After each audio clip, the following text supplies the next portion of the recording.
Alright, we're back in World of Warcraft. I've got my blackjack bubblegum. I've got my Coca-Cola. Let's play. Spirit. Intellect. Food.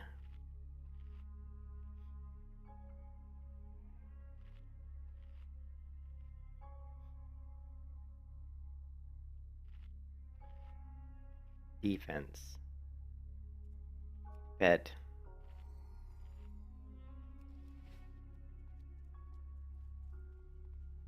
Put on the gaming sleeve.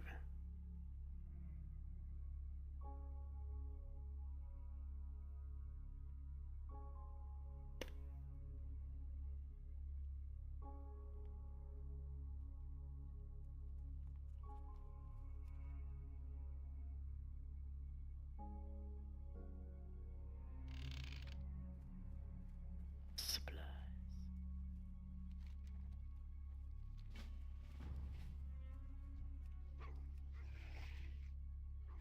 Ooh, level 40, shit.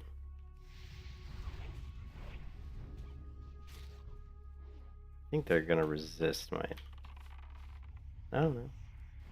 Not immune to the nature magic, which is kind of surprising.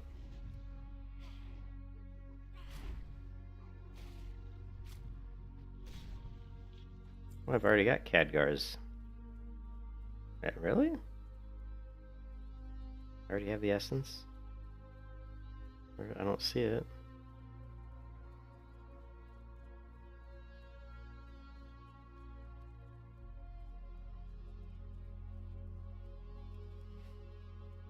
There's one of one. Oh, it's a document, right? Let's see right here. Okay, cool. So we've got that.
Well, we're still reeling from losing my level 57.5 hunter. Still feeling the pain. I think whenever, and it like I said, it's so rare. I never hardly ever die in hardcore. It's extremely rare, and I've never died past like level 37, so it just felt so brutal. But one thing in hardcore, whenever I die on a character, is I always kind of feel the pain of that character's loss until I get past that level. So if I die on a level 30 character, once I get to like level 31, I just kind of forget about the 30. Well, this character that died was 57.5, so now I've got to get to 58 before I kind of stop feeling the pain of the loss. So we got a ways to go. Yeah, we're 39, so.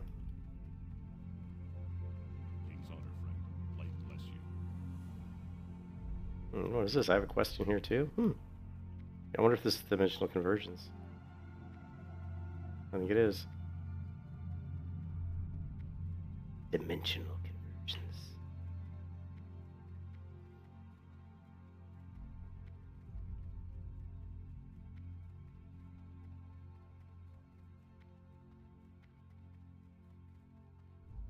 What can I do for you?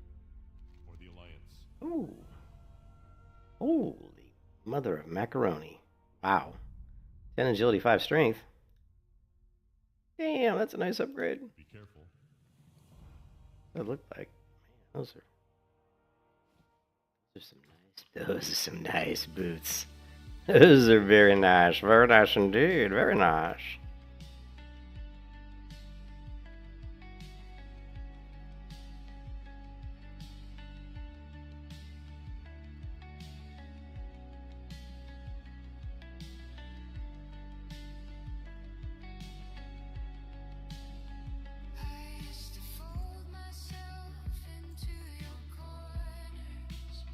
Level 20 boots.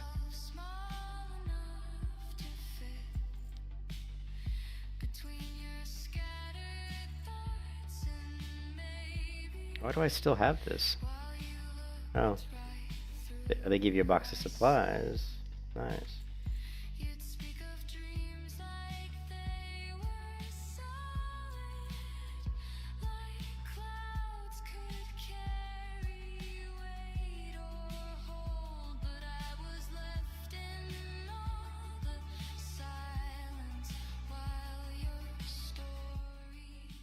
Now the question is, where to go now?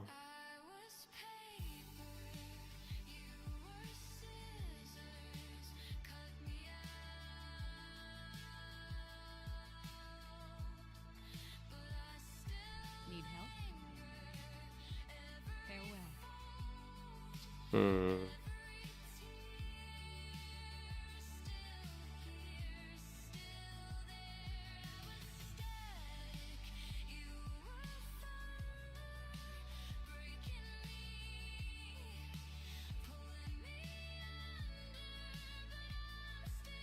Light be with you.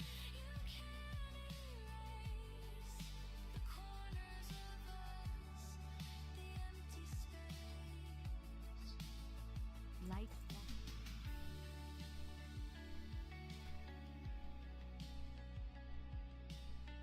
Right. Quit moving, mouse. My mouse is dirty.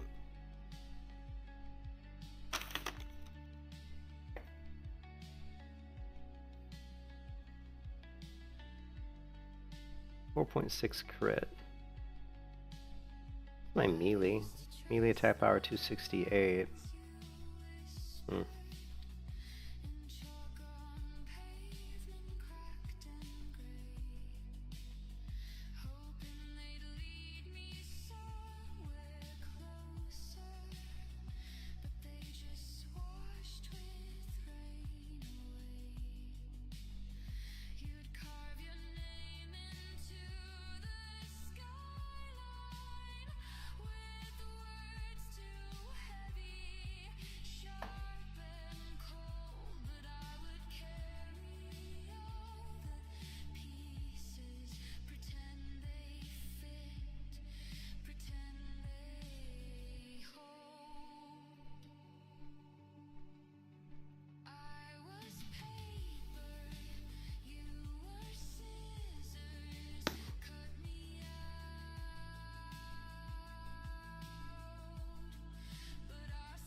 There's this.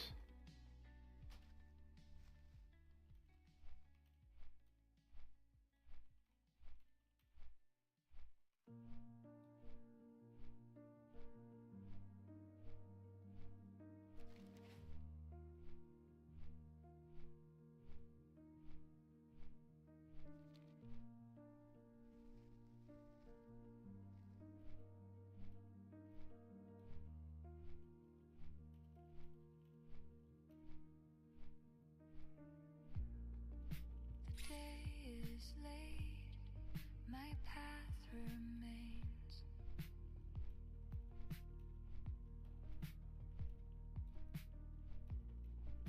I couldn't stay the same.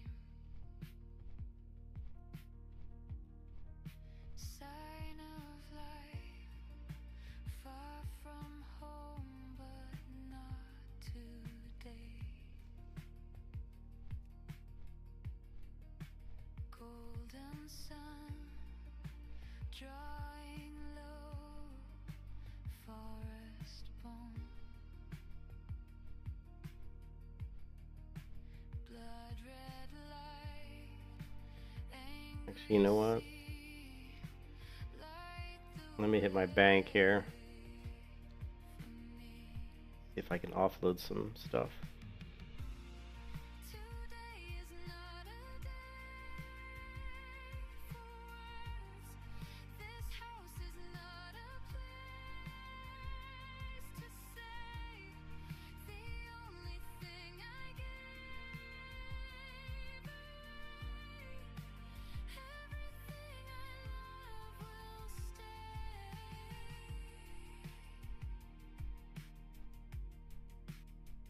With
my attention.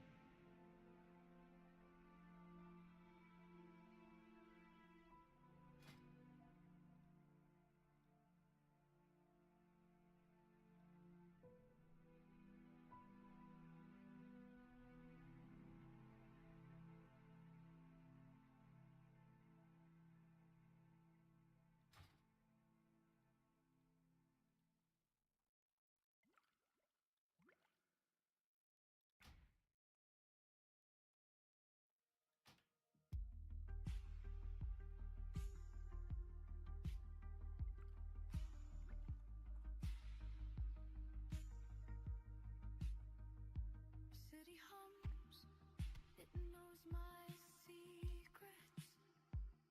I'm awake, tangled in regrets.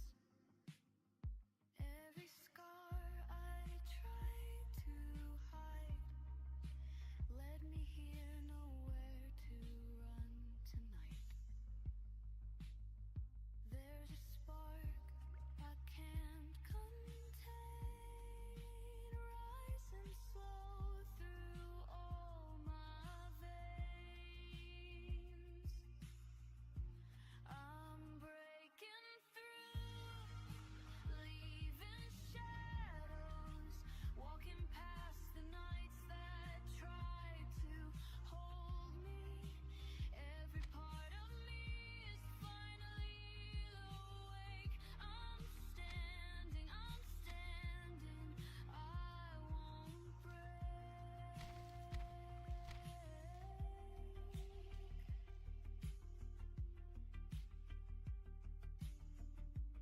Watch your back.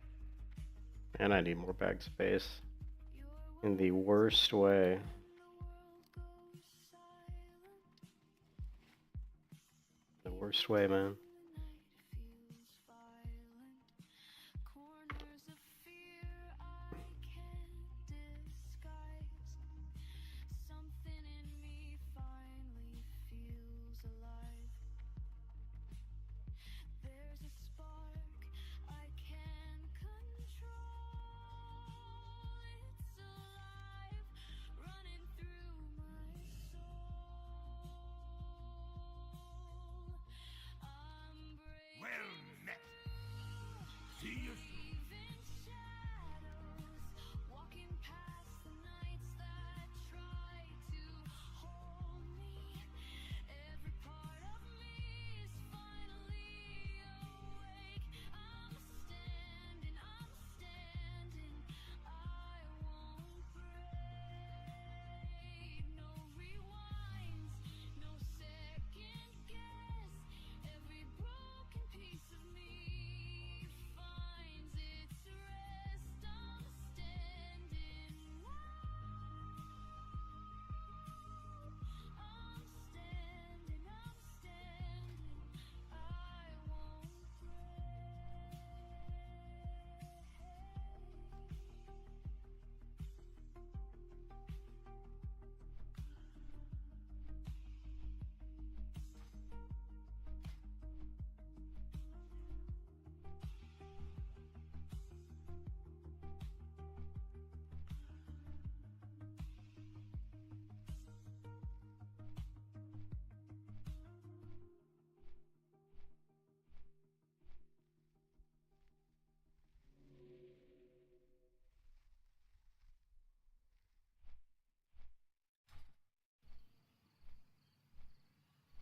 Man, I can't believe I had such a good weapon. I had such a good ranged weapon on my other hunter, too. Like +8 agility, like +4 strength or something insane. The Gut Buster.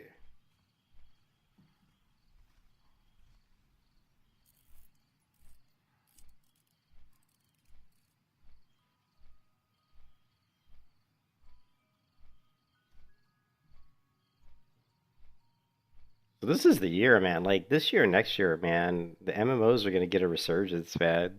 We got we got Ion 2 coming out in, I believe, I think it was September of this. Was it that? Is that right? September? See.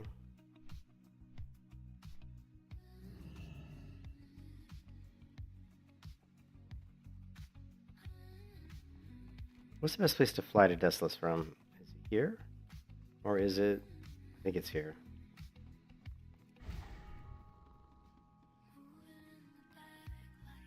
Oh, Narilla Sans took it. Oh, Narilla Sans. Try to shut the corners out, soaking in the ruts. Head feels like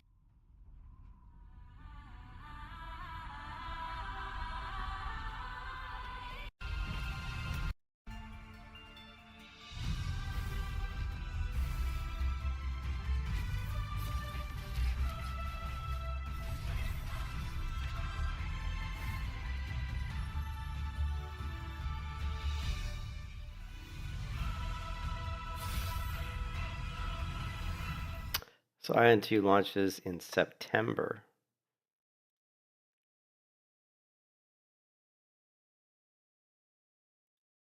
Did we just crash our game again? Every time I bring a browser window over here, it just fucking crashes my game. Yep, sure did. Every freaking time.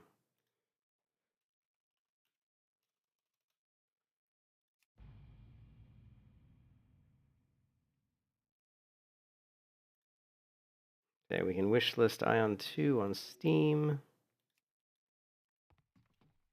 Let's go ahead and do that. I played Ion 2 on the Thai servers and on the Korean servers.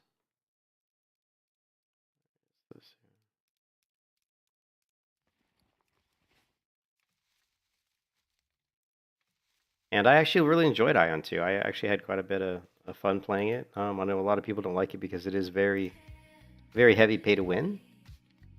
But I didn't care about that. Just as a solo player playing the game, the world is like absolutely gorgeous.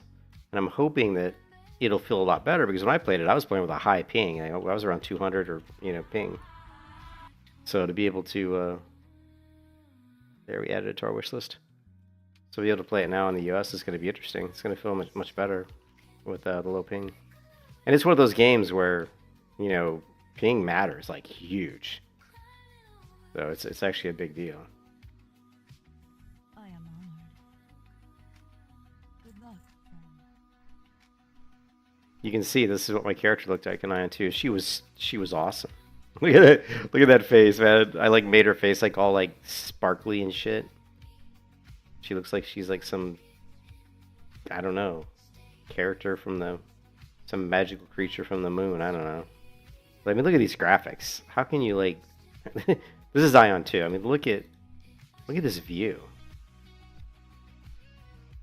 So I'll have to spend some time going back and kind of remembering how to play the game, because it's been a long time since I played. But here I'm just standing in the water. Look at these ocean waves. They're just the ocean. The water in Ion 2 is just so awesome. These screenshots don't even do it justice. When you're standing in the ocean, it's just awesome. It just looks so good. Here you can see the beautiful water. And here I'm gathering this crystal. Yeah, but one of the most beautiful MMOs I've ever played.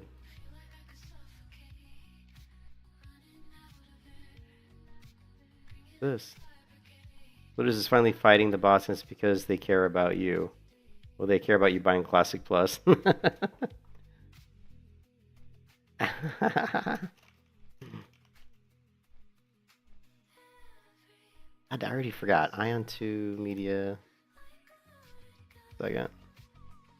I just watched this now. Was it November or was it September? It was September. Well, that's good. That's 2 months sooner.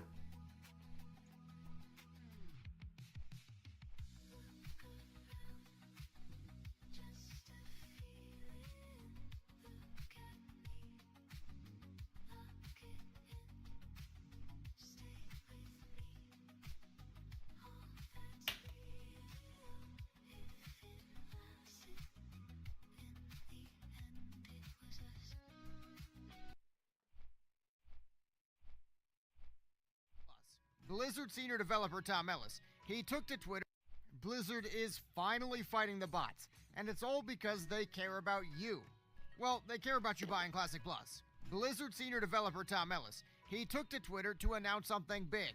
Blizzard is looking into, for the first time in months, bots. Specifically the dice bots that are flooding all the major cities. Their goal is to track down these bots and completely get rid of them in the game. But why now? One theory is that Blizzard is trying to fight the bad PR that bots bring.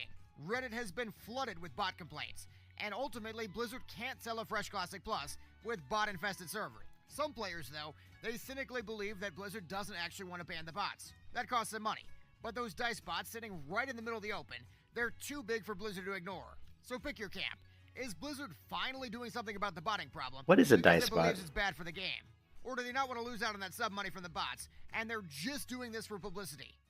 Blizzard is finally fighting the bots, and it's all because...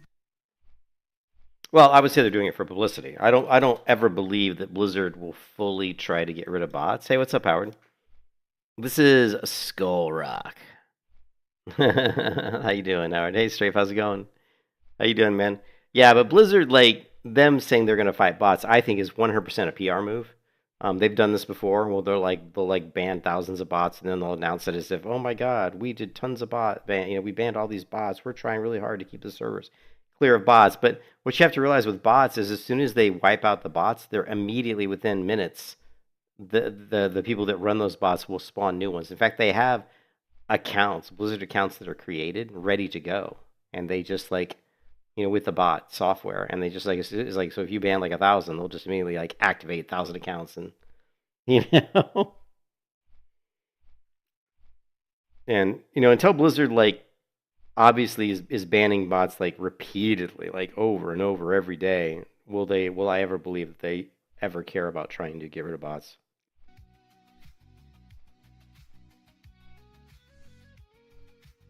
Because it does cost them money. Because every bot that's in the game is paying a monthly sub. So you ban 1,000 bots, that's, it's $1,500, $1,500 a month you're losing in revenue. No, not 1,500, was it 15,000? Oh my God, is my math that bad? What's 1,000 times 15? It's 15,000, right? Yeah, it's 15,000. Times 15, that's 15,000. I mean, they're losing out on $15,000 a month. So do you really think they want to ban bots? They don't care about bots. They've never cared about bots. Yeah, I will never believe that Blizzard is trying to. Now, here's the thing, though. This is the year of the MMO. It's coming back, baby. We are coming back. MMOs are on the rise again. We've got fucking Ion 2 coming out in September. Now, I know a lot of people don't like Ion 2, but I played Ion 2 on the Korean and the Thai servers, and I actually had a blast playing the game. I actually really enjoyed it. I quit playing it because the servers would, because I was playing with a really bad ping, but also because the servers would constantly force me to validate my account because I wasn't, you weren't really supposed to be playing on the Korean servers. So they would constantly boot me out of the servers, and I had to go through this process of kind of verifying my account, and it was really annoying. Why does this look wrong? Okay, here we go. Anyways, so yeah, so Ion 2 is coming. We'll be able to play with a good ping. I don't know what the monetization is going to be like, but honestly, I don't care. I don't give a shit. Because I don't... if they want me to pay a monthly sub for Ion 2 to get some of the better features or some stuff, I don't have a problem with that. Again, monthly sub, $15 a month, who cares? Now, they do have multiple subs. In fact, I think they have, believe it or not, I think they have 3 subs. There's a baseline sub, an elite sub, and then there's the battle pass sub. I'm not going to pay for all that shit. I'll pay for 1 sub maybe. So, alright, what are we doing here? Let's do, I guess, the Rackmore's treasure. And then we'll do all these ones down south. Yeah, and I have a Korean ID. I actually have a Korean ID, Howard. And so I was able to log in with my Korean ID and play. I don't know if I still have my, let's see. Oh my goodness,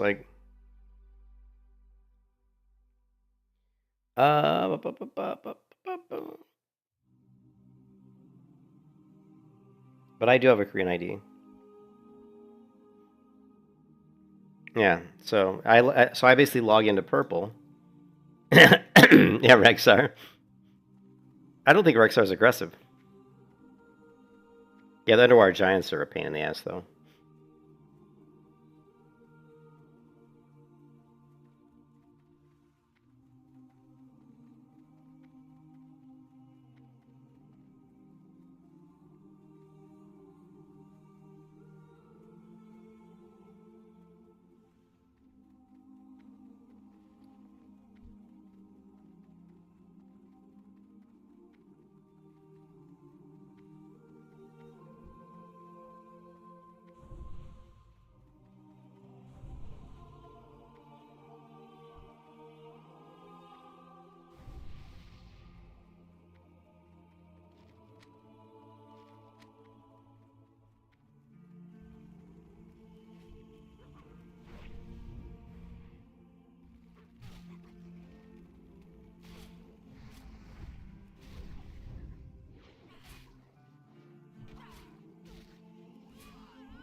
I did mute my mic. Son of a bitch. Hippo, so I didn't respond. I don't think I responded to Hippo's question. No, I don't normally worry about removing Growl to get more like furious howls. Because I don't really worry about it too much. This guy's gonna attack me.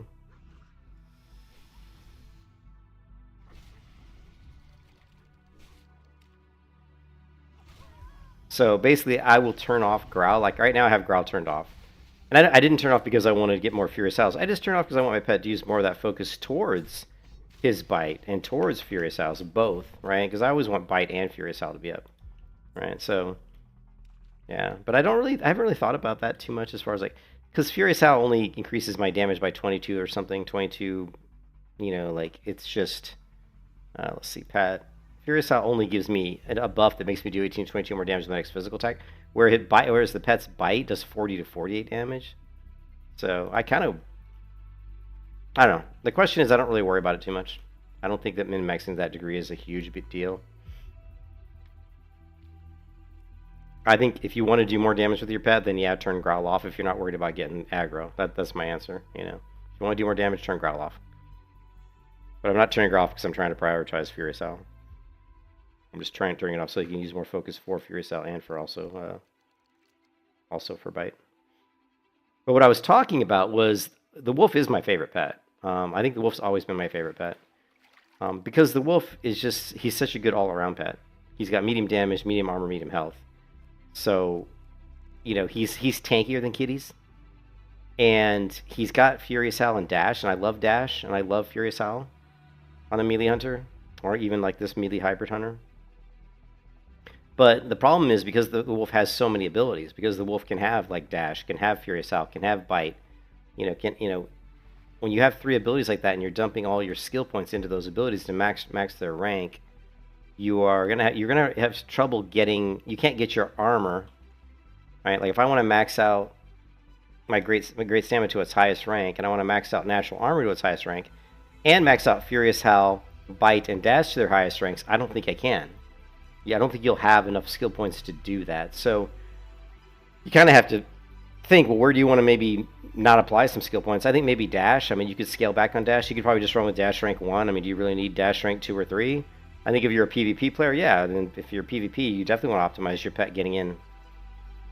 I don't know. It's just one of those things. I haven't really tried to min-max that yet. But it's something to consider. So definitely something to think about.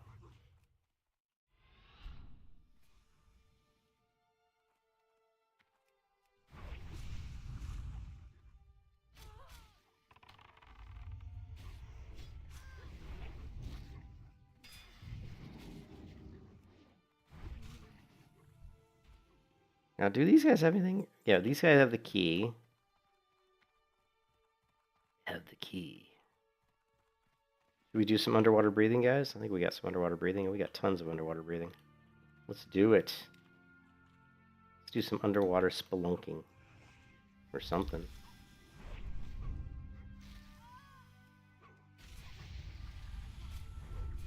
Uh-oh. We've got ads. We've got ads, my friends. We also have another ad coming, so let's go ahead and pull out. That's what she said. Pull out. Do I trade a DLC that? You have to find something to do then? You could get some sleep. How about that? How about that? Get some sleep?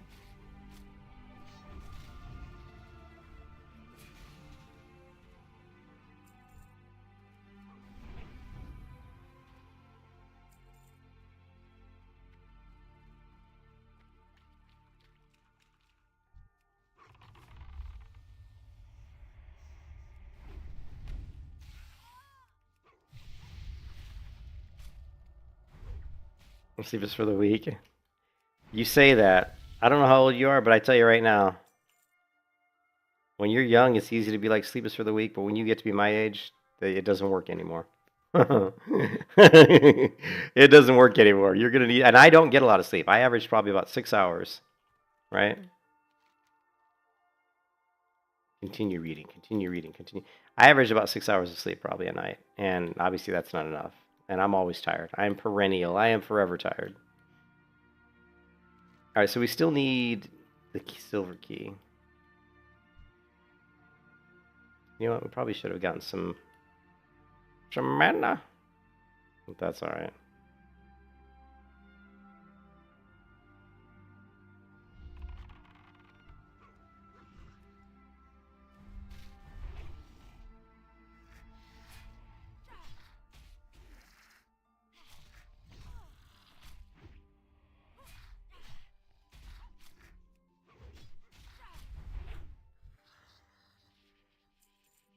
No tickets.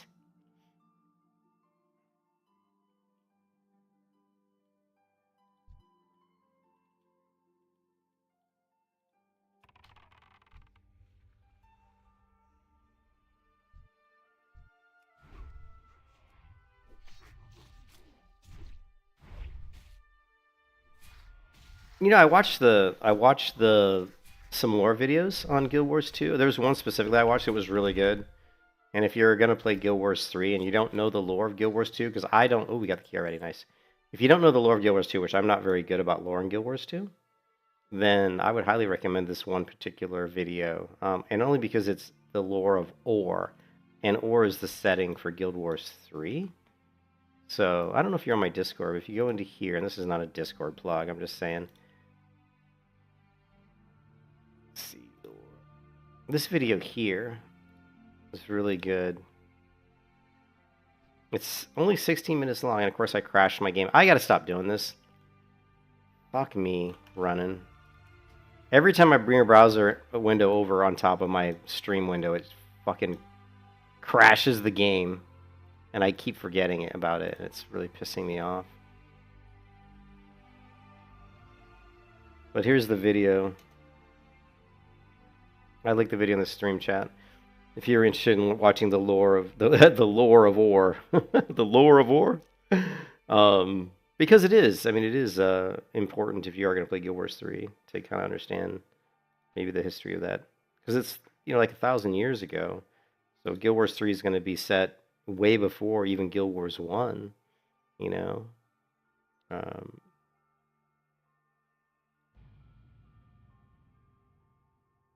The lore of Ore, yeah, exactly. And I think it's right. I think it's right before the Guild Wars. Yeah, it is. It's right before the first Guild War. So if you think about it, they probably did it that way because if you look at Guild Wars 2 and you go to the living quest or whatever it's called, right? The living world. You can actually go to the living world inside your interface, and it'll show you the timeline. It'll say 1230 AE or something, and I don't really know what AE stands for. It's after, after the apocalypse. I don't know.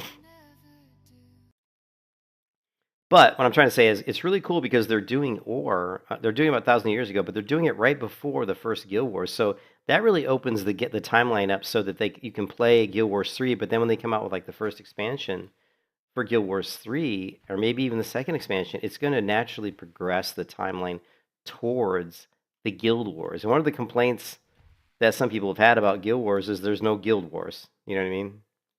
Where are the Guild Wars? Because the timeline was way after the Guild Wars occurred, and the Guild Wars were there were three big human factions in Guild Wars 2, or in Guild Wars, not Guild Wars 2, but just Guild Wars. These three different areas on the map that were settled by humans, and remember, humans are really aliens. So humans were brought to Tyria by some gods. Some gods brought the humans to Tyria. So humans are really aliens in Guild Wars 2. But they settled into three different areas, and eventually there were some gripes over the typical stuff that dumb humans do, gripes over land or power or something. And so the Guild War started, and these guilds of humans were fighting each other, So I think it'll be interesting that it's possible Guild Wars 3 will progress through the expansions into the time where there actually were Guild Wars.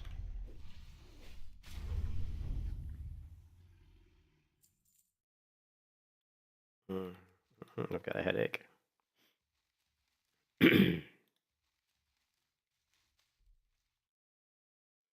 Man, I love alchemy so much because it's so nice to have underwater potions, and we've even got freaking swim speed potions if we want.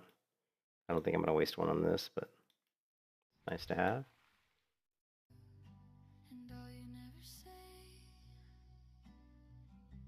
I've never. Make it easy. I played Guild Wars 1, but I don't know. I don't think I'm gonna have time. I don't know enough about Guild Wars. Like, I did try to play it recently, and I liked the game. And honestly, I'm kind of bored doing the World of Warcraft stuff. So to me, leveling up these characters on hardcore, it's all about getting to 60. So I'm just pissed off that my hunter died at 57. I'm really, really, really pissed off that my hunter died. So the reason I'm playing this one is it's vindication. I'm gonna go back out there and I'm gonna kill those fucking raging albeasts. There is a reckoning to be dealt. Yeah, well, we could do that. It's only gonna take me like. Hopefully, it'll only take me like maybe 4 weeks or something. Because I don't level really quick, and I don't put in tons of hours every day. But we got the golden key. What else do we need? What do we need? The satchel, which comes off of certain mobs. I think these. No. Yeah, those. But what I'm saying is, once this character gets 60, maybe then we can do some Guild Wars 1. You know what I mean? We just gotta get 21 more levels.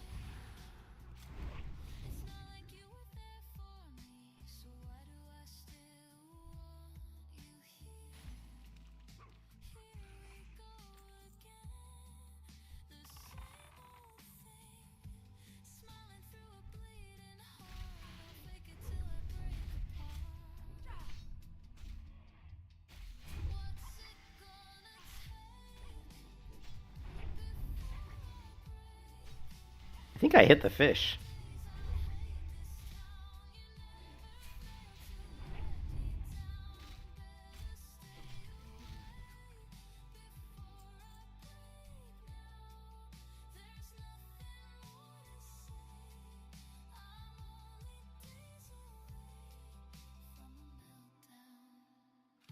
I think I hit the. I somehow I selected the fish and their health pool was like low, lower, and I'm like, I think I might have hit those fish. And then they were like dead. I think I killed the fishies.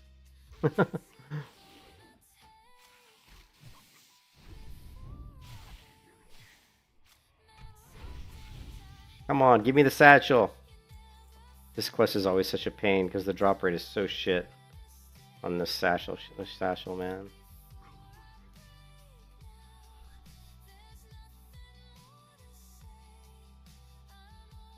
All right, fine. Keep your secrets. Fine, keep your secrets, Gandalf.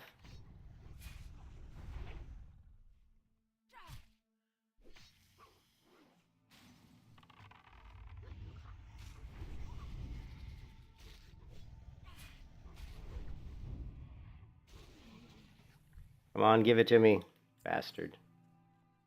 You bastard!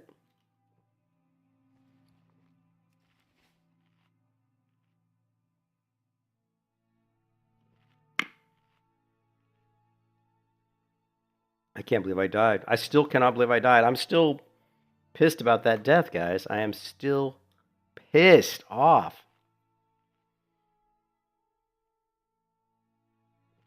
Well, one thing I learned is that area is kind of like a centipede murder hole.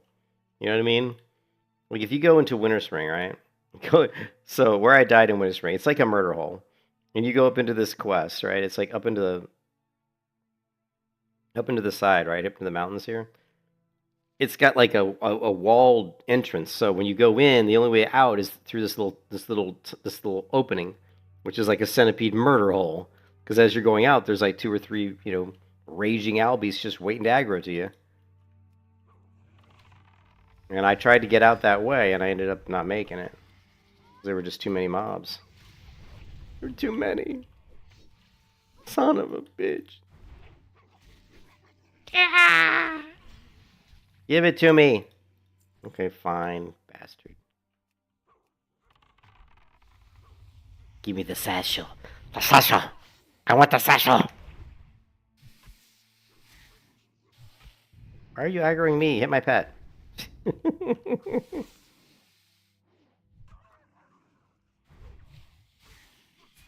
Yeah, that's what killed me. Actually, that is 100% what killed my character. If that guy would have gotten that frost trap, I'm like 99% sure that I would have been able to mitigate the situation.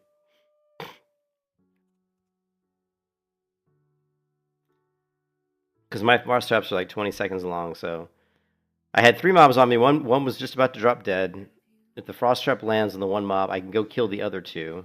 I had enough mana to heal my pet twice, pop a mana potion, finish off those 2. By the time the other comes out of the trap, I mean, I still would have had 3 up at the same time, but my pet would have had, decent health at that point.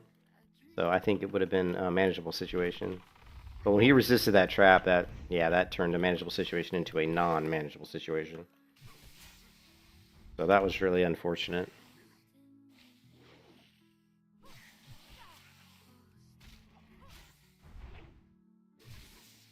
Yeah, that coupled with the fact that my pet was, was very weak. Didn't have the ranks of armor and whatnot that he needed. So, well.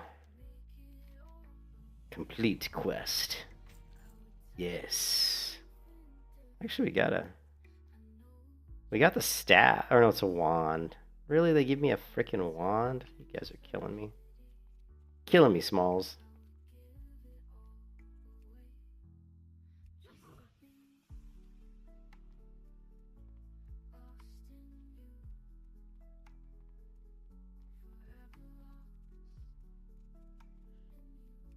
Oh, you didn't quite get in my trap. Right here. There you go. There you go.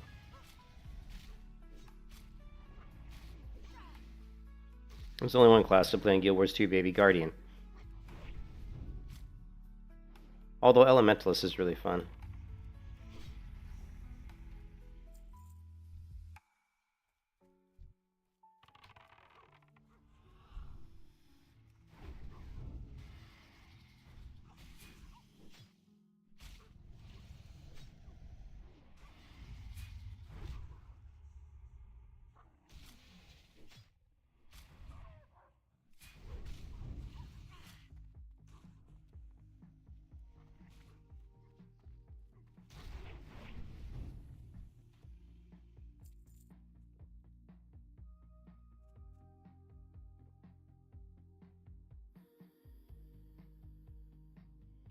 Yeah, I don't like the way Guild Wars 2 classes work.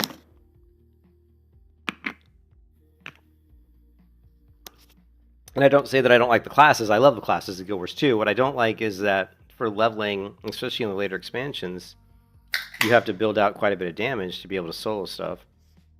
So you can't... I don't know. But I'm a noob. When it comes to Guild Wars 2, I consider myself a noob. Because I've never leveled through the expansions. But I've leveled... probably 3 different characters to max level, like to whatever it is, 80, I think. But I spent a lot of my time in doing PvP, and I love PvP in Guild Wars 2. I'm a huge fan of PvP in Guild Wars 2. I think it's some of the best PvP for an MMO, like the little battlegrounds and stuff. Especially some of the original ones from like vanilla, like original release of Guild Wars. Specifically the one with the trebuchet. Oh my god, I love that map. The one with the trebuchet. Trebuchet! I fucking love that map. And then there's the other map where you go through the 2 little like portals, and there's like it's hard to explain, but yeah, but I love PvP in Guild Wars 2. Force Gaming did a video on how excited he is for Guild Wars 3, and I'm a huge fan of Force Gaming, so he's one of those few streamers out there, those few content creators that I really like, and there aren't many of them, but he's definitely one of them.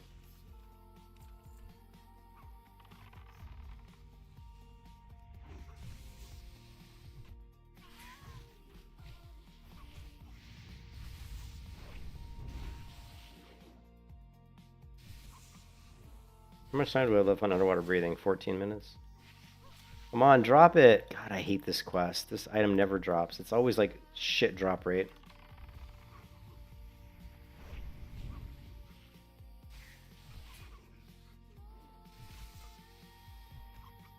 Oh, did you? That's awesome, man. And the thing is, I didn't get into the world versus world initially. The most world versus world I did was probably about a couple years back. And I can't remember who it was. There was somebody who was coming to my stream, and they were kind of helping me with the World vs. World because I didn't really understand. I'd never really done it. but he helped me out quite a bit. So.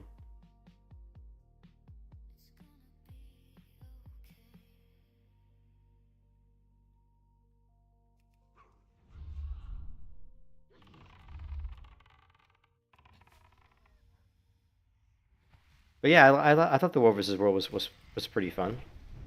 But I had more fun honestly in the regular battlegrounds, like the the 5-on-5 or whatever they were. I had way more fun doing those than the World vs. World. But that's probably because I wasn't in a guild, you know what I mean? So I wasn't doing any kind of structured guild stuff. What am I doing? He's not gonna... Well, maybe he will. This is a Razor guy. I think he will come over here. Come over here, buddy.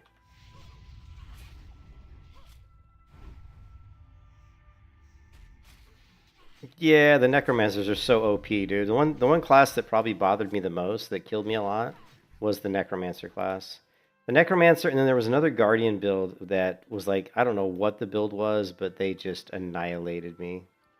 That's the thing with Guild Wars 2, and one of the reasons I stopped playing Guild Wars 2 is like, you can get like to level 80, and then you can get like decent gear, but to get like the really, really top end gear, you have to go through and do all like these legendary crafting, and it takes a long time to get like the best of the best gear. And I didn't really want to spend the time, doing all that to get the best, just for doing battlegrounds, I mean, if Guild Wars was my primary MMO, Mesmers were tough. I definitely ran into a lot of good Mesmers.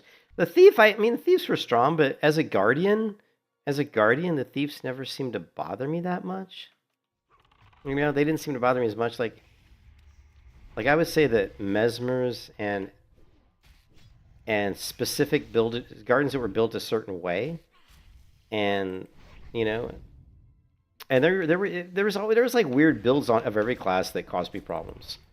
Like there were lots of classes that caused me issues because I was a support Guardian. Like I was there. I was like basically a point control Guardian. Basically, I was to sit on a point and basically just try to stay alive as long as I could, hold that point.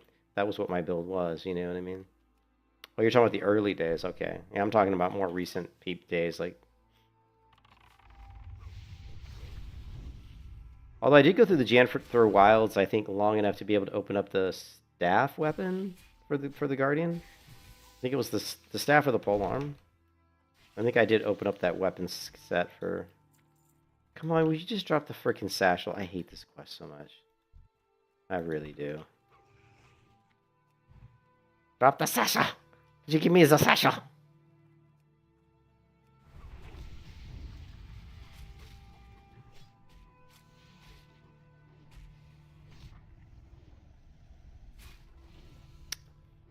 Yeah, I'm not talking about that. I'm talking about like the pole arm or something.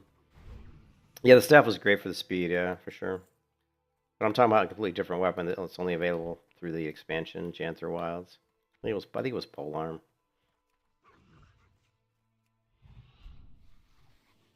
Will the witch come? Yes, she will. Come to Butthead.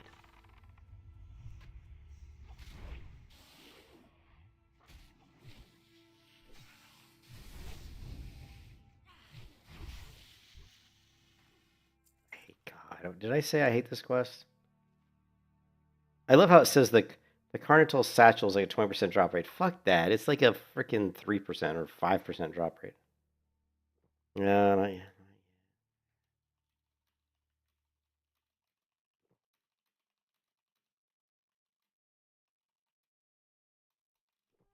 Everybody keeps asking me to do Scarlet Monster, and I want to do Scarlet Monster, but I want to fucking complete the Down the Scarlet Pass quest first, so I can actually get my quest done in there.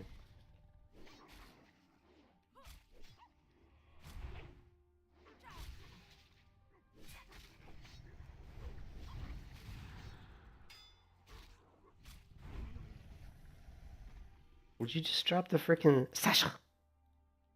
Bastards.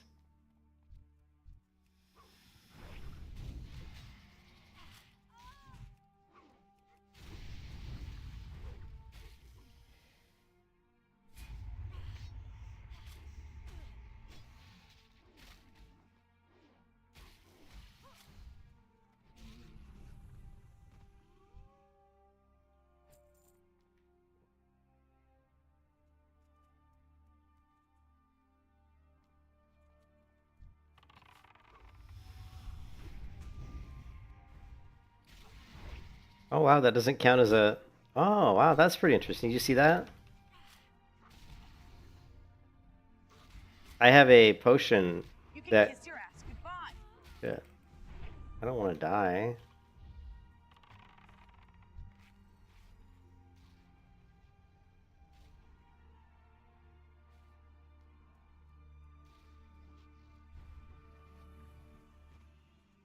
I have a potion I can craft that will clear poisons, but it doesn't put my regular potions into cooldown, so that's kind of interesting. The precious satchel. He stole it from us. Oh, my precious.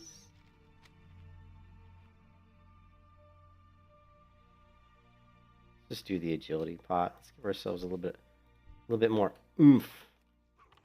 A little more oomph. Maybe then we'll get the satchel.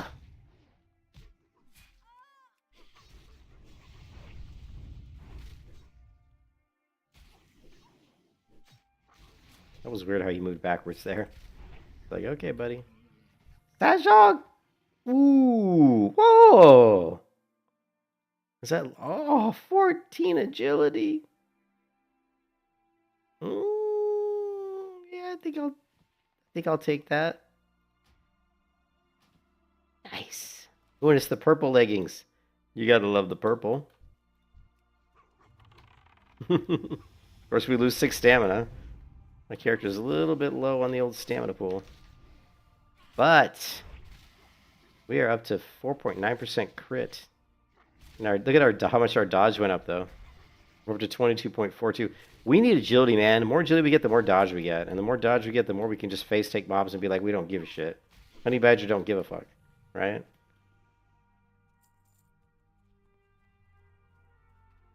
Yeah, I remember. Because I was a founder. I was a Guild Wars 2 founder. So I played in those early days when Thief was like OP as hell. I remember that. Thief was always like... And I pride myself on being a pretty skilled player in MMOs. But Thief was one of those classes that... You know, it was hard to master the Thief. And I always had a great deal of respect for really, really good thieves in PvP and Guild Wars. So I always had a high amount of respect for those players because I always thought the class was pretty high skill ceiling. You know, it's pretty mechanically. It was an interesting class. No, they could just zerg. You can teleport the whole group. That's kind of cool. Yeah, we need more agility, man. We need more agility.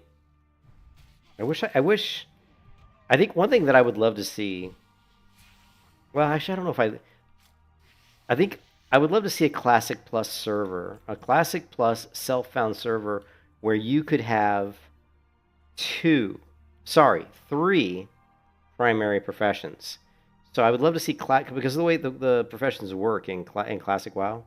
Like for example, if you want to be an enchanter, because enchanting requires really blacksmithing, right? Because you have to make the rods.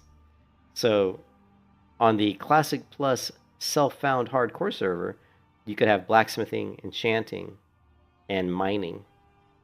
And just think how awesome that would be for like a paladin. You know, you could enchant your weapons, you could enchant your gear, you'd have some blacksmithing for your shield spikes. It would be awesome. And then for my hunter, I would go like enchanting and alchemy. You know, be total like enchanting alchemist. Yes, exactly. Although I couldn't do it because I couldn't make the rods again. So I would probably go alchemy and I guess we'd have to go alchemy and tailoring, right? You know? Actually, if you really wanted to make it self-sufficient, we could do 3 main professions to max rank and then or we could do 2 professions to max rank and 2 others to expert rank. And that way I could then do, you know, the enchanting and, you know, I could do enchanting, alchemy, blacksmithing, and, you know, I don't know, something else. You know, I guess engineering, because you could be like enchanting to artisan, alchemy artisan, and you could raise engineering and blacksmithing to expert. You know, how awesome would that be? I mean, just for like a self-found hardcore server. Yeah, no, they don't. Blizzard's stupid. Blizzard's like the amount of stupidity is hard to fathom. I don't know.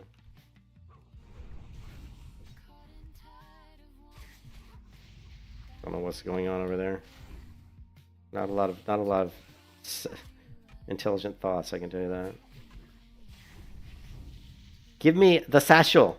They keep giving me these gray items. I'm grabbing them because they're worth money, but that's hungry.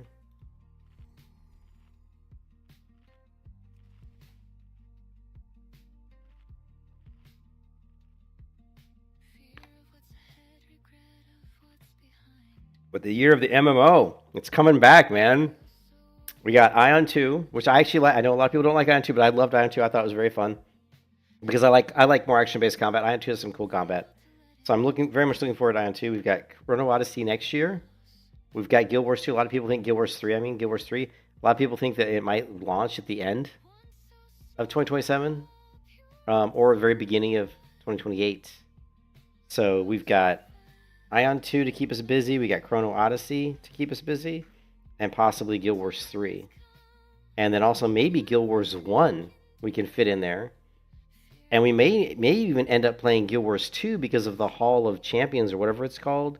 So that we can do some Guild Wars 2 content that's going to reward us with items or stuff in Guild Wars 3. It's really smart what Guild Wars is doing, though, with being able to do stuff in Guild Wars 2 that translates into Guild Wars 3. You know, like item gear you can get. And it might just be like cosmetic, but there might be some other stuff that has, you know, some functional aspect to it besides just purely cosmetic. Yeah, the Hall of Fame achievements. Yeah, it'll be interesting. Where is the satchel? You bastards! Where's the satchel? Fucking murlocs all around me. Where's the bleeding satchel? Can we make it? Can we make it? Do it. Do it. Oh, we can't make it. No.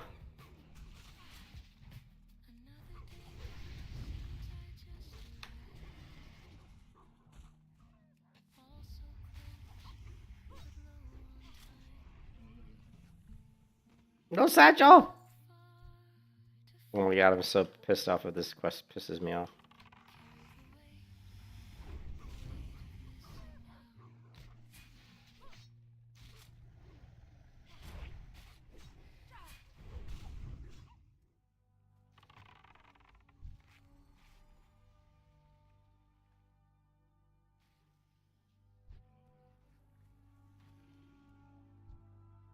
No satchel! Ah!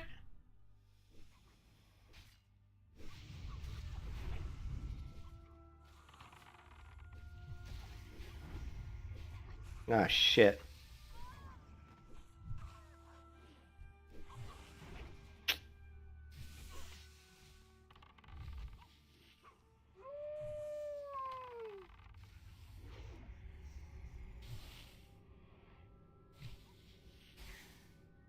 The Sea Witch! No, I definitely have the quest because you can see it on the tooltip. I definitely got the quest. The satchel! They just don't drop the damn thing. Like, we've killed probably 20 mobs at least that could drop it, and none of them have dropped it. But this... Oh, there it is! The satchel! Finally. Satchel. Oh, we also get to do the Book of the Ancients. See, you just had to say, plot twist, that it's not there. You know, bitching always helps. It's like when I'm grinding mobs for like 3 days straight. I was like, what the fuck, man? No green items or blue items are dropping. And then all of a sudden some blue item will drop. You always got to bitch, man. Bitching always helps. What the fuck? All right, what other kind of buffs can we give ourselves here? Let's give my pet a nice protection buff. Let's give me... Do I have strength? I don't think I have strength. Intellect. No, I don't want to waste the intellect. Ooh, protection 3. Very nice. Very nice. We've got all of our potions going. We need to get rid of some of these rumsy rums. We got too many rumsy rums in the old inventory.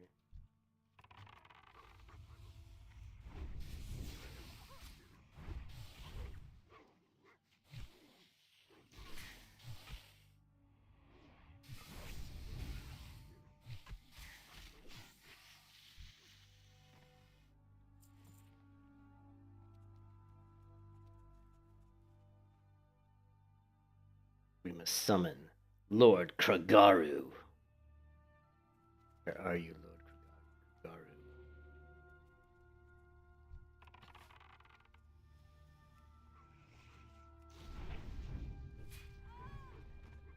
Damn, he resisted my trap. He resisted my trap. You bastard.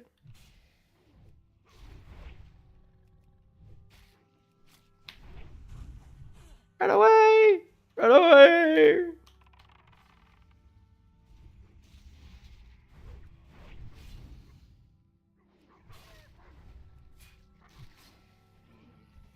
Yes, the book. The ancients, except my inventory's full.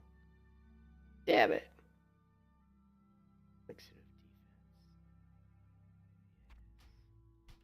Yes, Morpheus. Get the hell out of here. I hate this island.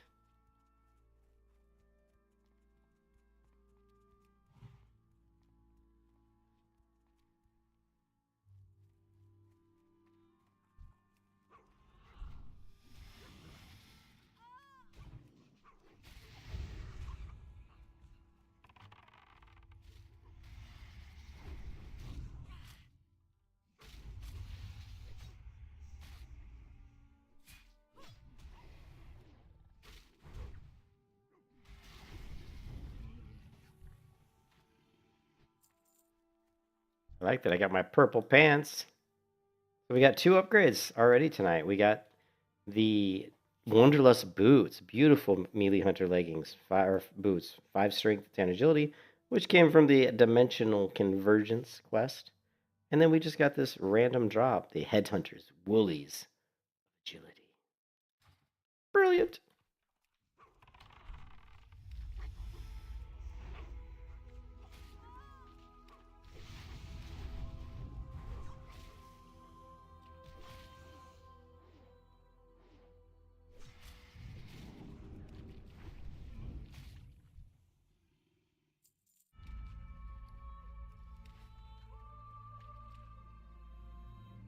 Swimsuit potion. Boom, turbo, kicking in turbo. Go, baby, go.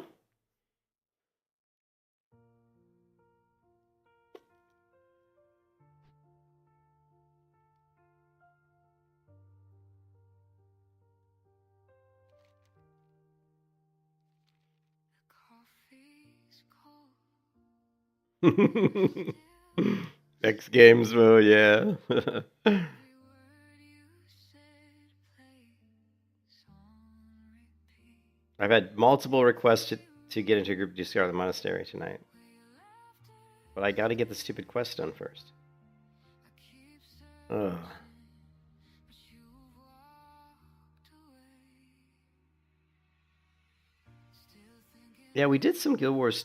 I played Guild Wars 1. I don't have that installed though. I don't remember if Guild Wars 1 is in Steam. It probably was running it from Steam. Let's take a look.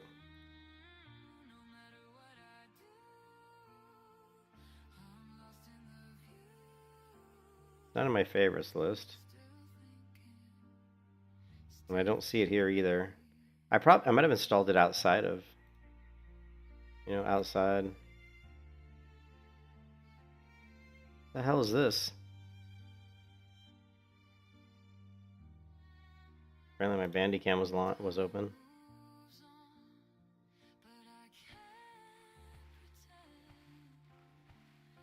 every story starts and ends with you again. The past won't fade. It cuts right through. I'm still thinking.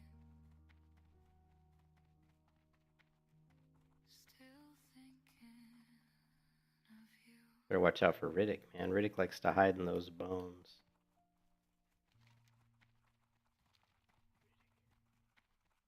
This is the biggest payday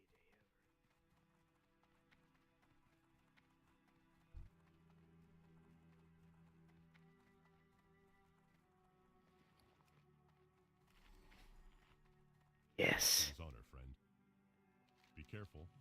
All right, so we got the male shoulders. Now we can get these because remember when we hit level 40, we can equip these. So these are awesome shoulders, actually.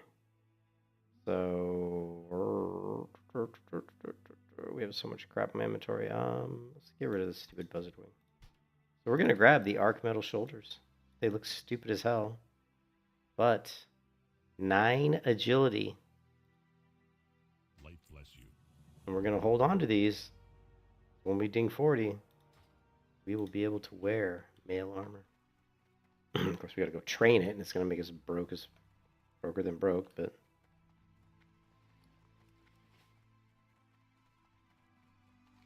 All right, I think there's a quest. I think there's a vendor right here. I hope there is.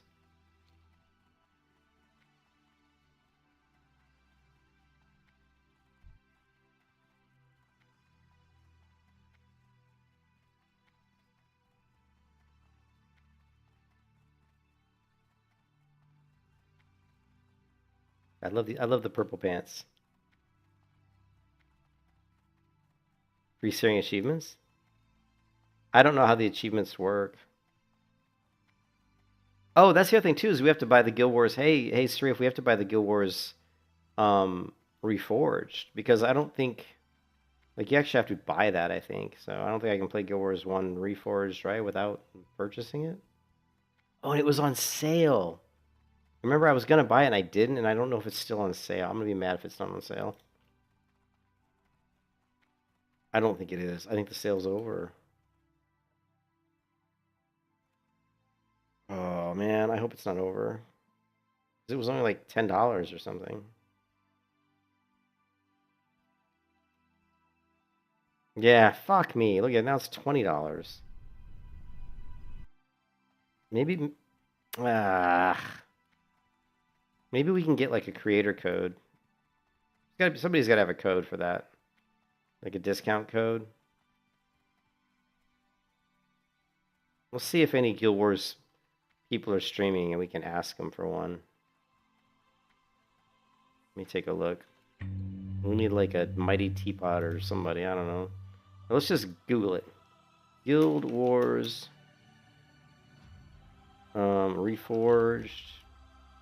I don't know. Creator code. I need to apply for Guild Wars partnership.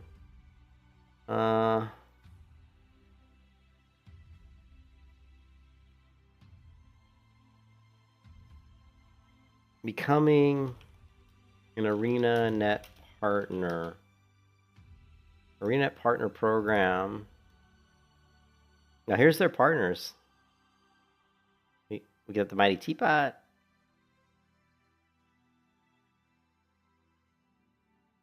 Okay, well, I won't get accepted because I haven't done enough Guild Wars content. Another thing I was bummed about is, where's the Guild Wars 3 t-shirts, man? I would totally buy a Guild Wars 3 t-shirt. Come on, I want to support my game. Let's go to the merchandise store.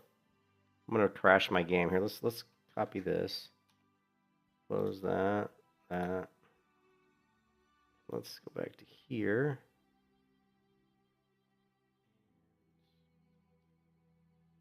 I think Brave runs a lot better, doesn't cause me issues. Alright, so close. No Guild Wars 3 t-shirts? Oh, I did. I don't know. I had the game. I had Guild Wars. I played Guild Wars, but I don't remember how I played Guild Wars. You know, was it in Steam?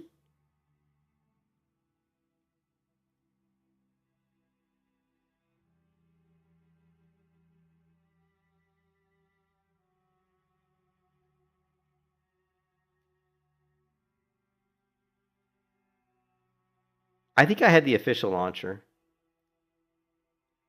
So let's go Guild Wars launcher. Here we go. Download. Yeah. If a game has its own launcher, I typically prefer to use that over Steam, just because I don't know. I like to eliminate the Steam if I can. Did this not download? What happened? I clicked download. I don't think it did anything. There we go. Click the downward Guild Wars client. Okay, let's open this. Okay, let's run this. Let's close this. Get rid of this. We're gonna go Guild Wars. I think I got Guild Wars 2 here. So we're gonna change this. D drive.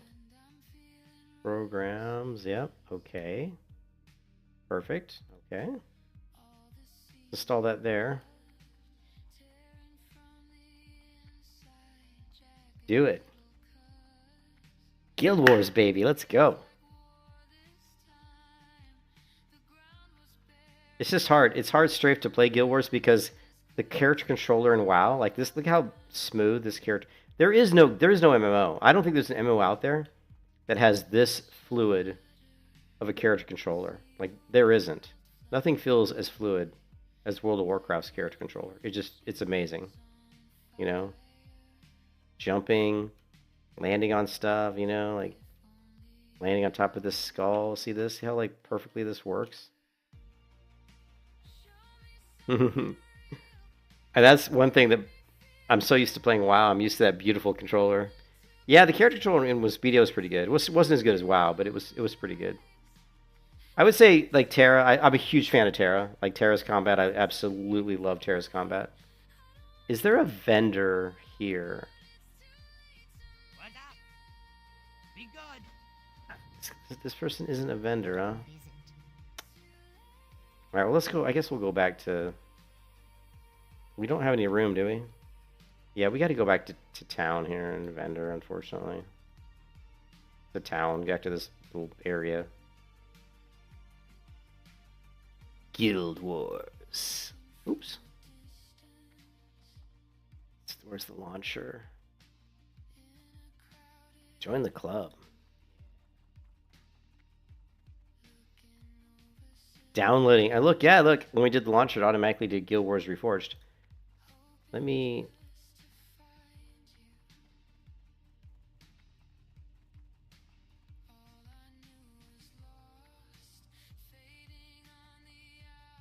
Oh! Whoa!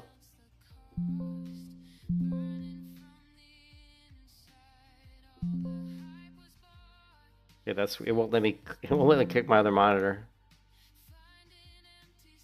Oh, because this. That's why. Alright, Guild Wars. Oh, we've got it. Guild Wars 1. We got it, my friends. We got it.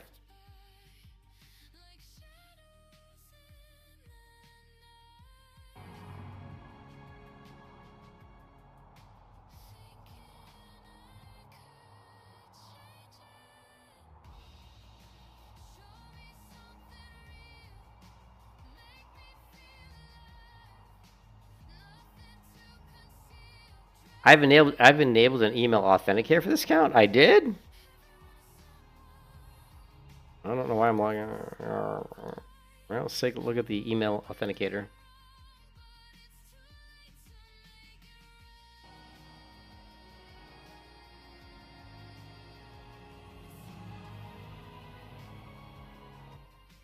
I'm sitting here doing all this shit and I could just die on my WoW character, right? We could have literally died on the WoW character because we're like fucking around with the other screen.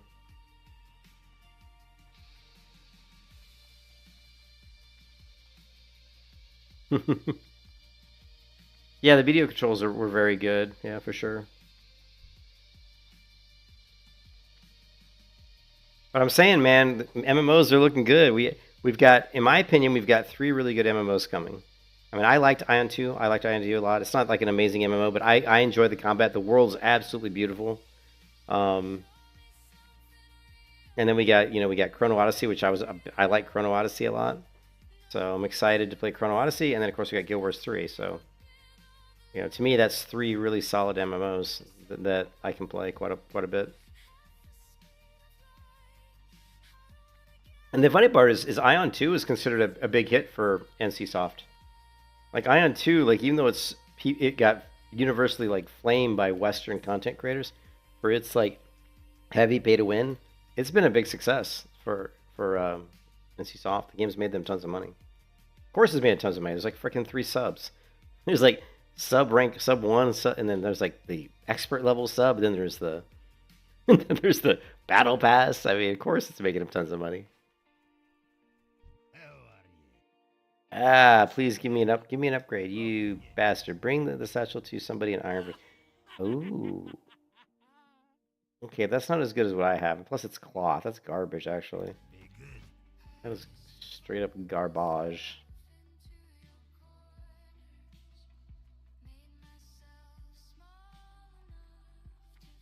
Hey there. Yeah, we want to hold on to this. That's a wand. We don't need a wand. Stocking pants. Why do I have reinforced armor 16? I must have been leatherworking on this character at some point. Oh, or maybe it was a quest reward.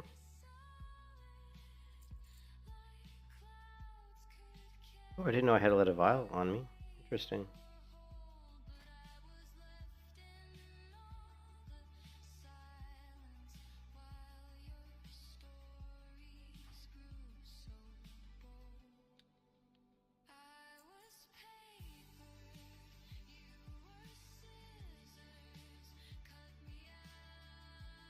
Yeah, we're not going to be using that. Have a good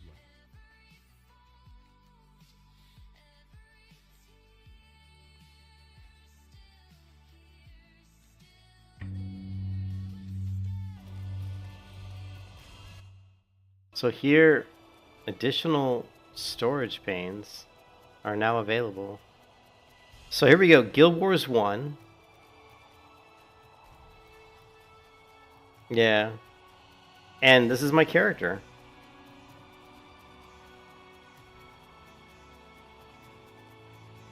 Oh, that straight up screwed my... Holy moly, what's going on?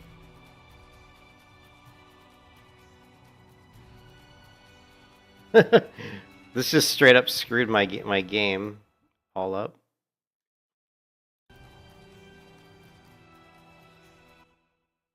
What the flip?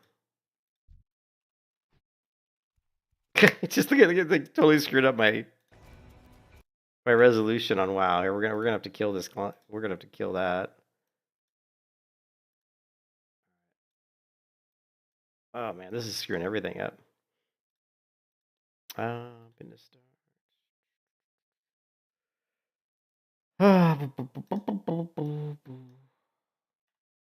We're just screwing everything up right now. All right, let's try Guild Wars 1. Where's the launcher? Damn you all. There, Guild Wars. All right, cool. Let's not worry about that now. We'll play that later.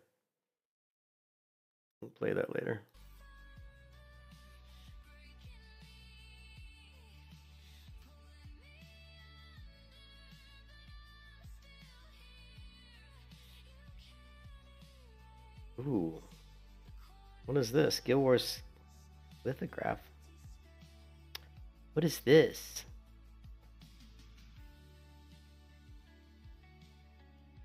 Scale amount lithograph. The past few. Okay. And they got a skate deck. What is this? Canvas print. Ooh. Not the best print. Not the best print.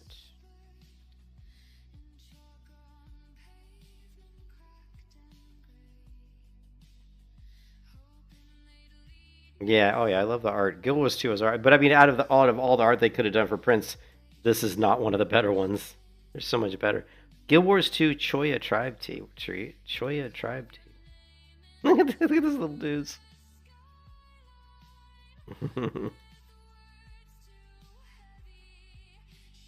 The Wizard's Tower.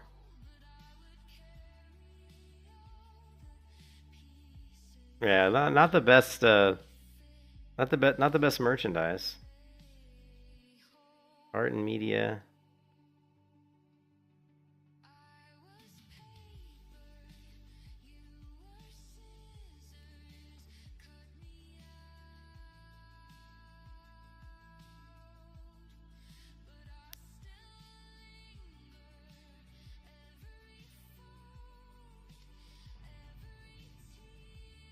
All right, we got to get locked in here. I'm getting hungry. I got some tacos in the fridge. Some taco meat. I can whip up some tacos here in a bit. All right, so we need to do these quests. We got a few of them here. It's going to take probably a good hour to do them, at least, maybe longer.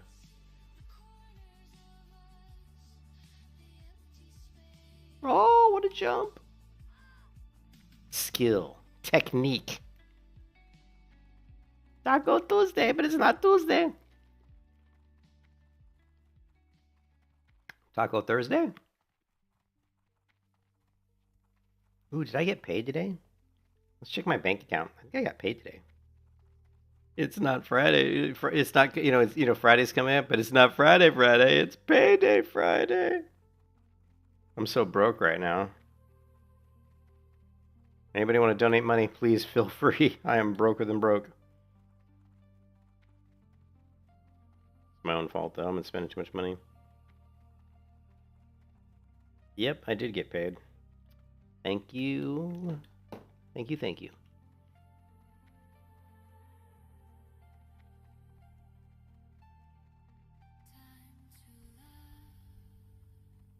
Alright, so yeah, we're going to do this quest here. The Bone Collector, and then we're going to do the Coda Roundup. We're going to try to do the Ghost Plasm Roundup. We're not going to do the Reasons for the Reclaimers because it's too difficult for my level, I think. And then we're going to try to do Down the Scarlet Path, which I didn't pick up because I'm an idiot. Son of a beach. I knew I was forgetting something. Let's feed my pet. He's probably hungry. What happened to all my buffs? God damn it.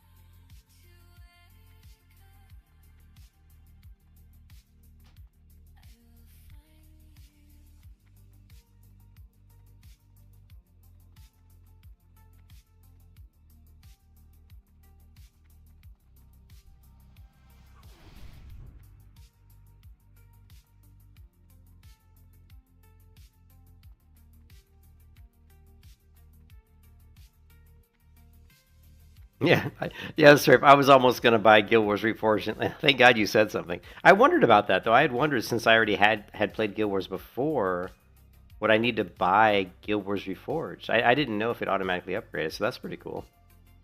So, I got the free upgrade. I didn't have to pay anything.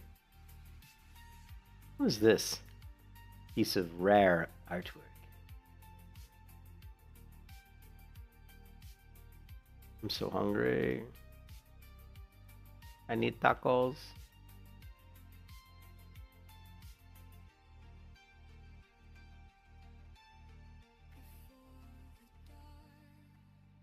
I can't believe I didn't pick up this quest before.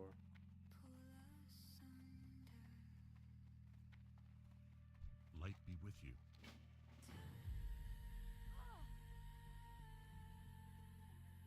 That's better.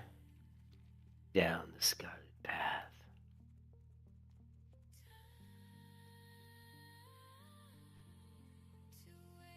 Oh, I want Thrashblade.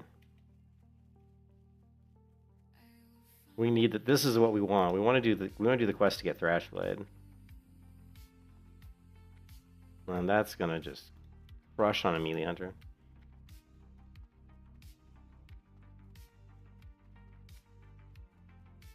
Well, I don't know when I'm gonna play Guild Wars Reforged. I don't know, but I definitely would like to play it at some point. I just don't know how much time I have. You know, like I could play tonight because my wife's not here right now. She's at her mom's. She's got to take her mom to. She's going with her dad to take her mom to a doctor's appointment tomorrow. Well, I guess it's today now. Is it? No, it's not midnight yet. Tomorrow.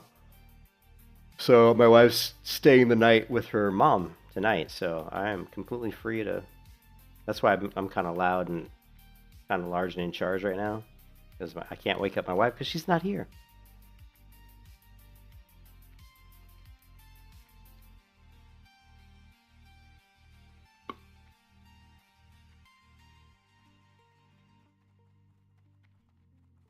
Now the pre-searing, right? So pre-searing is the searing is when Orr tried to use magic to save it or something, and then the magic like kind of turned on itself and burned the whole city down, right? That's the searing event, isn't it?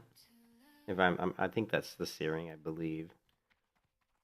Maybe not. Maybe that's just when the char. Now the char, like, they were part of all that, but I can see why people like the char, because the char seem to have a really cool lore around them. But a lot of people like the Sylvari because they're such a unique race. Like there aren't really any other. There isn't like a race like the Sylvari in other MMOs. It's a pretty unique. I think the only thing I can think of that would even be close would be like kind of like a fairy type race from EverQuest or something, but even that's nowhere near.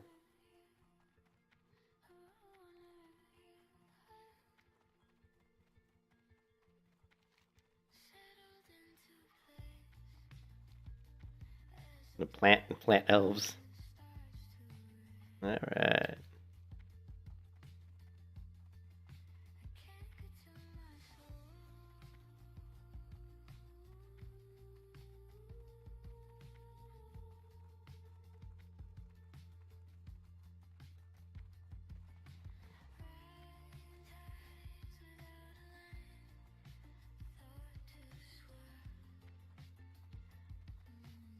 And we get another shoulder reward, I think, for this quest here, but I don't know if it's male.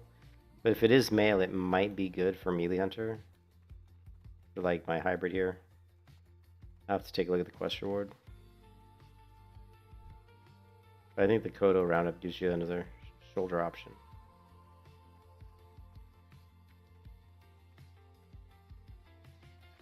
Talk to me. Yeah. And it's not as ugly as the other shoulder, so so here's the options. You got this one, which is 9 agility, 5 stamina, but you got this one, which is 2 agility, but 8 strength, 6 stamina. Which one's better?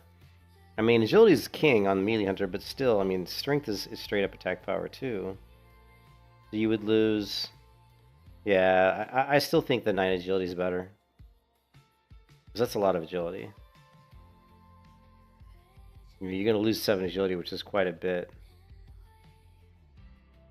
And the good thing about agility is it increases your dodge and increases your crit, which I think for melee hunter is my favorite 2 stats, is dodge and crit.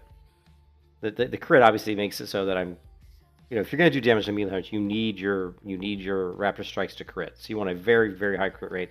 And having a really, really high dodge gives you so much more flexibility with tanking, like face tanking mobs. That way you can proc your mongoose bites. So if you're running with like a 30 to 35% dodge, you can actually do some pretty decent kind of off tanking. So yeah, I definitely think we're probably going to end up using these really ugly shoulders just because of the agility. But it's just the way it goes.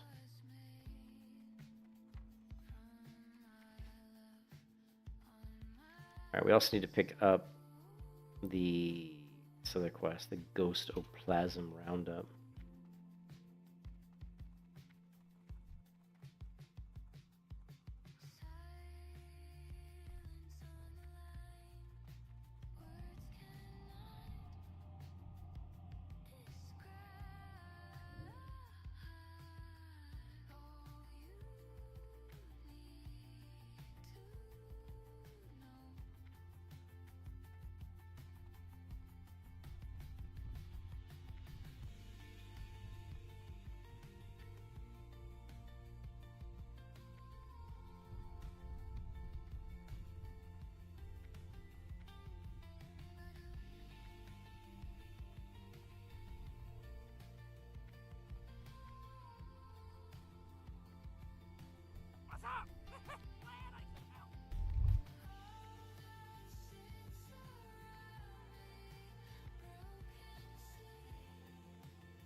Gotta get to level 40 so we can use our new shoulders. It's nice armor. Actually, getting to level 40 is gonna be nice because we also have some boots that we can use at 40. Now they're not as good as my boots, I don't think, but they're mail, so they'll give me a lot of armor. Just kill this guy because he's annoying me.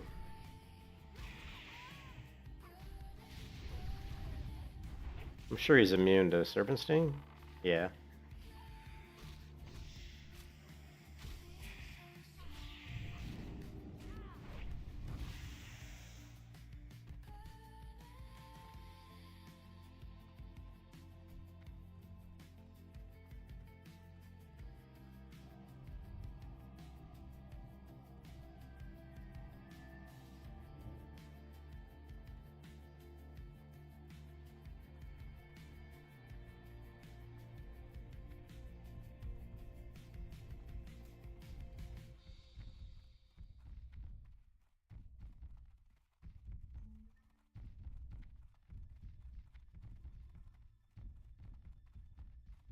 Oh, this Kodo speeds up. He slows down.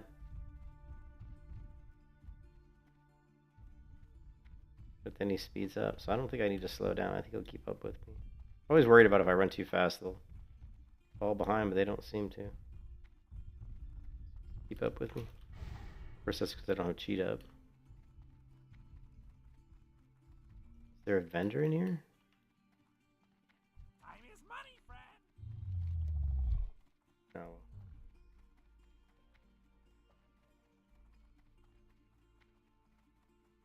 I did find a new vendor in Stone Talon Peak that I wasn't aware of. You go into,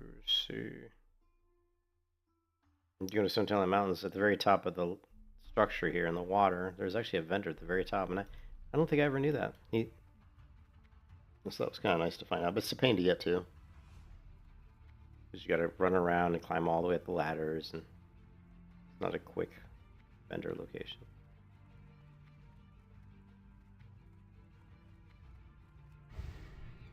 All right, we're gonna buff up here because we're gonna start fighting some of these mobs.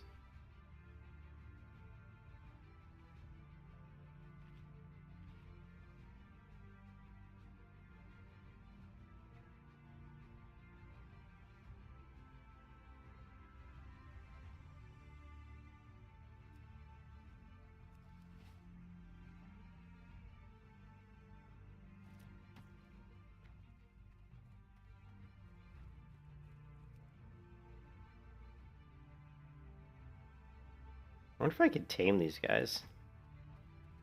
Wow, 2 out of 2, no summons. That's pretty amazing.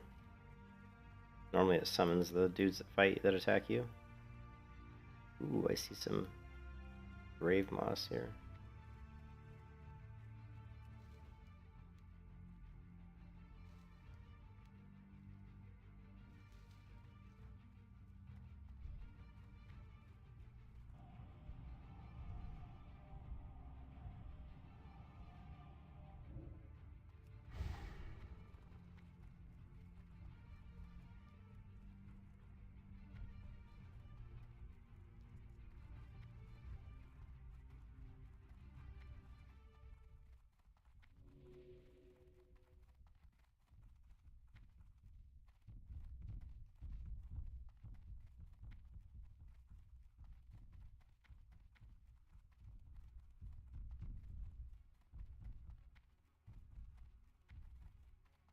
Yeah.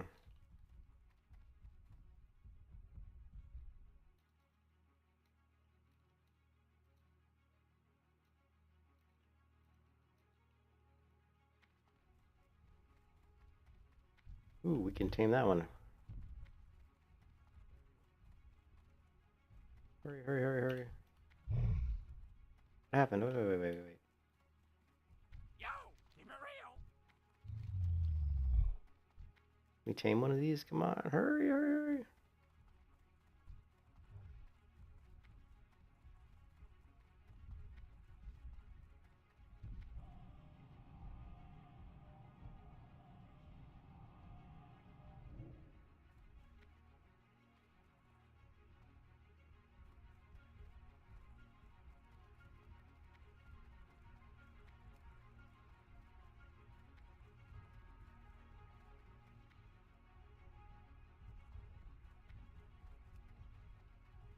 up?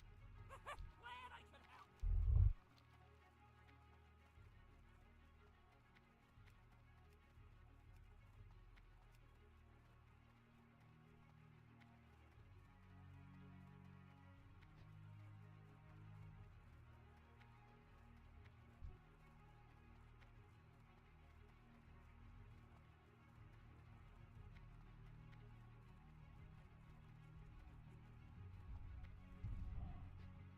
Oh, and they all just disappeared. You see that? Well, that was a bummer.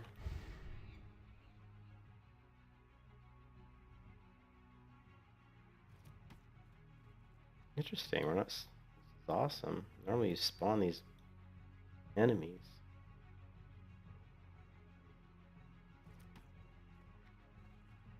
Maybe they changed the quest? No. Maybe I'm just damn lucky with RNG right now.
Talk to me.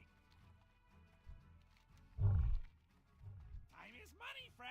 Hurry back. Keep it real. Got 2 shoulders to choose from when we hit 40. It'd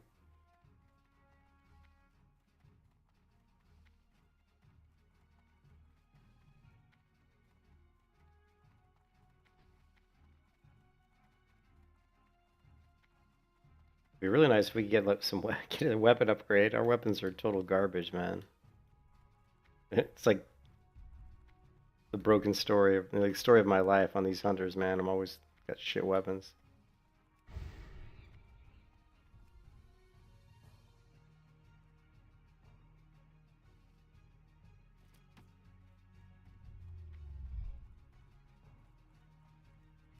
It is, man.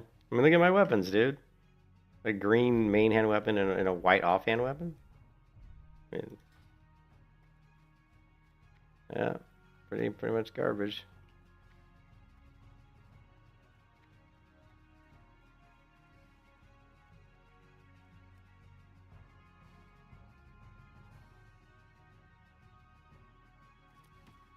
So they changed this quest. This quest on this server is different. It used to be that when you looted these Kodo bones, they would summon these aggressive Kodos that you had to fight or run from, whatever you wanted to do. But now it's not summoning them. So somebody changed the quest.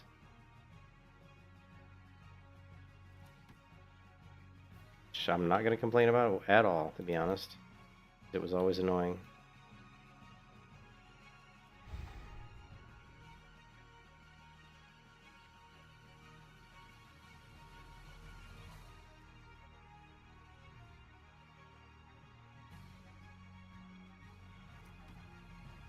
Look, see, there's one.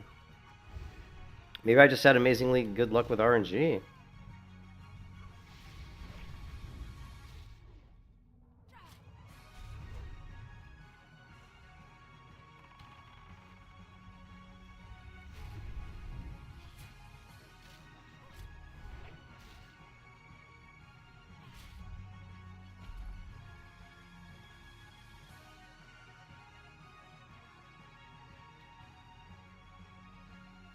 That's going to give us a neck piece.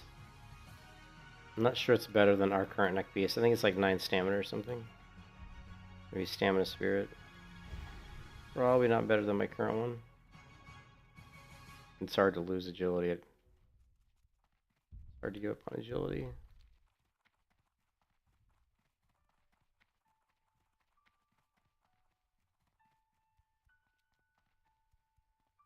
We're going to pick up 2 quests which are much more difficult than those quests. Then we can do Scarlet Monastery. We complete these 2. Yo, hurry back!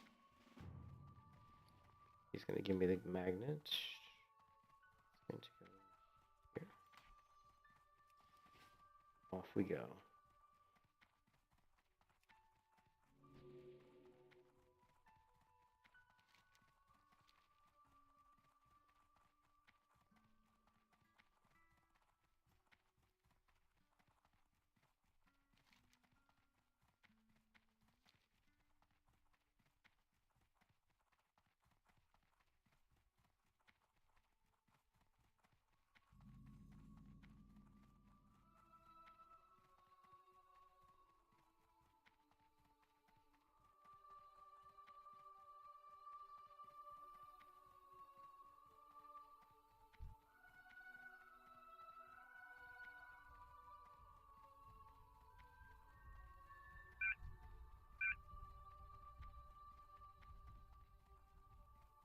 I want to mess around with him. He's a gold elite, so he would absolutely annihilate me.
Well, they had a sale on all the Guild Wars 2 stuff, but I think it ended too.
I'm talking to Lintharia. Lintharia is the first person in the guild.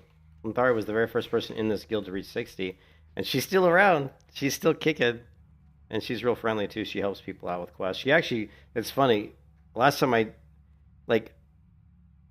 she actually grouped with me. Last time I grouped with Lintharia was right here. Was in Desolus. She helped Lonely Elf do some of the quests. You know what I mean? So.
I did aggro that one. Son of a bitch.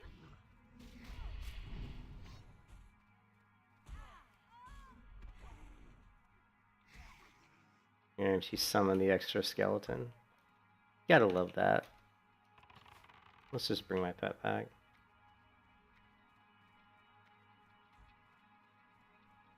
I'm just gonna probably... Let's kill this guy first.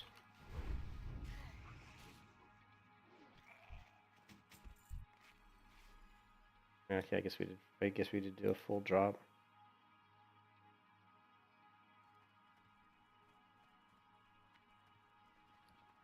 Alright, here's where it gets a little tricky. Because we're going to be doing the ectoplasm or ghostoplasm roundup, which is can be a little interesting. But we got to clear the area first.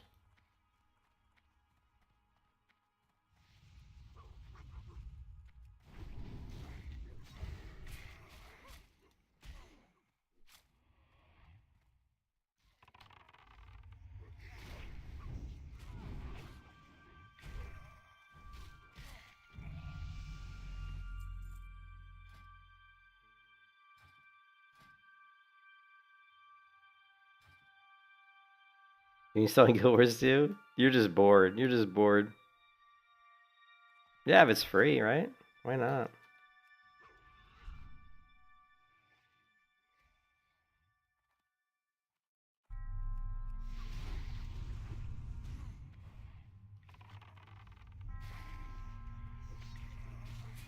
I think you're just bored because you're waiting for that other game to come out. What is it? Is it a new game or is it an update to the existing game? The Thief game you were talking about? Alright, we gotta be really careful here on this part of the quest. This can be a little bit dangerous. Probably should kick in our Rumsey Rum Black Label on this one. And let's go for food buff, stamina buff. Rogue Trader DLC is coming.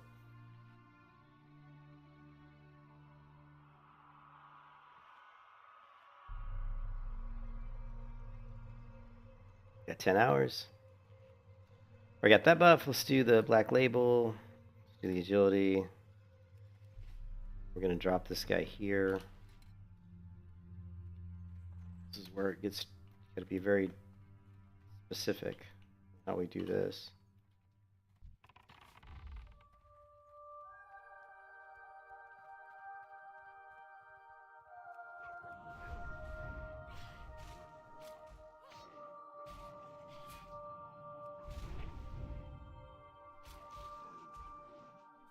Guess he resisted my fire trap. Kind of sucks.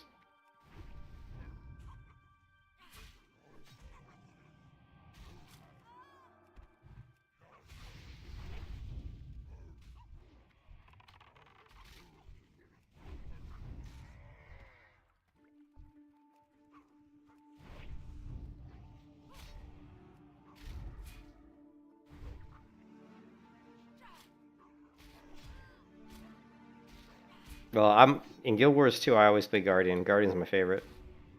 I love Guardian. But if you're not a melee class, if you want to do like a caster, then obviously Guardian's not your choice. If you're going to do a caster, my favorite is Elementalist. But I think, but you said you played the. This is where it's tricky. You don't see a skeleton behind us. Now, if we were on the other side, we could single out this guy. But we can't. He's too far away. Now, do these guys disappear, or do they just stay there? All right, we'll just summon it again. We'll clear this out. Can't be greedy when it comes to this quest.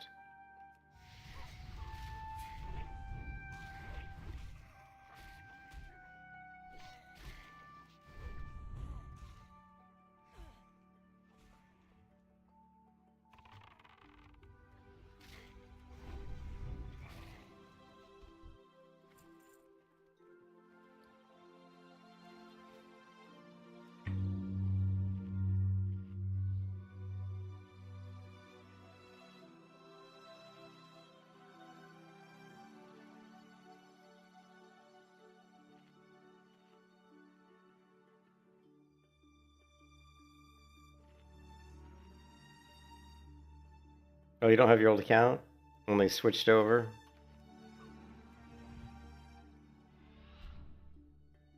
All I can say is Elementalist is really fun. Guardian's really fun. But those are the only ones that I have a lot of experience on. I can't really speak to most of the other classes because I spent most of my time in Guild Wars 2. All the Ranger. The Ranger's really fun too. The Ranger's quite fun. So if you like hunters or archers, I would try the Ranger because it's really fun. Yeah, see, you're totally going classes that I didn't play.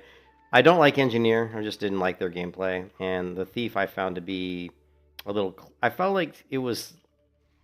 The abilities were a little. I don't want to say clunky. Something about the Thief never felt. I don't know. It was. I played the Thief a little bit and I liked it, but there was something about it that didn't click with me, and I can't really put my finger on it, so.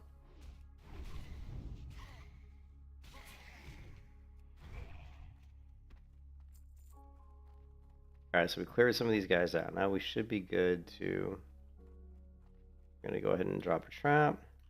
Going to redo my mana here. We're going to drop our ectoplasm collector thingy, whatever it is, majigga. Thingamajig. Shit. This guy just spawned right there. Alright. That kind of screwed everything up, didn't it? Kind of ruined my whole process completely now. Now there's going to be too many of these guys coming out, and I won't be able to pull them. That screwed everything up.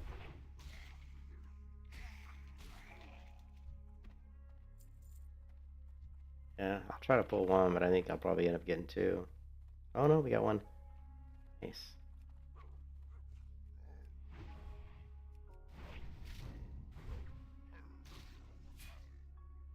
Insurance, fantastic burst, and self-sustain. Like I said, I've never played. I actually 100% never played the engineer. Just the way they're watching other people play the engineer. It didn't appeal to me. I was like, this just doesn't look like something I would like. So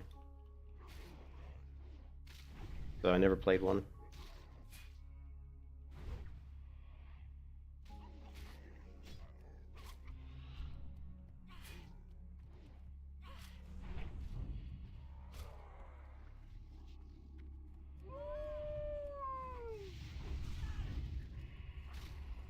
Gonna summon her little skeleton. The necromancers are a real pain.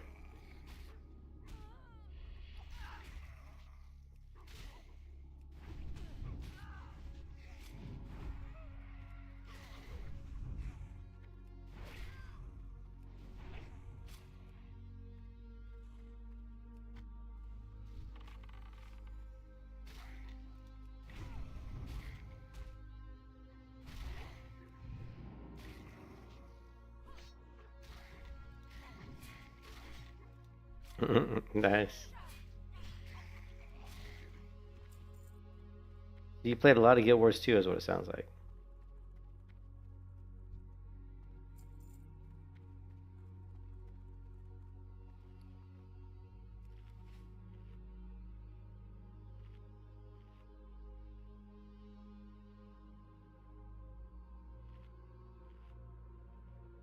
This quest is easier from. I think it might be easier from the other angle, but oh well, we're here now, so we're just gonna deal with it.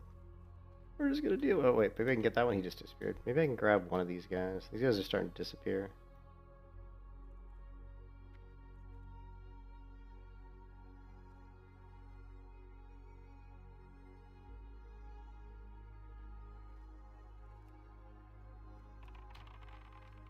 See if that pulls one or more. Yeah, just one. Nice. Very nice.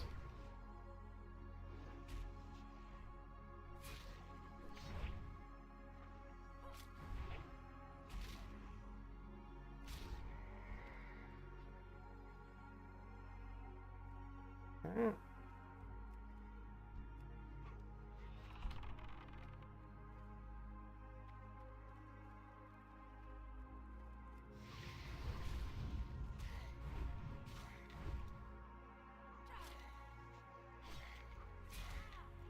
Yeah, my thief was Savari.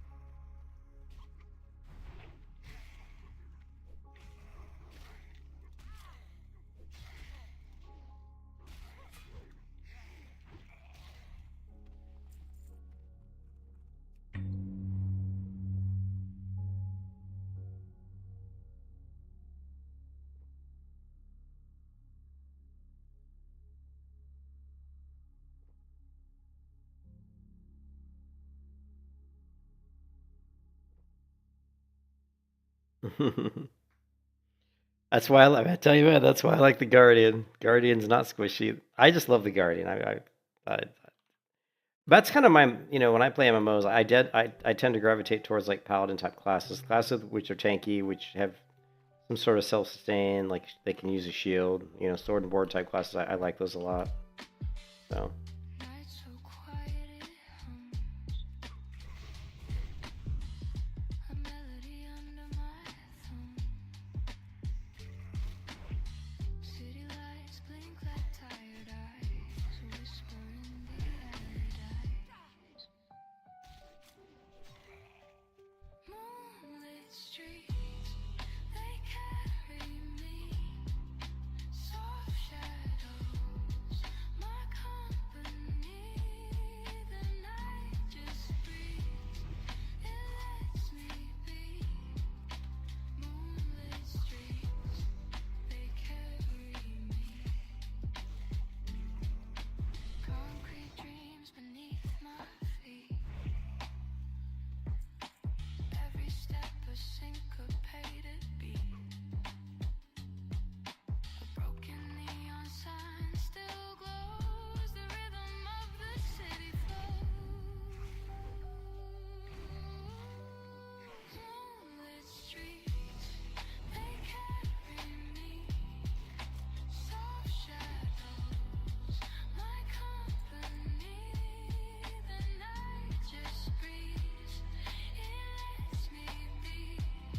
Yeah. You know what? You know what, Flo? The other one actually died, which is ridiculous because I don't really ever die in hardcore that much. But I was doing an escort quest in Winter Spring, and it just turned the shit went south. You know, the NPC kept walking up through all these enraging, moonkins, alkins, moonkins, whatever they are. And they were like 58, like good level 57, 58, so they were like the same level as me or one level higher, and they did a lot of damage. And I ended up getting like 3 of them on me, and I would have been fine, but I dropped a then a fourth. She walked up and aggroed a fourth one, and I went up to freezing trap that one, and I would have been fine if the freezing trap landed, but the mob resisted my freezing trap. So then I had 4 moonkins on me, and I decided to just go ahead and try to reset the fight. Problem was, in that specific area where I was doing the quest, you have to reset the fight, you have to go out of it's like a canyon. You have to go out the mouth of the canyon, and to go out the mouth of the canyon, you have to walk past more mobs, and it just, the shit hit the fan. Basically, I couldn't get past the mobs without aggroing one more, so there's 5 mobs, and my pet got killed because I just tamed a new pet the day before, so he didn't have all his ranks of armor, didn't have all his ranks of stamina, so it was a lot of different circumstances that led to, but mostly it was probably just my own stupidity.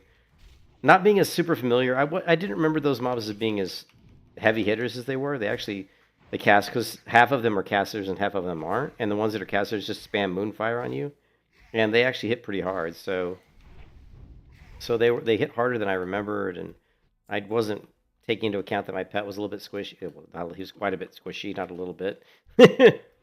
So yeah, it was a shock. I don't ever really die that much, so I was pissed. I was not happy. That was a pure melee hunter who had never used a bow, never used a crossbow, never used a gun.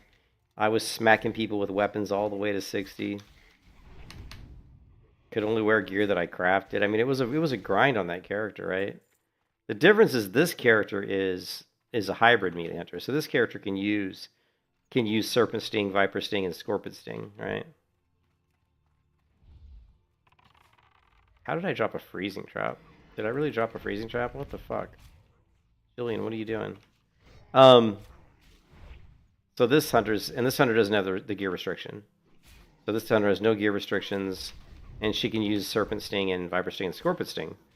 So she's a hybrid melee hunter, and so she'll be a lot easier to level. I wasn't going to grind pure melee all the way to 60 again, and I had that one at 57.5, and that was like 11 and a half days playtime on that character too. Whereas this one, much less.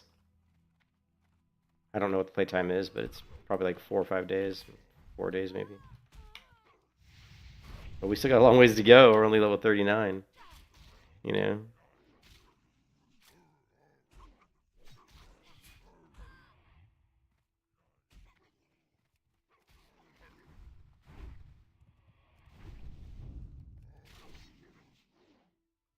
These guys are a little tanky.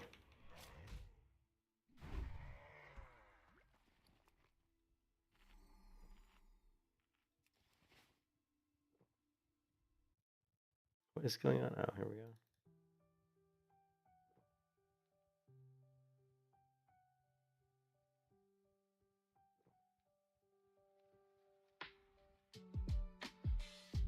Night so quiet it hums. A melody under my thumb. City lights blink like tired eyes, whisper in the alley. Oh, we got 2.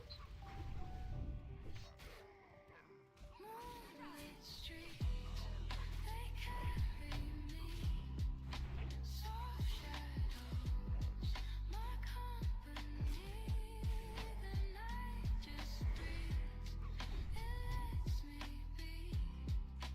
Moonlit streets, they carry me. Concrete dreams beneath my feet. Every step a syncopated beat.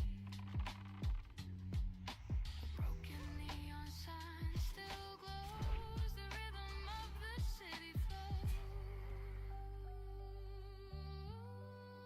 Moonlit streets, they carry me. I think Well, I don't really like owls. I don't like the sound that owls make. Plus, I don't like the AOE.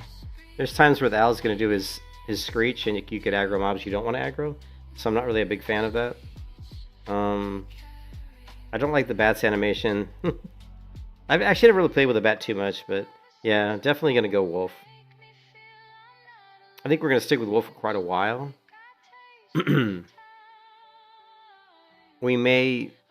I may switch to kitty because I do like the winter spring cats, but being that my character ended up dying the way she did in that specific situation, the wolf would have worked out a lot better than a cat because the wolf is a little bit tankier than a cat.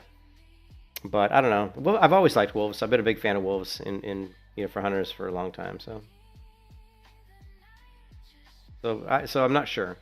I guess to answer your question, definitely going to be using wolf for a long time.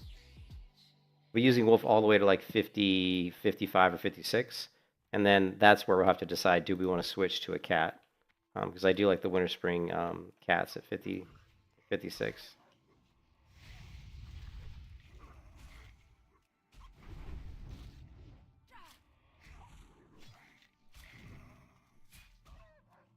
Yeah, I probably will switch just because the wolf has, the cat has prowl too, which I actually like. I actually really like prowl. There's certain situations where prowl comes in handy.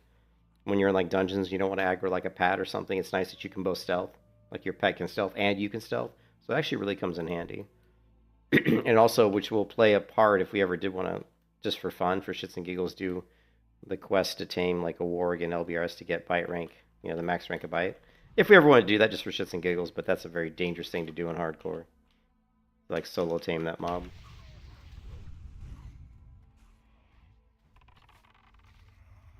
But yeah, we'll see.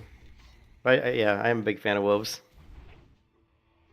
My good old pal Hopper. I've been using. It's funny. I always name my wolves Hopper, and that comes from the Wheel of Time novels by Robert Jordan. But I read these novels when I was in college, so which I graduated college in '92. Started playing World of Warcraft, obviously, in 2000 whatever. I hate this caster mob.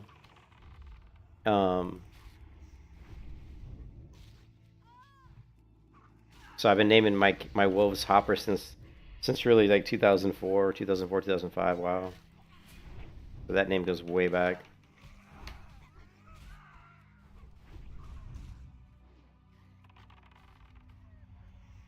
It's so funny because I tend to name my pets the same thing, and when I tamed my kitty, I gave my kitty the wrong name. I named her Faye, which isn't the name I usually use for the winter spring cat.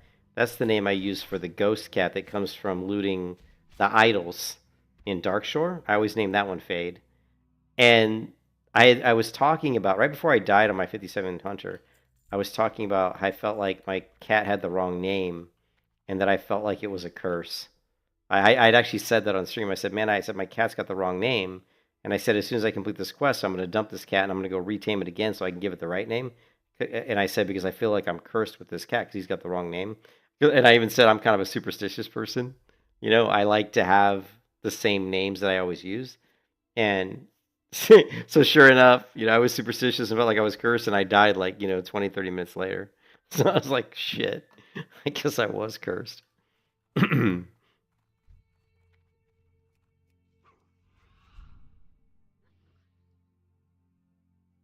That's a long run for that wolf. Long scamper.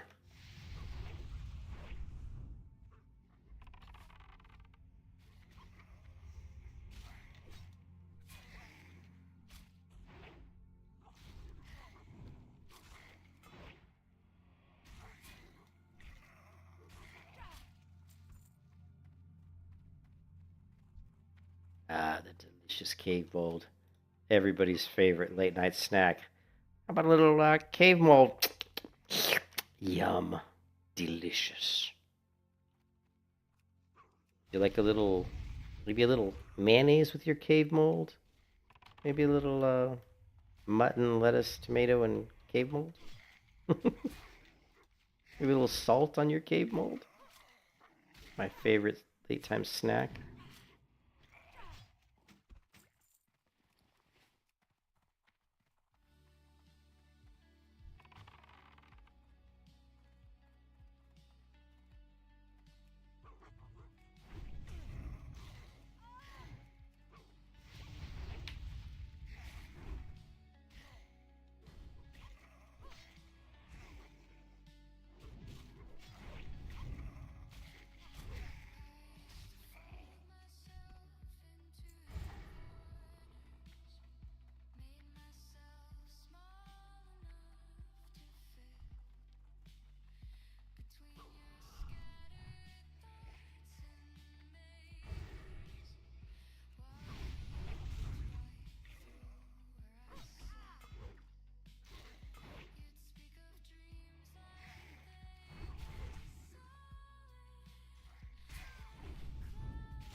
Yeah, we're nowhere near the money we need for our mount. And the profession I have doesn't really make me any money. Like whenever I'm skinning, skinning leatherworking, I can get my money pretty easily. Probably gonna have to deal with cooking.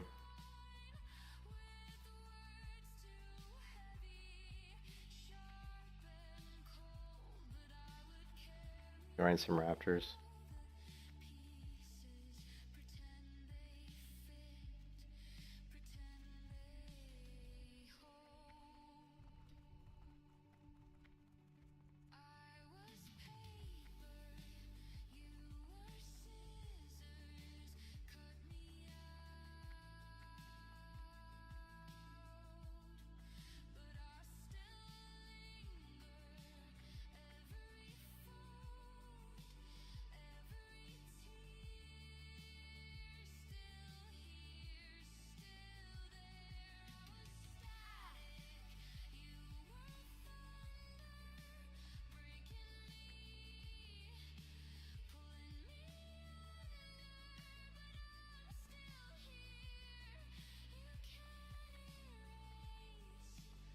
Time is money, friend.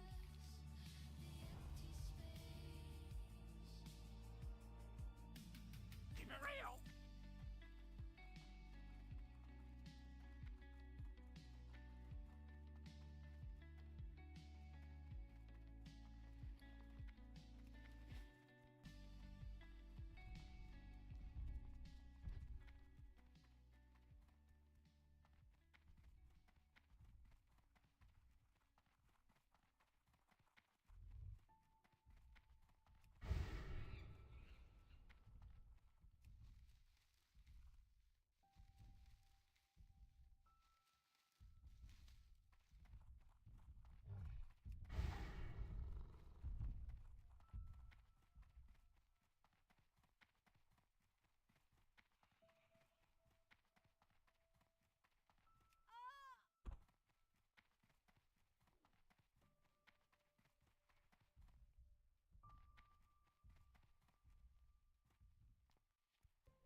DPS RFD.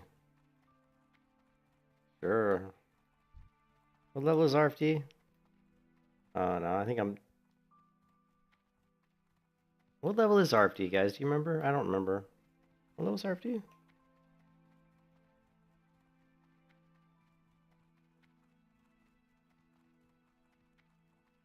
Um,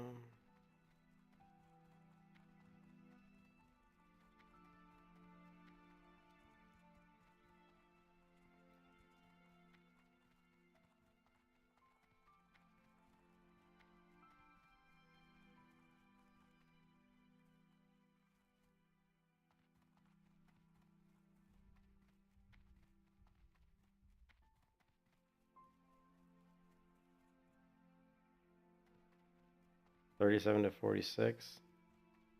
Yeah.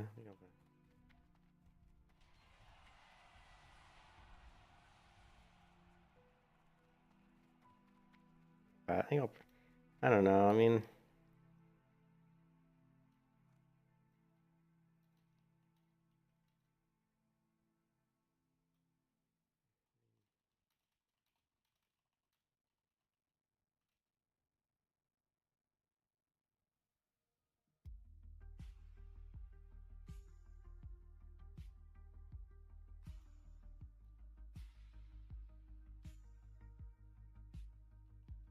City hums, the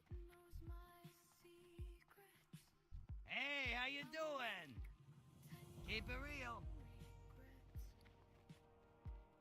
Every scar I tried to hide led me I don't really want to do RFD. The only reason I was thinking about doing is the XP would be really good. There's a spark I can't contain. But I don't, I'm just gonna pass. I'll pass for now. I don't want to. I don't want to get in a group of people I don't know. I'll pass. I'll pass for now. For now, thanks. I'm breaking through, leaving I already died on the other hunter, which sucks, and I really don't want to risk running a group with people I don't know, especially RFD, because RFD can be. It's not dangerous really, but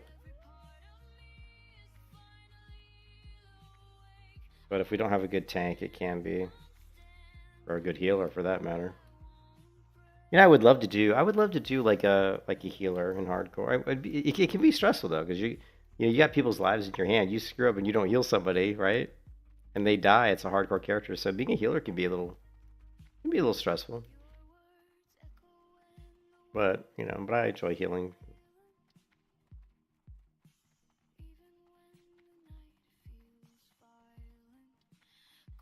All right.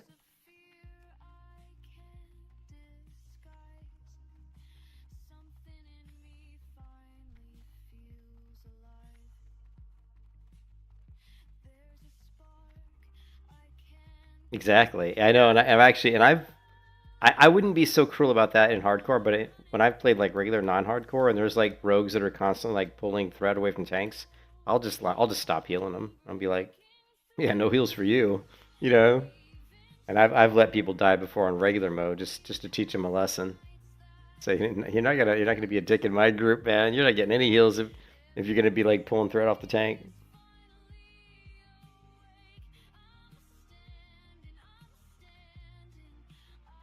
When they're pulling threat because they're attacking before the tank lands his first blow. Like the tank will charge in to do something to hit, and then the rogue will like open up before the tank even hits once. And I'm like, no. You're like, nah, you're not gonna do that.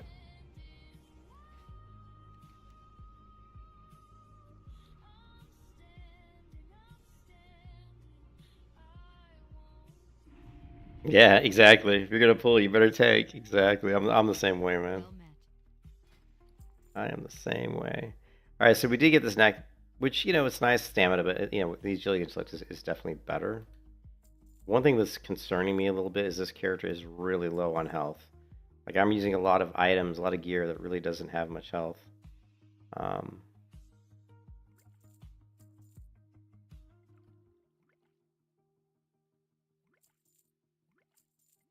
right, right here.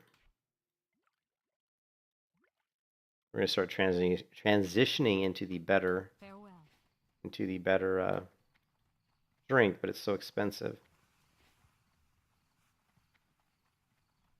I think we may want to just grind some raptors just to make some money. Raptors are 37. Yeah, we could grind raptors to 40 easy.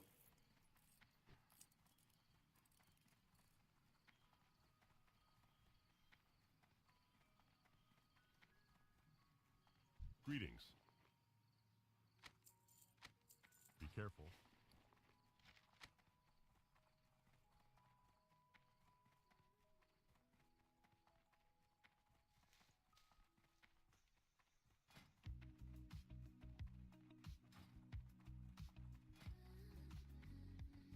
Nature protection potion.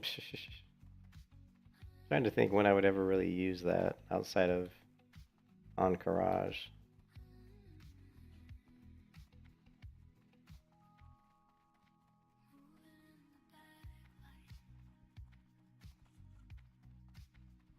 You need something? Yeah.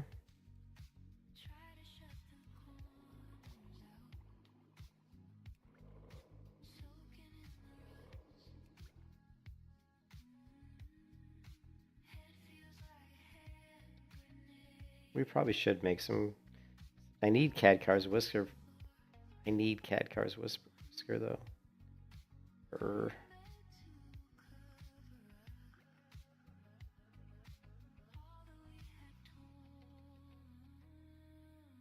Just sell this.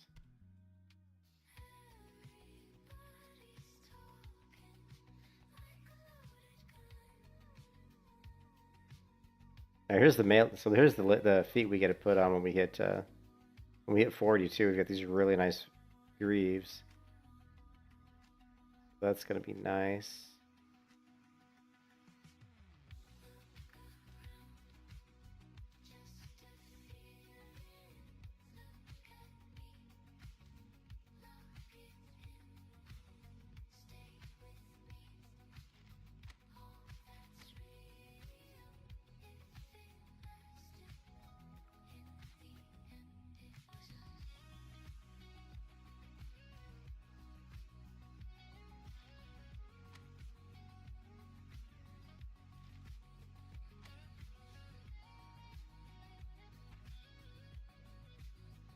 Trying to see what we can get rid of.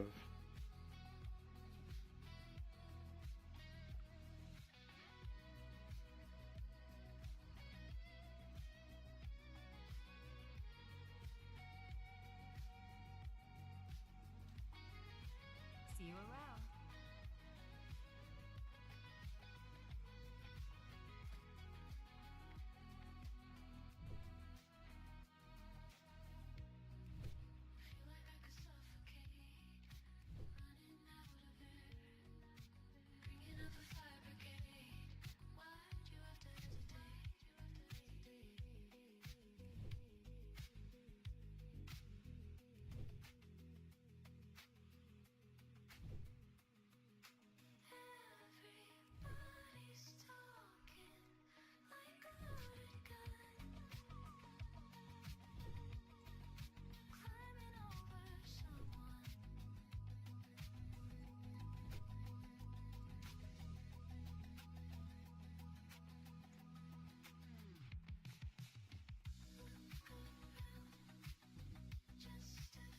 Light be with you.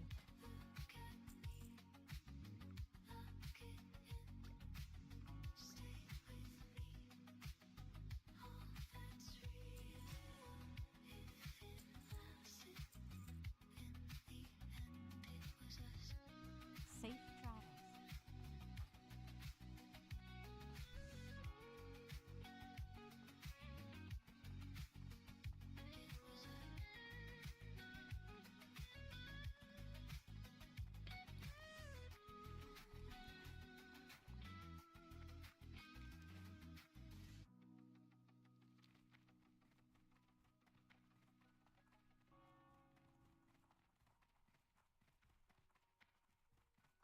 King's honor, friend.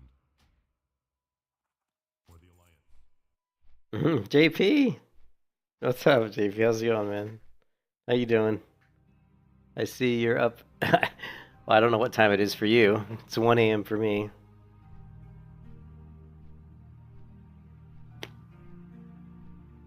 Trying to get to level 40. Yeah, but JP, dude, JP, we got some good stuff, man. We got Ion 2 coming. You're only a few hours from me. Oh wait, you're in Florida? Is that right? You're in Florida, right? Where are you at in Florida?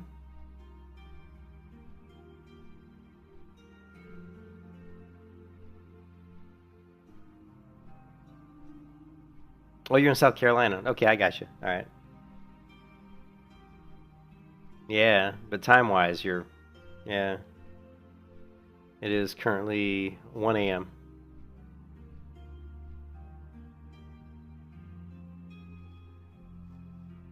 DeBerry. Where is DeBerry? I'm not familiar with DeBerry. Is that Florida? It is. Here, let's do... Let's try this. DeBerry, Florida. Wow, it looks like a... Oh, it's a beautiful park here. DeBerry Hall Historic Site. How many people live in DeBerry? 22,000. I am not familiar with DeBerry. Let's see where this is at. Oh, it's pretty far from me. I am way over here. See Spring Hill? I live right around here. DeBerry's over here, so it's probably not that far. A couple hours, maybe 3 hours.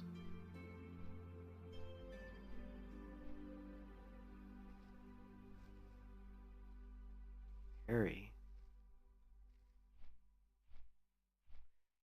You know, when I first moved to Florida, because I'm from Illinois originally, I didn't really care for like the I didn't really care for like the Florida like fauna and foliage. You know, I wasn't really big into the type of trees and stuff, but it's kind of grown on me now. Like now I like this, you know, I like this. Well, I've always loved Spanish moss, but you can see this, you know, cedar trees. Is that a cedar? Oh my god, my brain. It's not a cedar tree. It's oh god, what is it called? The cypress tree. Yeah. Yeah, this is a cypress tree.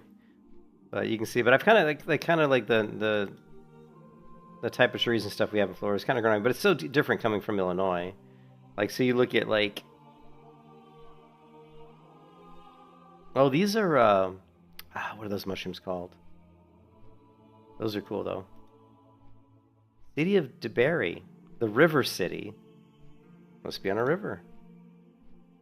Oh wait, DeBerry. Holy crap, look at this lake here. That's a big lake.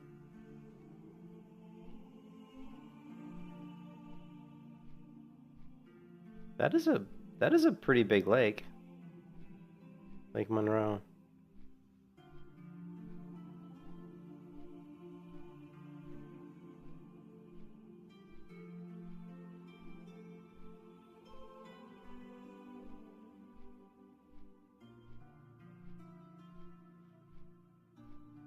But then you go to where I was born, just to show you a difference in kind of the landscape, right? I was born in Peoria, Illinois.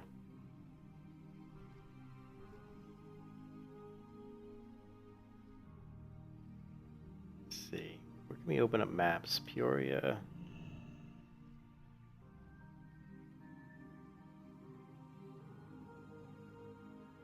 Why is this not opening up in maps? I don't want things to explore.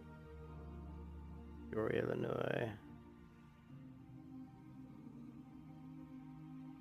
Yeah, so this is Peoria. But Peoria is right on the Illinois River. So here's the bridge that goes over into downtown Peoria. And here's what downtown Peoria actually looks like.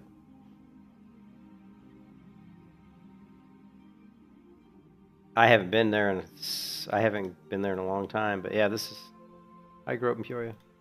But yeah, just Illinois has more types of various trees than any other state in the United States, which is pretty interesting. So I was used to seeing like the change in the seasonal changes.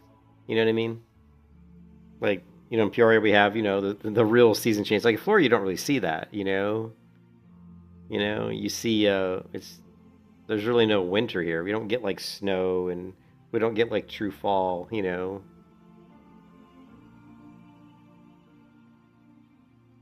And I miss that. Yeah, I miss that. So I came here because I had a quest here. Where's the quest at? Where's the turn in? It's in the Hall of Explorers. Of course, every quest seems to be in the Hall of Explorers.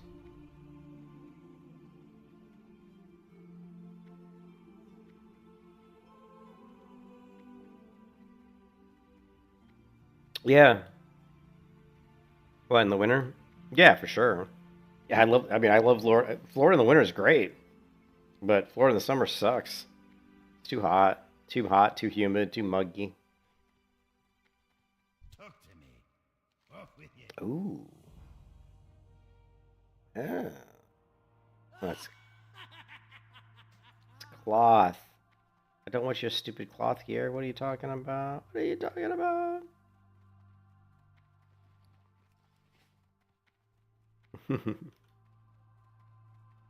Yeah, Chicago summers are hot too, but it's not as humid as Florida. And I lived in Chicago a very long time. And I love Chicago.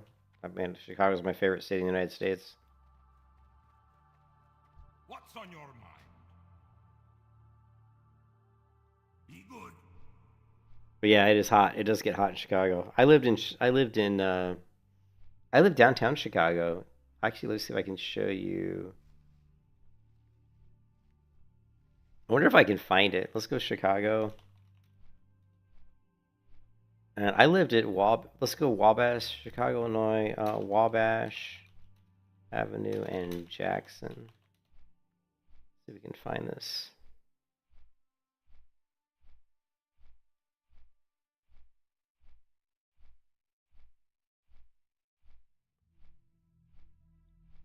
So I lived, let's see, where is Michigan Avenue?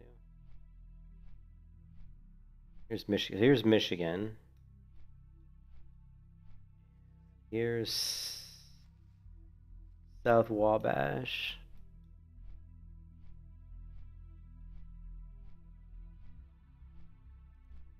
That's going to be so hard to find.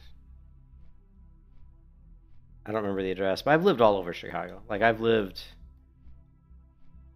like, you know, the main downtown Chicago. I lived up in, you know, Auto Park. This map looks like crap. Google Maps.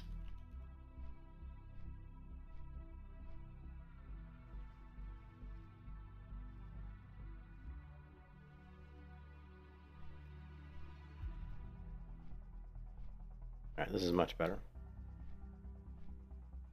Yeah, so I lived just south of Chicago, like right down here.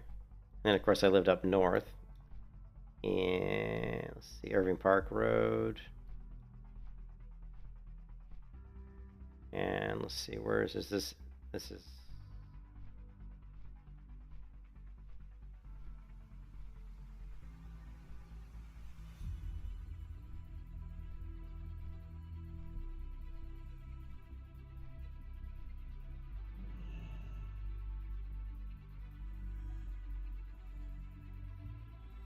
Milwaukee Avenue. Where's Damon? Cicero. Yeah, I'm too far. Kedzie. I'm trying to find like the place I lived the longest in Chicago. Cello. It's funny, like it's here's Lincoln Avenue. Okay, so here we go.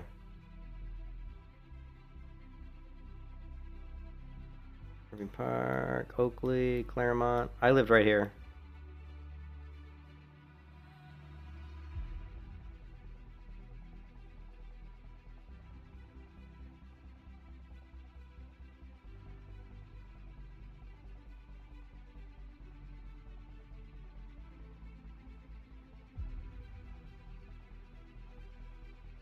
Pretty sure this is it. This building right here. 3847. Is that 30? I don't know if that's 3847, but yeah, I'm pretty sure it's this building right here. I lived in this building right here in Chicago. It is right there. Anyways.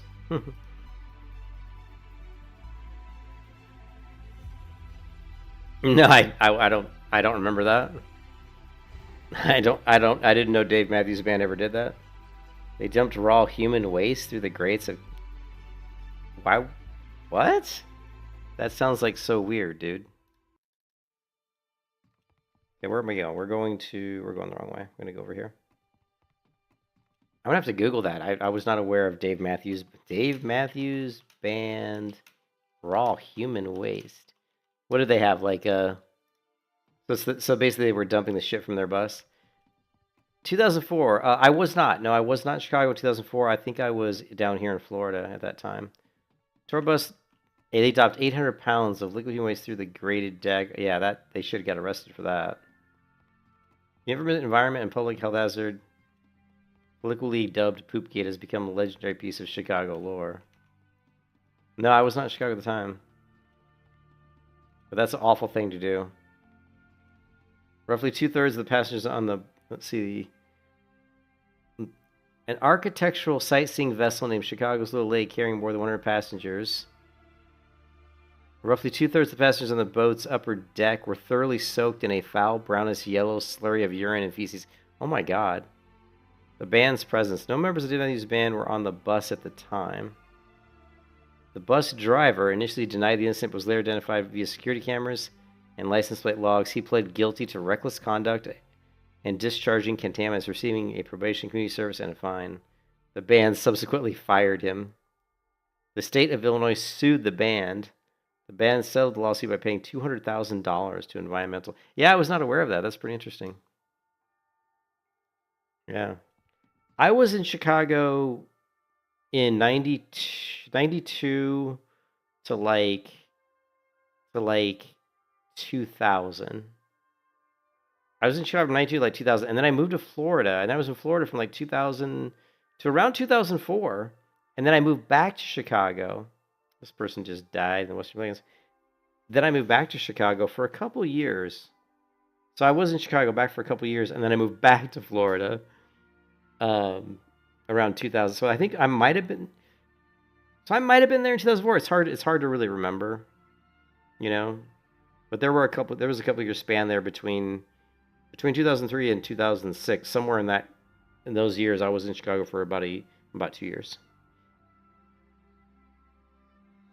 But from like 92 to 2000, I was in Chicago.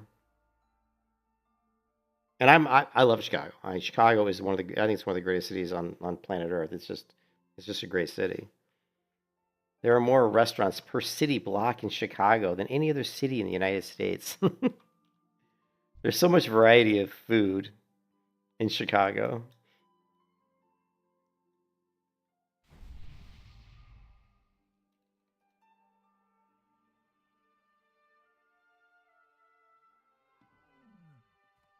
I'm trying to think of bands from Chicago. Well, I'm a big Smashing Pumpkins fan. Of course, they're from Chicago. What's the other band that I listen to that's from Chicago? There's quite a few bands from Chicago. I can't remember if Fugazi was from Chicago. I think they're from Illinois.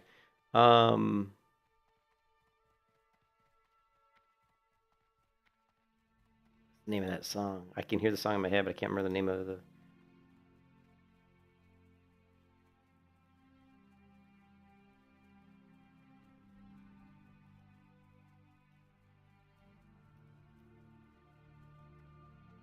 Chicago bands from the 90s. Smashing Pumpkins, of course. I'm a big fan. Local H is the other band I was thinking of.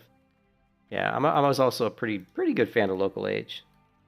Yeah, I'm a huge Smashing Pumpkins fan. In fact, Smashing Pumpkins was my favorite band for a long time. And my favorite song by the Smashing Pumpkins would have to be Mayonnaise. I love it. I absolutely love it. This Time of Night on Theramore Island. I love this. Let me zoom in. I absolutely love this color palette right here.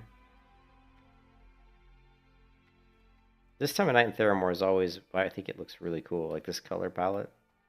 Kind of gray blue. Love it. You were in love with Darcy?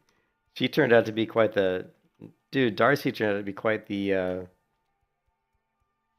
she's quite the head case. Been arrested multiple times. Problems with drugs. She's pretty much a basket case nowadays. She was always a little bit out there. Darcy was always a little bit out there. And it was funny that her and James, the other guitar player, had a relationship. Obviously that never works in a band very well. But yeah, Darcy was kind of cute in her own way. Yeah, James is doing well. Like James is, remember Darcy and James started their own record label. I can't remember what it was called, like Itch Scratchy Records or something. Everything you never do and all you never say. Never make it easier to numb out all the pain. Not like anything was wrong. It never made it right. You're the one to come on strong, so why am I all alone? Here we go again. The same old thing. Smiling through a bleeding. But I mean, the Pumpkins have so many good songs, right? They have so many. But I mean, Mayonnaise was probably my favorite. But there's so many good songs by the Pumpkins. When they did the Adore album, I wasn't like a huge fan of Adore. Like let me look at the Adore album list. Yeah, I wasn't a big fan of the album Adore. I thought it was not that great. And you know, Billy's a great songwriter. He's a fantastic songwriter, and he's a pretty good guitar player. But he's also kind of a basket case. He's got a massive ego. But if you look at the Adore album, there's a song called Perfect on there, which I thought was decent. Yeah, I'd have to listen to the album again. But yeah, To Sheila, the first track was decent, but not one of their better albums, you know. Oh yeah, I mean their best album really was Siamese Dream, and well, I mean, but really Siamese Dream, Melancholy, and Infinite Sadness, and the green cover. What was it called? Oh my God, why can't I remember it? Yeah, I wasn't a big fan of that album of Adore. I thought it was one of their weaker albums.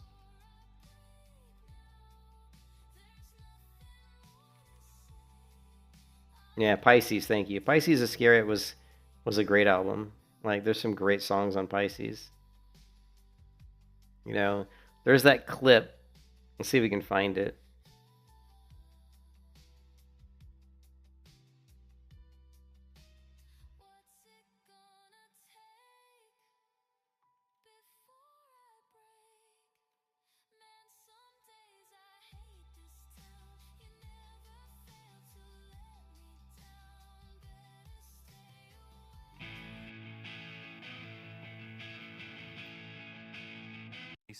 Almost 27 years later, it's back. So this is the guitar that he recorded, you know, most of Gish on. Remember, because Gish was Pisces Iscariot was great, but Gish was even better. The cool part. And listen to the.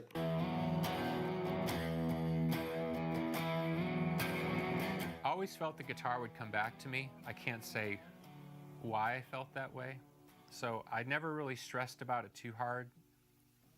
Sent me some pictures. So this woman somehow ended up with this guitar, and I can't remember how she got it, but if you watch the video, it's really cool. Like, so the guitar I can't remember if it was stolen. I think it was stolen, and somehow she ended up getting it like a garage sale or some weird thing, and then somehow somebody saw it and realized, hey, I think that's Billy Corgan's missing guitar, and she actually I think gave it to him for free. I think she said, well, it's your guitar, you can have it, you know, which I thought was really nice of her. So. Yeah, I love War. Yeah, War is a great song, man. I think that's my favorite track on that. I think War is my favorite track on that album. I mean, we'll demonetize the stream. Hold on a second.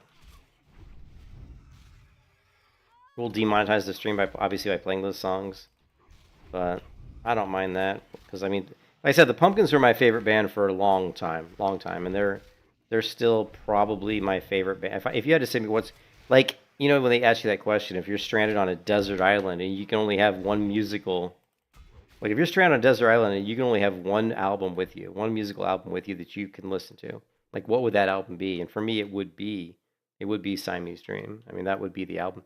Although I'd be tempted to say Melancholy, but no, I would say no, Siamese Dream. Siamese Dream is just so good. It's such a great album.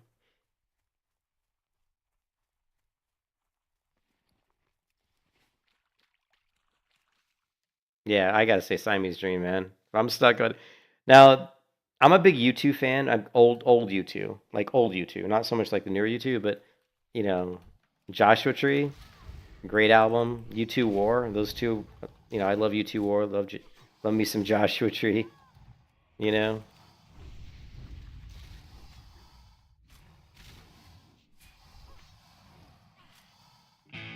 I mean, what's more iconic than, right? I mean, what's more iconic than this?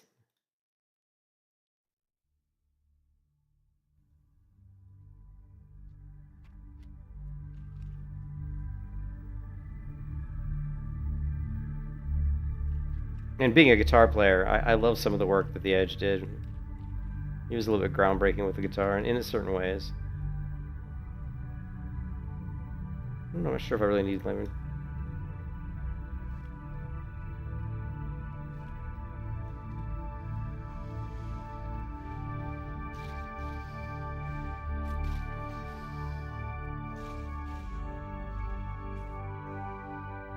They don't make albums like this anymore.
So then you go with, so yeah, I love me some U2. But yeah, oh man, dude. Great song. Like it, Pumpkins wrote so many good songs.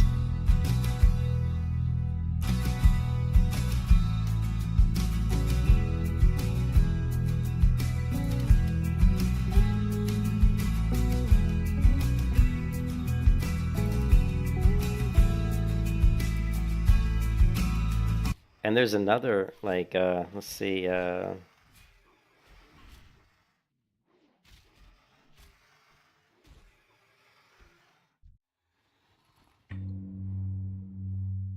also, Obscured is really good.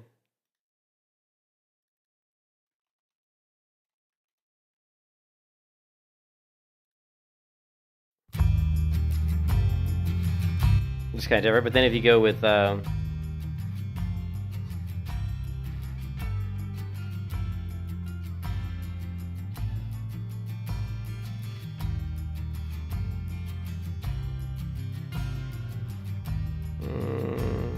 Set the Rate of Jerry. Dude. Set the Rate of Jerry is awesome. This is such a good song.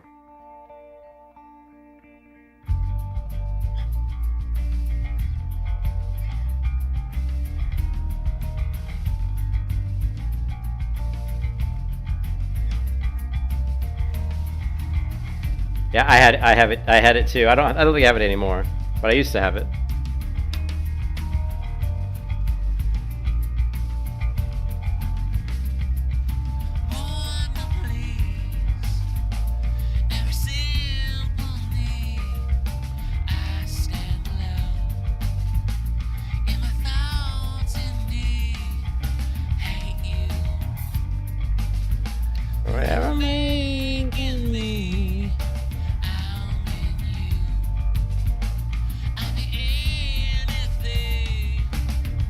Yeah, so that's Set the Rate of Jerry is great. Tristessa's good. Eye's good. Today, obviously.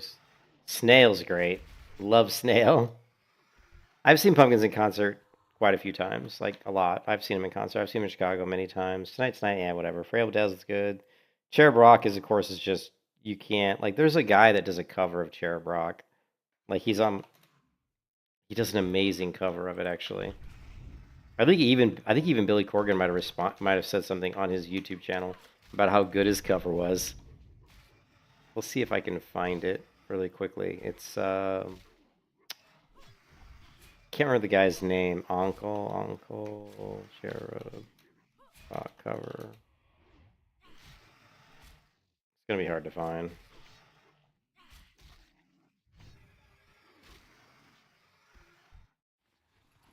But I've never seen anybody cover it. And I was subscribed to him, but I don't know. Can we search through your subscribers? I always wish you could just search. Like, how can I not search through my subs? Or maybe even just, like, sort them alphabetically. Like, come on, really?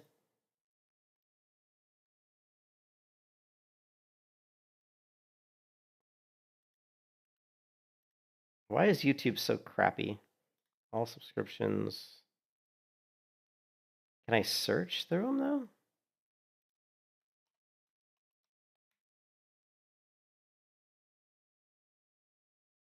Here it is. Okay, this is the guy. This is him, but it looks like his songs are gone. This is the guy though that had like too bad too. He had the best freaking cover of Cherub Rock, but yeah, too bad, man.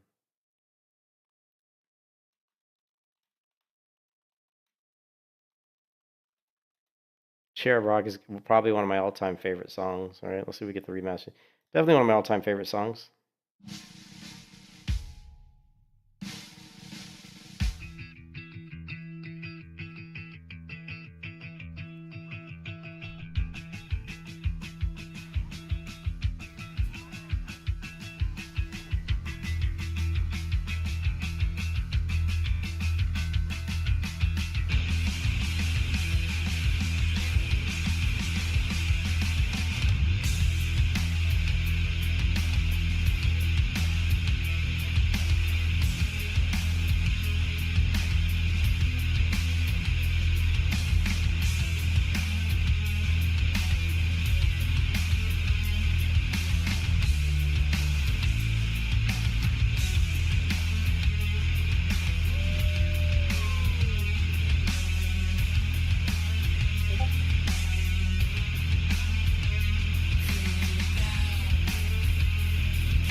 Yeah, I mean the Pumpkins do really, they have really heavy music. They've got soft music, heavy music. I mean, you know, Corgan writes all kinds of stuff, but there's a lot of dynamic range to the Smashing Pumpkins. And then, you know, like just like Snail's a good one. If you pull songs off that one album they did, let me list the Smashing Pumpkins album list. What was the one discography? Would have been Oceana's got a really cool song on it that I like. Euphoria, Bono.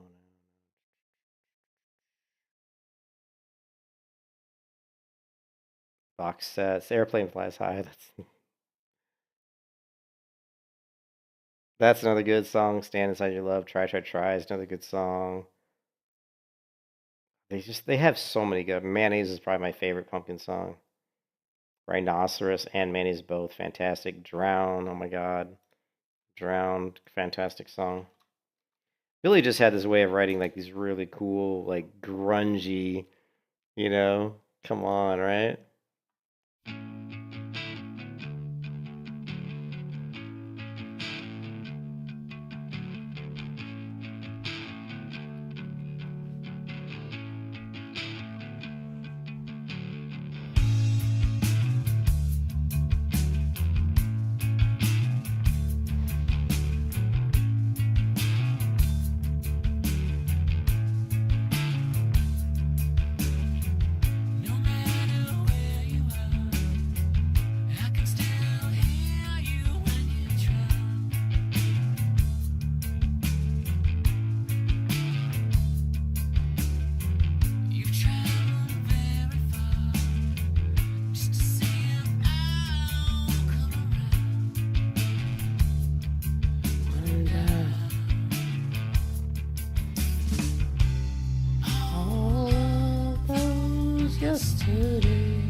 The reason I like the Pumpkins so much is, first of all, I play guitar, so I'm big into guitar, but I just love his guitar tone, like that kind of grungy tone, and like his like a lot of people hate his vocals, but I actually really like his vocals. You know, he's got a lot of feeling going on in how he voices his lyrical lines. You know, there's a lot of feeling to him.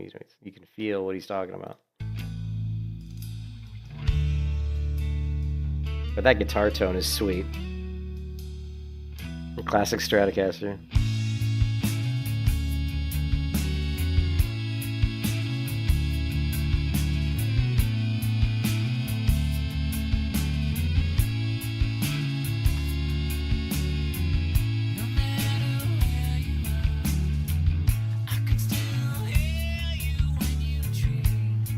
I've got 3 strats.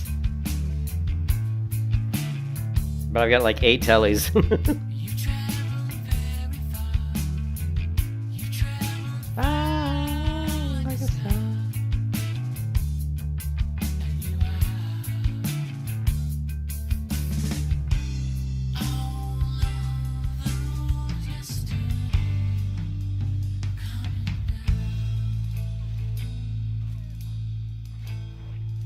But wait till you hear the guitar solo.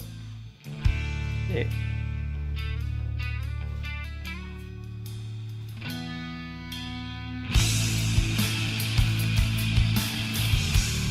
This is something someone's been. This is something someone's been.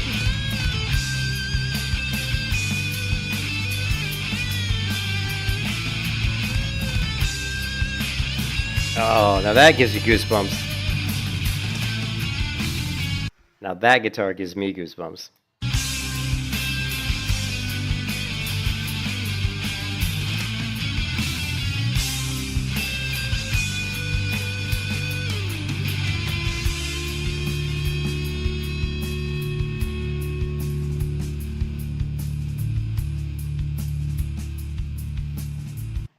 Yeah, unfortunately I don't have the first guitar I ever purchased. It was a really nice Fender. It was a Fender 1995 Fender Deluxe Strat Plus in Crimson Burst, ash body with a Crimson Burst finish. I sold it because I was poor as hell, and I was moving to Florida. And I needed money to get to Florida, basically. Like I was so broke at the time, so I sold it. And I always forever have kind of regretted that because I loved that guitar. But, and it's actually worth a lot of money. I mean, it's gone up in price quite a bit. I mean, that particular model probably sells for, it'd probably go for around $2,000 today. So it's probably, I guess it's doubled. I think I paid $900 for it, I think, brand new. Like if we went to Reverb, I'm sure it's not very common. You go to Reverb, let's see if we can find one. You'd have to go to, you want a Fender 1996, or let's just go Fender Deluxe Strat Plus Crimson. Oh, yeah, so you can still find them. This is the guitar. 1980, but see, these are the wrong years. Yeah, these are completely wrong years. This is the one right here. This is it. This is the guitar I had. It had this beautiful Crimson Burst finish, and it had the gold, silver, blue lace sensor pickups, which a lot of Billy Corgan's tone on the early albums are from lace sensor pickups. Lace sensor pickups, if you want to mimic the Smashing Pumpkins tone, you got to get yourself a Strat with lace sensor pickups.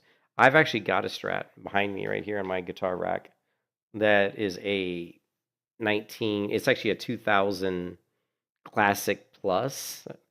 It's 2000 Classic, made in Mexico, but I actually had my friend replace the pickups with lace sensors. So it's the guitar. That guitar is a Fender 50s Classic, and you don't see like this one. It's interesting too because this one sells for $650. I got mine, and it's a beautiful version. This is a pretty interesting guitar made in Mexico. Beautiful neck grain on this one. Look at the wood grain on that neck. I got mine for $400, which was a great deal. These are pretty well made. They're not like amazing, but they're good. They're solid guitars, and I replaced the pickups with the lace sensor pickups. Yeah, so, and that's out of the Strats I own, that's my favorite Strat because of those lace sensor pickups. It just sounds fantastic. So, but if we go back to, let's see here, what's another good song?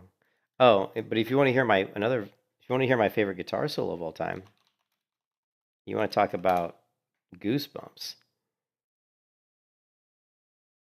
This one. My favorite guitar solo of all time occurs in this song.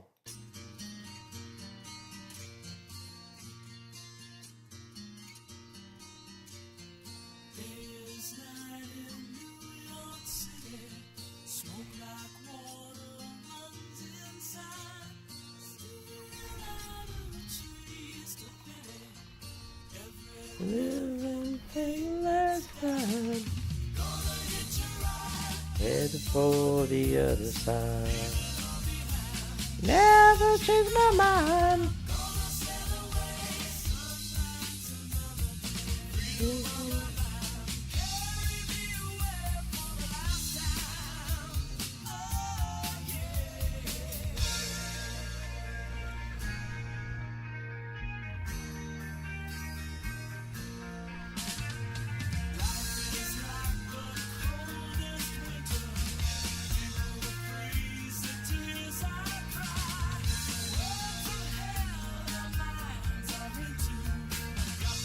Practice ice and fire.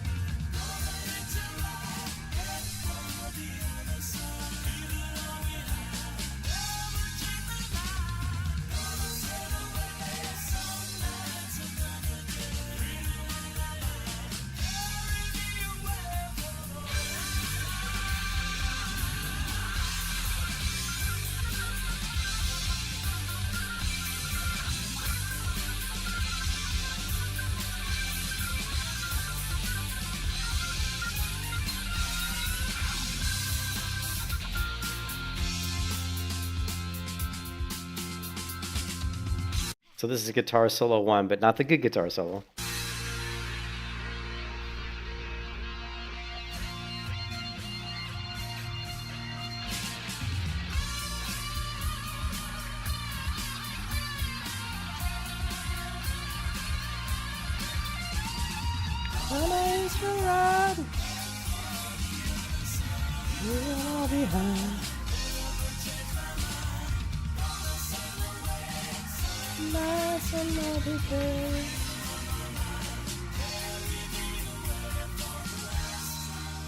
Okay, so now here it comes. This is the greatest guitar solo. This is my favorite all-time guitar solo.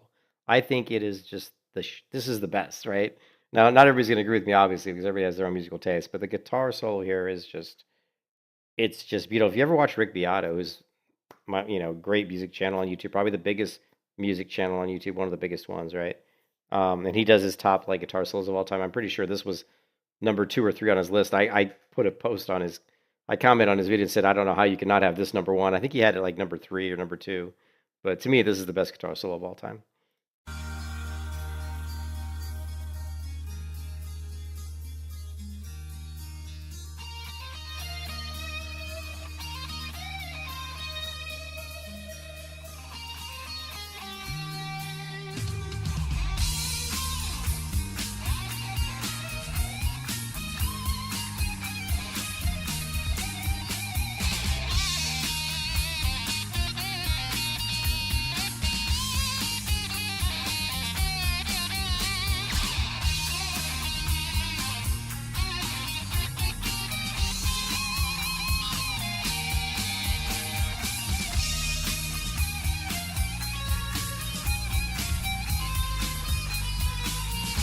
Goosebumps.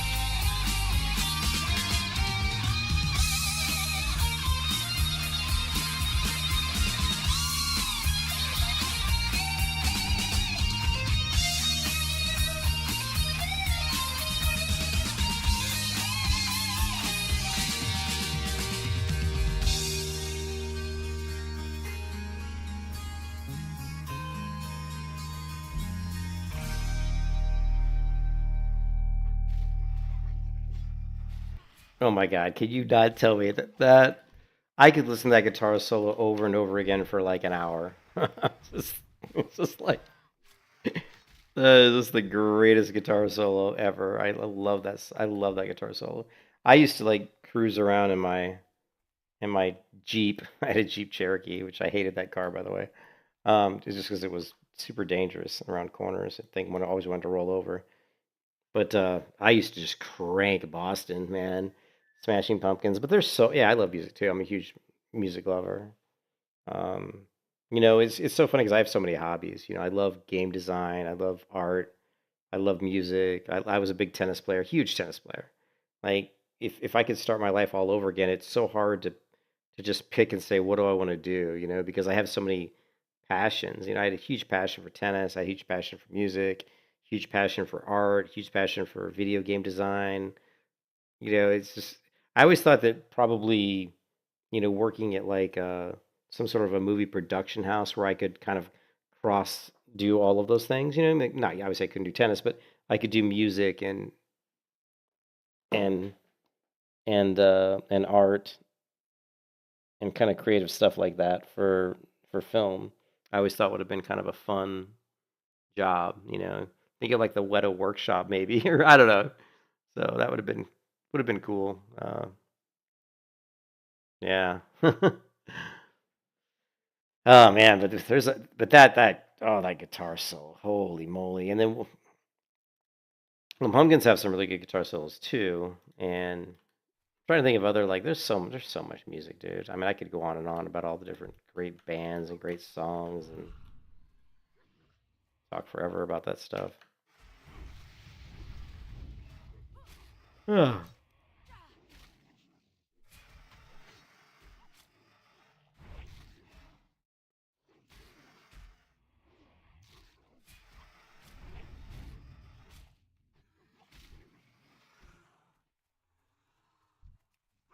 Trying to think of some other really good songs we could that are a little bit more obscure and that maybe you guys might not know that are good, you know. But honestly, it's been so long since I've really thought about that stuff because since when I'm streaming on YouTube, I can't, you know, that stuff then that demonetizes my stream, and so I don't usually get to play that kind of stuff very often because it just, you know.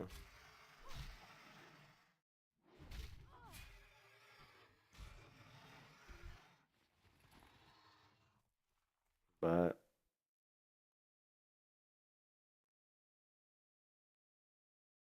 see, what's another good song? What's another really good song? I mean, I like. Oh, here we go. I got one for you. I don't know. Let's see if we can find it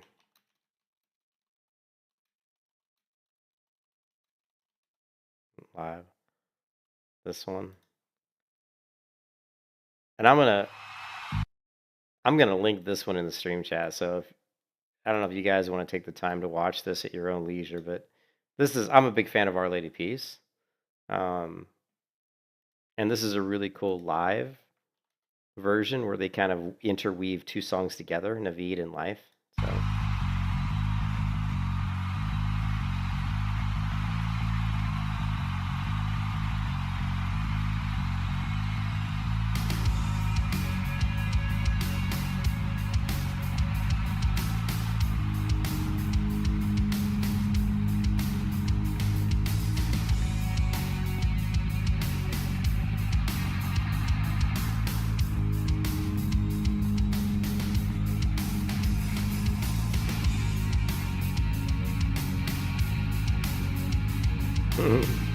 Yeah, check it out, JP.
And is it one?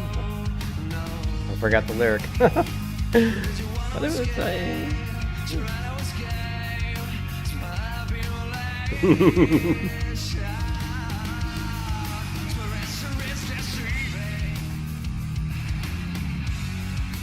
For you.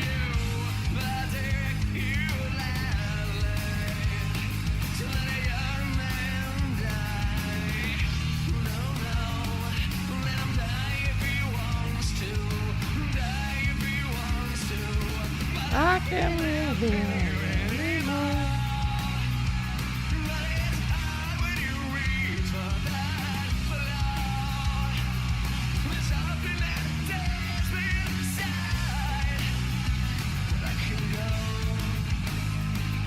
Ooh.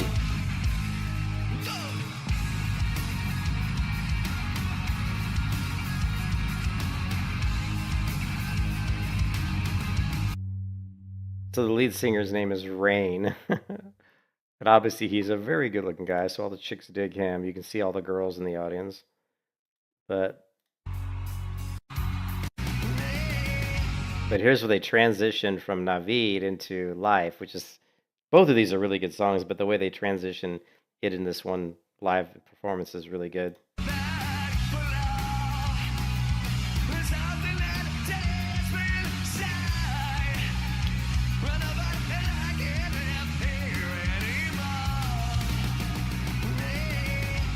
And we're just going to watch this because I love this.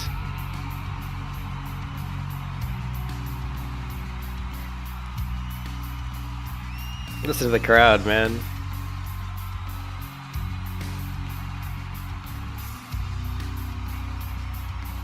I would definitely love to be a musician. Like, I would love to, because I'm kind of a showman. Like, I love attention. I mean, it's weird. I'm an introvert extrovert. Like, when I take the test for introvert, I come out as introvert extrovert, which is really weird. You know what I mean? Yeah. I'm like this introverted person in some situations, but if you put me in front of a bunch of people on a stage, I instantly become an extrovert. But if you take me off the stage and throw me into a room with people I don't know, I'll probably be an introvert. You know what I mean? But we'll just watch this part because I love this. This is such a great song.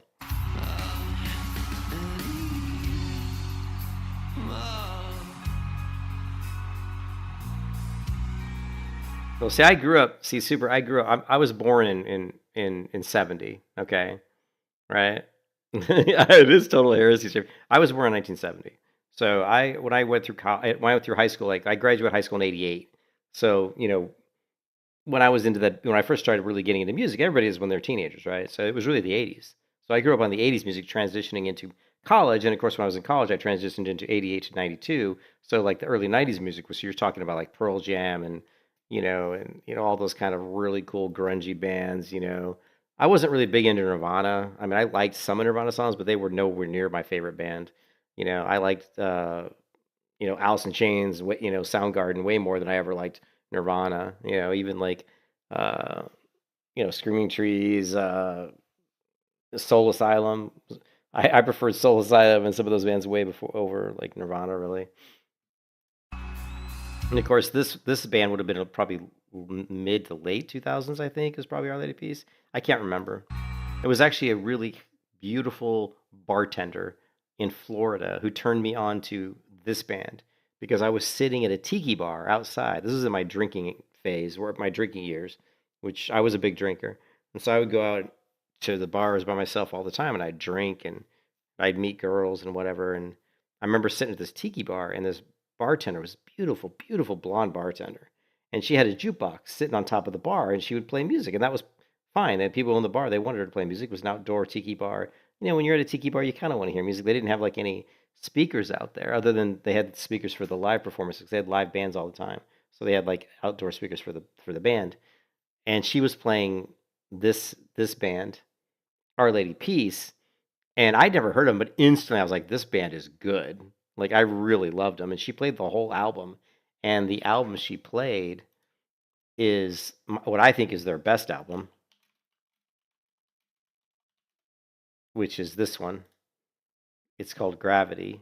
And although there's some other albums like Navid, Clumsy, these are all There's some other albums that are good, but really, Our Lady Peace Gravity is just by far their best album. So yeah, but yeah, 80. Yeah, growing up, I think I grew up in the perfect time for music for me, anyway. Like I think 80s to 2000, that was the best. To me, that's the best era of music. All the best music, because like when you get before the 80s, you get down to the 70s. I didn't really like 70s music. I mean, I did listen to some bands that came in out of probably the late 70s because I had older brothers. I was the youngest of like 5 kids, so I was, of course, introduced to lots of old, Kiss and some of these older bands, Cream and stuff. But they weren't, they were okay. But I really gravitated towards the 80s, 90s, 2000s. Yeah. Yeah, anything after 210. Yeah, there's a few bands that have come out recently that are good, but in general, like, but back then there were so many, I need to see you people. Brad, turn this light up.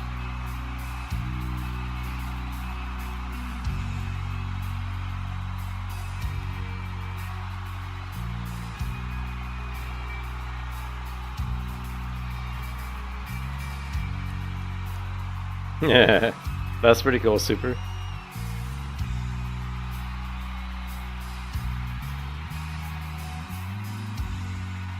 And Our Lady Peace is a Canadian band, so this show was actually done, I believe, in Calgary. A good-looking bunch of people.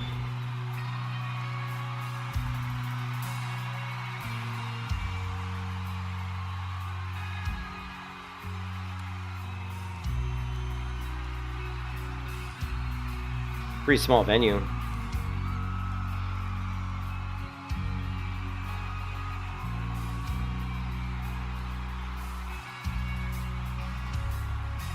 How many times have you been pushed around? Is anybody there? Anybody care? How many times have your friends let you down? Is anybody there? Anybody stay? Oh, life, it's waiting for you. Like, just the lyrics of this song, like, epitomizes the time like, when I grew up in the 80s and 90s, just the lyrics of this song really kind of fits that time. Like, people were, like, in the 80s and 90s, it was different. You know what I mean? It was like, it's hard to explain, but it was just different, man. Like, the world wasn't, people weren't worried about trying to be like in TikTok or trying to be a creator or an influencer. And, there was really no internet to speak of to really. So when you met people, you had to go out and talk to them. You had to meet people in the real world. You weren't like, finding them on, what's that app on your phone? I can't remember now.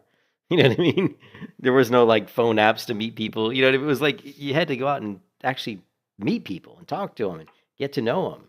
You there were no dating apps. There were no dating apps on your phone. There was no cell phone. You didn't have a cell phone. Like when you went out with your friends, you had to like use a freaking payphone.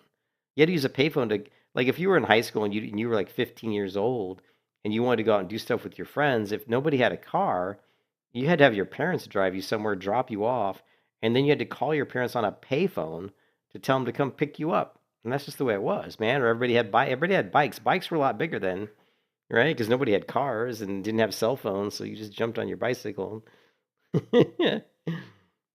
But you think we are slowing back to that time? Yeah, yeah, the doom scroll. My wife uses the TikTok, and I hate that she does, but she watches. My wife has a lot of like health issues, so she watches stuff on TikTok to try to take her mind off of her health issues. So she watches, just funny stuff, clips of cats and stuff that she finds funny. But she'll sit there and she'll go into this doom scrolling. Well, she'll sit there for like an hour just scrolling through TikTok, and I'm like, but that whatever. I understand why she does it because she has issues. She has stressful issues that those things distract her from. She's got some really bad health issues, and because of that, she's got post-traumatic stress. My wife had a brain aneurysm when she was 20 years old and almost died. So part of her brain was damaged when she was 20, and then she had a heart attack just about 3 years ago, and then she had another heart attack about 2.5 years ago. and she's literally died twice. They had to bring her back to life. Well, when she had the brain aneurysm, she didn't die, but she almost died. And then when she had the first heart attack, her heart did stop, and they had to bring her back to life. And she's got a lot. She's got a lot of post traumatic stress issues from these things, and so she's always very stressed out. And so she does the doom scrolling, I guess, or she scrolls on TikTok to watch funny videos and stuff as a way to take her mind off of some of that stuff. So It's all messed up, but we're alive. Oh, life, what's waiting for you? And it's all fucked up, but we'll survive. We'll survive. so if you listen to the lyrics, he's saying life is waiting for you, and it's all fucked up, but we'll survive. We'll survive. I mean that was kind of the anthem of like the 80s and 90s. Like growing up in the 80s and 90s, it's like life is kind of tough, but it's all good. We'll survive, But and the funny part, I guess, is it could be the anthem for any movement, really. And what's funny is the 80s and 90s, I think, were a lot easier. Like there was a lot less stress growing up in that time than there is today. But because we didn't have all the social media type stuff back then that we have now, it was a lot harder to make friends back then. It was a lot harder to have meaningful relationship with people because you had to work for it. And some people even say that today that meaningful relationships don't exist as much, which is true. Like people don't like the people today, the kids today have all these friends, but how many of them are real close friends? You know what I mean? A lot of them are just people they chat with on their phone, or maybe they like you guys on my stream. I don't know you guys personally at all. You're just casual acquaintances. You're not like friends of mine. We've never met in real life. We've never done anything together. So I can't really say that any of you guys are like my good friends. I mean, I like you guys. You're all nice people, but you know what I mean? But same thing back in the 80s and 90s growing up, you didn't, it wasn't easy to develop very good, like deep relationships with people. And I guess that's true of any generation, but I don't know. It's hard to, it's weird because it was so different. Like growing up in the 80s and 90s was so different than the way it is today. But the world was so more closed off because we didn't have the internet. So you didn't know what was going on in all these other countries all the time, right? All you could do was look at the news, and the news is very filtered, right? You're only going to see whatever they want to give you, Whereas once the internet got out and you have access to all these different websites from all over the world and all these different types of applications, you're able to get information about anything from anywhere. As far as my wife, how's my wife doing? My wife is doing not great, I guess. She's not really doing good. Like mentally, her mom's had a stroke about 8 months ago, and so my wife's really struggling with that because her brain was damaged pretty good, so she doesn't speak really well. So my wife's really struggling with that. So my wife's going through a really rough time on top of the fact that she's got all her issues, and right now she's got some diverticulitis issues going on in her intestines, so she's got a lot of blood coming out, and so she's on some antibiotics, and she's been to the emergency. I've been to the emergency room with my wife about 3 times in the past 2 months, which is pretty normal. I mean, I'd say on average every year I'm in the emergency room with my wife probably anywhere from I don't know 8 to 12 times a year, because of the problems that she has. She constantly has her blood vessel problems where her blood vessels constrict. She has blood flow problems, not because her blood vessels are plaqued up. That's not the issue. It's because she has vasospastic angina, and so she has all these angina issues, and she's got a lot of issues. It's tough. It's rough, dude. It's rough, man. She's not here today. She's at her mom's right now. That's why I'm able to kind of chill and talk about it, but because normally she'd be here and be asleep, but yeah. You said jazz was pretty, but I mean, the 90s was just, I mean, growing up, like when I grew up, everything was like, because the world was so much smaller, like, that you didn't have access to all this information. So you weren't focused on what was going on in other parts of the world. Like I can go to YouTube at any time and I can watch videos on, there's a YouTube channel that I watch sometimes now. It's this Chinese girl, and all she does is she just records videos of her walking around in China, and just like a day in the life of me in China. And it's really cool because you don't really know how someone lives in China who's a Chinese person, and like a day-to-day life, getting up, what do you eat, what kind of jobs do you have, how many, we know there's so many people in China, and so it's a really interesting channel, and I actually like watching her videos sometimes, but that's something you never would have had back in the 80s and 90s. I wouldn't know anything about China or what people, what they, I would have no access to information like that at all. And also like music and art and careers were a lot different because you didn't have access to all the information. Like now there's so many more really proficient guitar players or piano players or singers or artists because now there's so much resources out there for people to learn. Like if someone wants to be a guitar player, now you can just go to YouTube and watch videos on how to play the guitar, how to learn the chromatic scale, how to learn the blues scale, how to solo. There's so much stuff. Whereas back when I grew up, there was nothing. You had to maybe buy a book or something, or try to find a guitar teacher to teach you. So it was much more difficult. And that so learning stuff was a lot harder back in my day. And because the world was so much smaller, you didn't focus on all those things. People didn't focus on all the bullshit that people focus on today.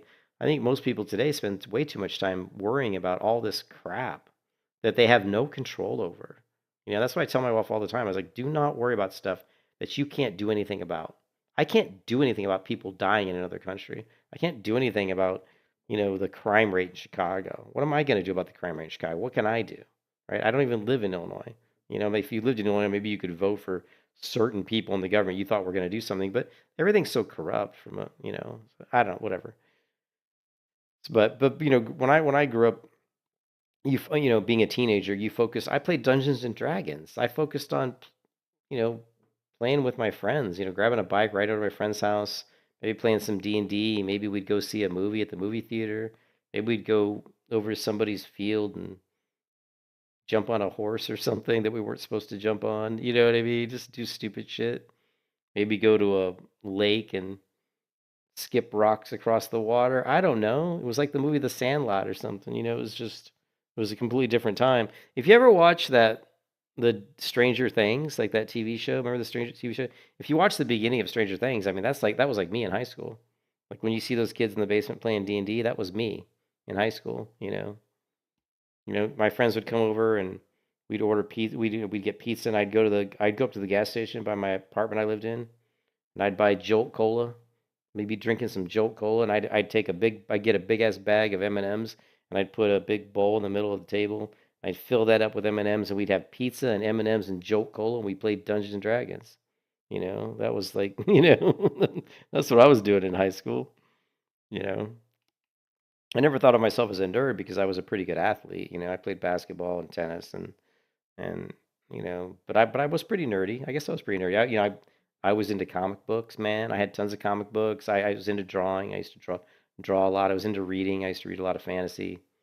And I wasn't as big into music then. I didn't really get as far as like playing musical instruments, you know what I mean? Yeah, the Power Rangers on PS1. Yeah. Yeah, pizza, Mountain Dew. My choice was Coca-Cola, so it'd be pizza and Coca-Cola. Um, Now that was going back to Sega Genesis. I don't remember what games I played on the Sega Genesis, but I had a Sega Genesis. But I'm old school though. I had a freaking Pong machine. I had the first video game ever, man, Pong. I mean, I don't. It's not probably technically the first video game ever, but it's one of the earliest ones, right? But that's what this song is talking about, Strafe. Life is difficult, but you'll survive, right? Oh, life, what's waiting for you?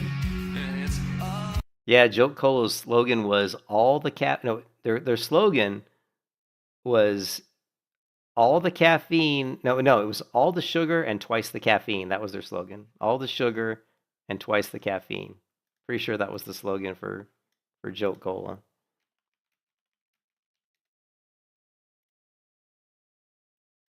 See if we can get the image.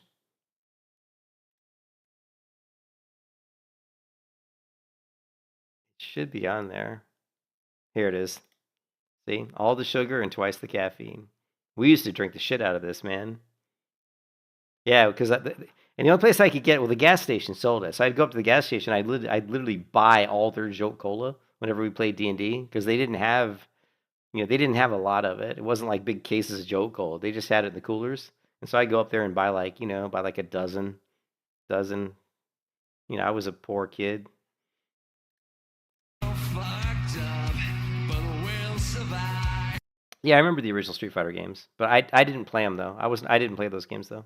We'll survive.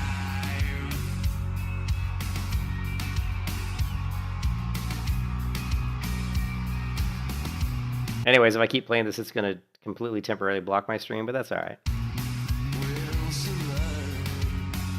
Ow,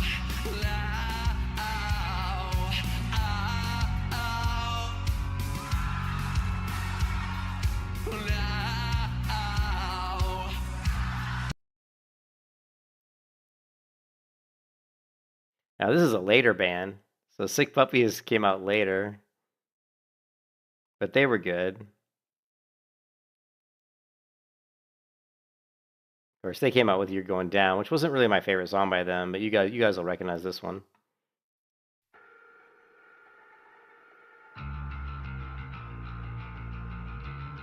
Yeah, I listen to music a little bit.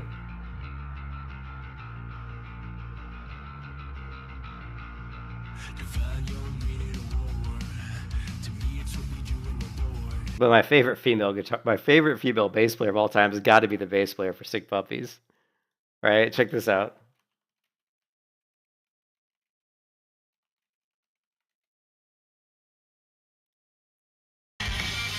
So this is the bass player for Sick Puppies. Check her out.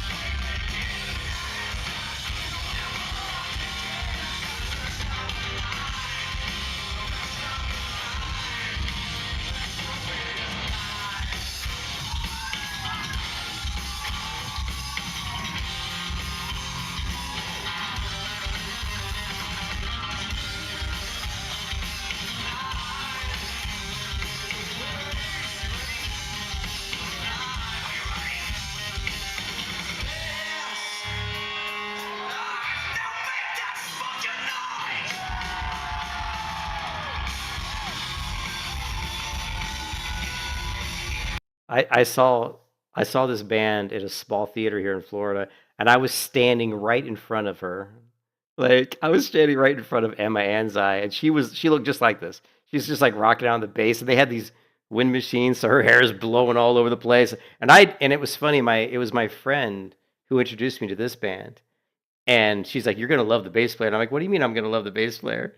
She's like, "Trust me, you're gonna love the bass player." So we're standing right in front of the stage, and I see this hot chick playing the bass for like 10 minutes, and I looked back at my friend and I said, "Yeah, this bass player is freaking hot, right?"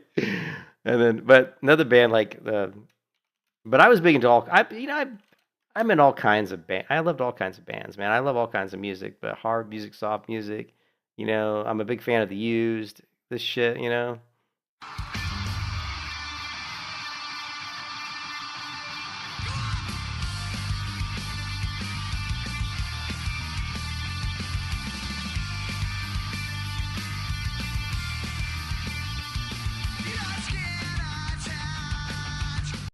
But then I'm a big fan of Arcade Fire, right?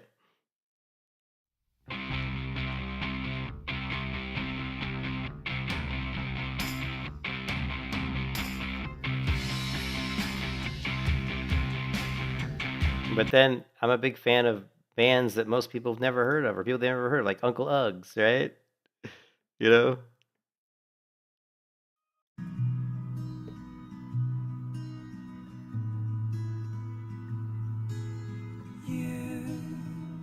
You know? And I'm a huge fan of Radiohead.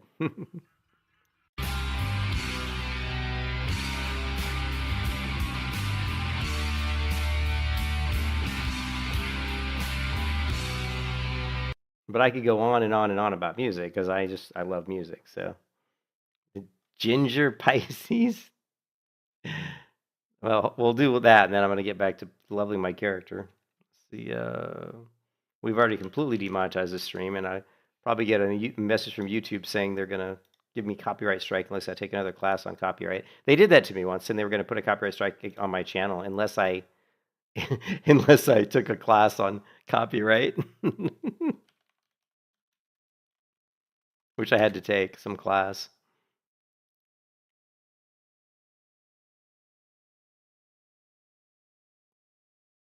This girl's some hardcore shit, dude.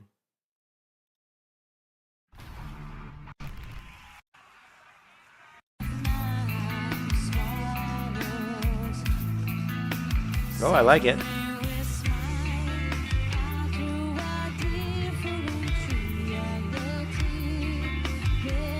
Is that a 7-string? What is that?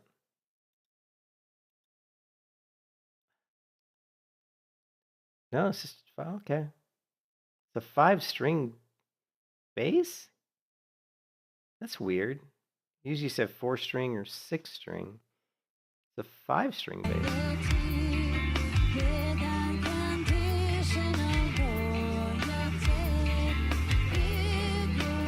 Yeah, weird bass.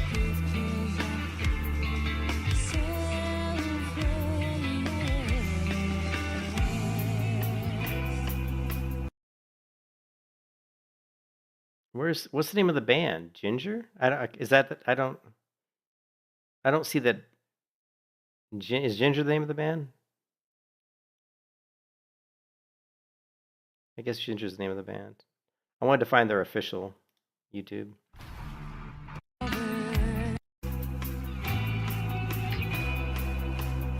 I like it though. Yeah, I like the music.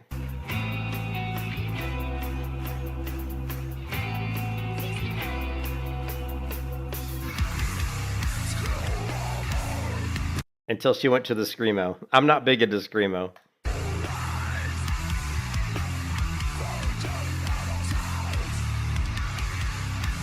How does she even make her voice sound like that?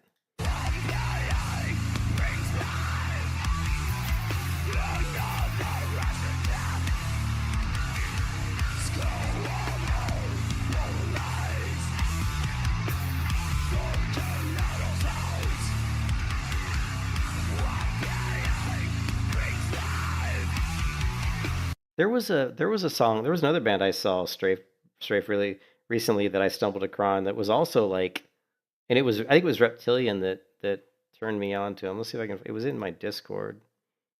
Let's see. I give it a solid try once. It's out.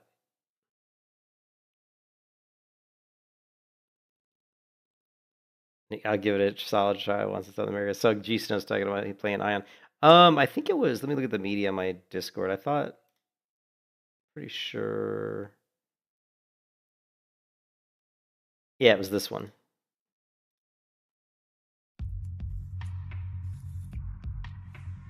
Reptilian turned me on to this one, Mafra.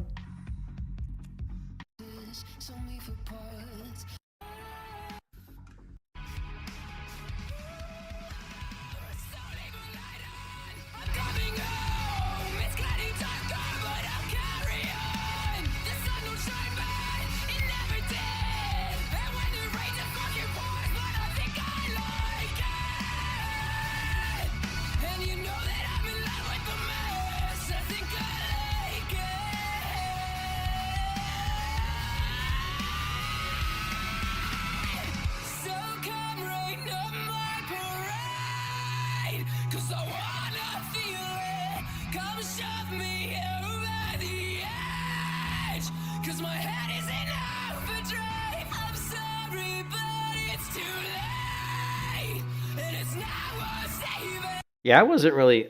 Well, I knew you listened to the metal. I wasn't familiar with this one, but Reptilian put me onto this one, and she's good. I mean, she's definitely got a good voice.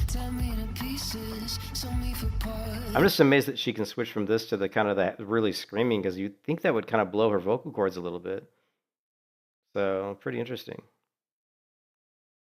But I listen to all kinds of stuff. Man, I listen to just about. I mean, I listen to shit you guys probably would hate. I mean, I listen to my wife's got me onto country. I listen to country. Like, not a lot of country, but like, God, I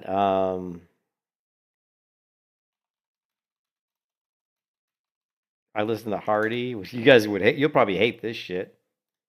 My truck's where my money goes. Got bug blood on my Sunday clothes and directions to a honey hole that I'll never tell.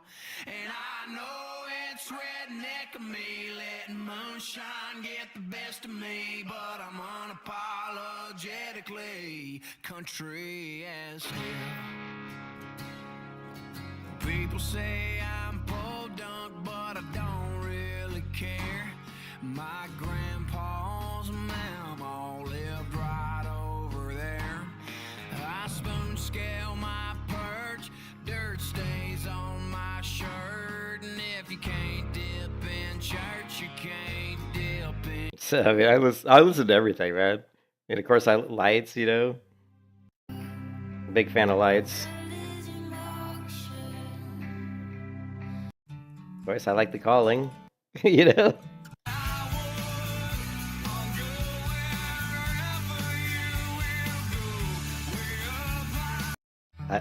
I, I love me some Switchfoot.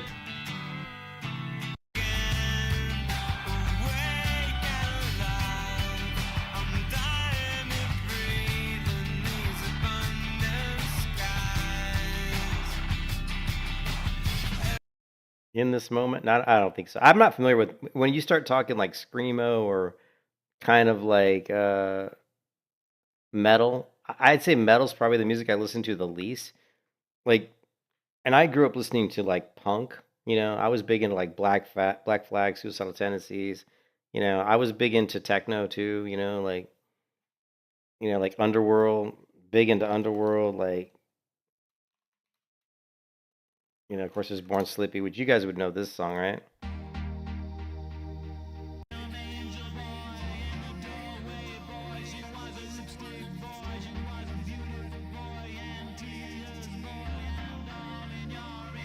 But I grew up listening to when I was in Chicago, when I was like around 20, like, so about 1992, this is what I was listening to, stuff like this.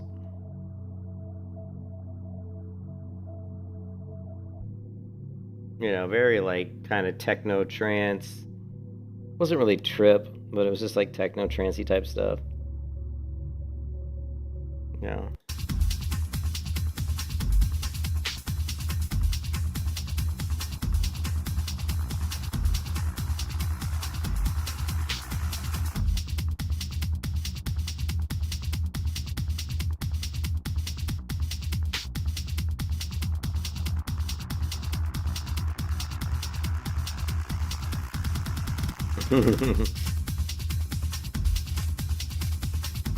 Well, it's just that I lived in Chicago, and in Chicago, this type of music was huge. If you went to any dance club in Chicago in the early '90s, this is the kind of music. I knew a British guy who was a DJ, a good DJ, and he was from Britain. I guess I don't know where he was from Britain, London. I don't know where he's from, but he was a real bastard. I mean, you like when you think about British people who have got an attitude, this guy, man, he had an attitude. But he made a CD for me once, a mix CD. He actually made it for my brother, and it was the greatest mix CD I've ever heard. It was unbelievable, and it's because he was like the real DJ thing, where he was doing these beautiful transitions from songs I'd never heard to songs I had heard, back to songs I'd never heard. But the way he mixed these songs together, like it just flowed. It was like perfect. You know what I mean? Yeah, but I mean, it was like a DJ mix for like like a dance club. But it was amazing. It was really really good. Um, but yeah, like today I don't. I mean, honestly, you guys know me. I listen to a lot of my. I'm listening to a lot of Sadie Winters, the AI crap now, but most of that's just because it doesn't demonetize. The one good thing about the AI music is it doesn't demonetize my YouTube streams. I can listen to AI music and it's not going to demonetize the stream, which is kind of nice. But like, let's see.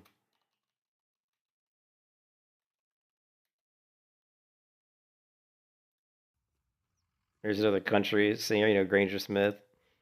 I've met this guy a couple times in real life. He's a cool guy. He's actually quit music to become a preacher though. His son died his son was like 6 or 7. I get five between 5 and 7, and his son died. He fell in their pool in the back of their house and drowned. So super super super sad story. And because their son died, they were I mean, obviously they were huge depression, and I think they really went to God to try to pull them out of the depression and the sadness. And so he was already kind of religious, but he was a singer, he was a country singer. So he went around, toured, and then he felt like, I guess he felt the calling of the Lord, so to speak. So, and he quit country music, and he was a successful country singer, and he quit music and became a preacher. And I actually saw him preach at a church one time. So, a pretty interesting story.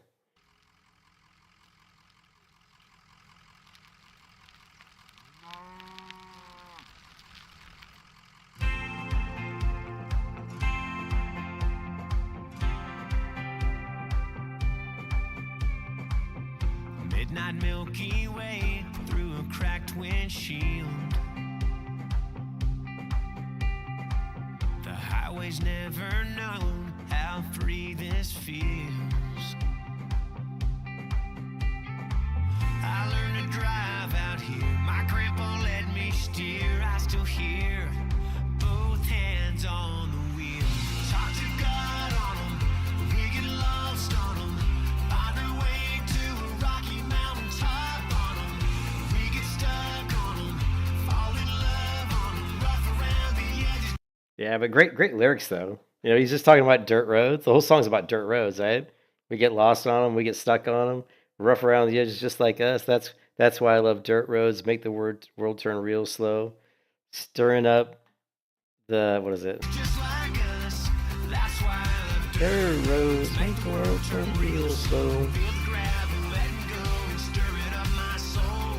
That's why I love running wild through country miles. They're out of style, they take a while, but every winding ride will lead me home. That's why I like running wild through country miles. They're out of style, but every winding road will lead me home. That's great lyrics, man. That's like really good lyrics. So, anyways.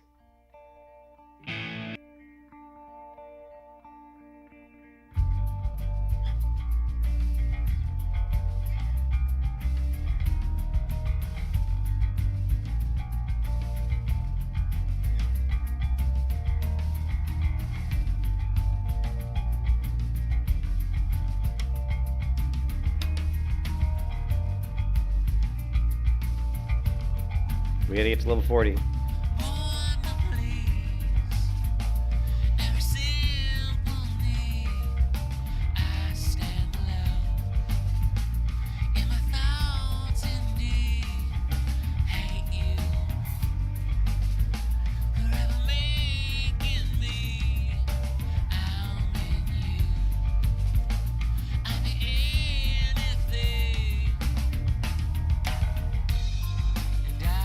Yeah, you would. Yeah, the instrumentals would demonetize it too, because it'll pick up the songs, even without the singing.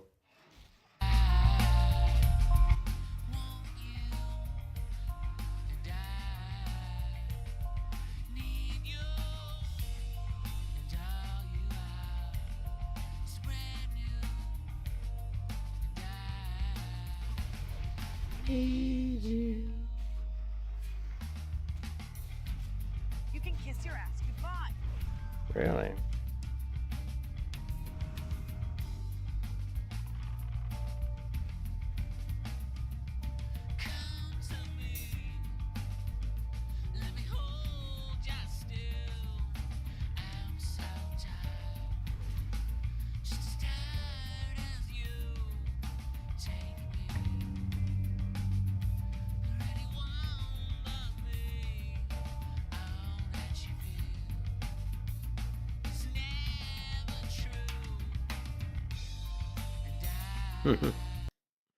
Well, I mean, the cool thing about the pumpkins, what makes the pumpkins so good is really the drummer. I mean, besides the fact that Billy's a great songwriter, but it's really Jimmy Chamberlain. I mean, he is just an amazing drummer, right? Which is one of my favorite drum parts of yours. Wait, you said you wouldn't talk about Jelly. I'm going to talk about Jelly. He goes, you said you wouldn't talk about Jelly Belly. I love that because Jelly Belly is like a really, really hard drum. So there's a great interview with Rick Beato, right? And I told you Rick Beato is one of the biggest, Which is one of my One- favorite one of- drum parts of yours. one of the You bigger, said you wouldn't talk about Jelly. one of the bigger YouTube channels on, music channels on YouTube is Rick Beato. This is Rick Beato too. But That's the song. let's see. The melancholy rough mixes with no vocals. So here's Jimmy playing, I think, Jelly Belly.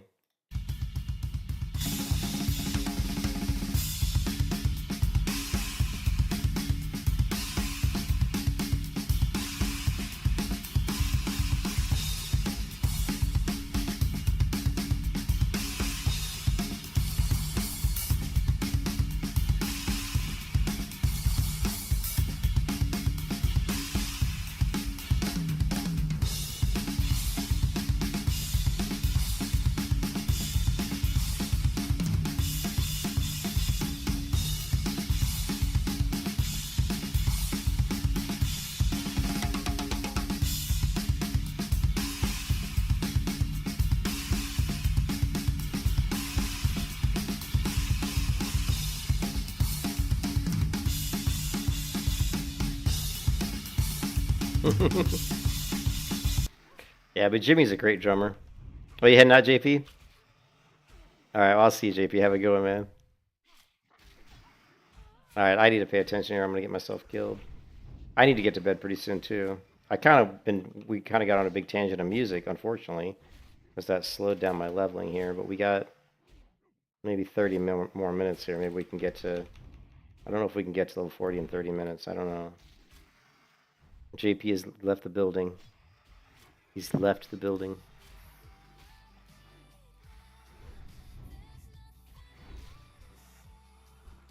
The good thing about grinding the raptors is you do get some decent money because the raptor hides do add up. 10s, 20 silver.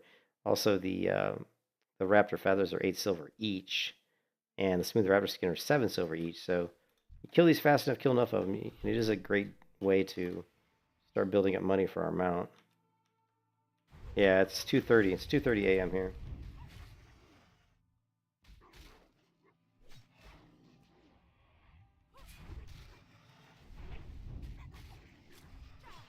What is tomorrow? What is it? Well, I guess it's today. What is today? Today's Thursday, right?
My pet's hungry. Hopper is hungry.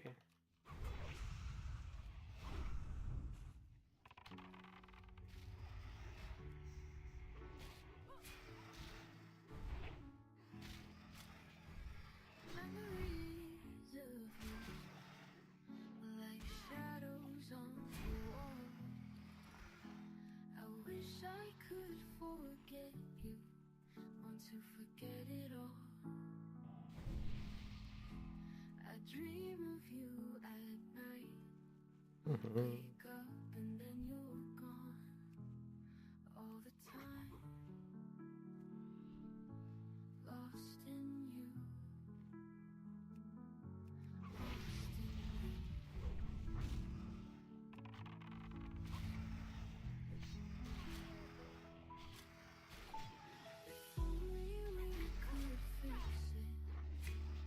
Make it all okay. I would tell you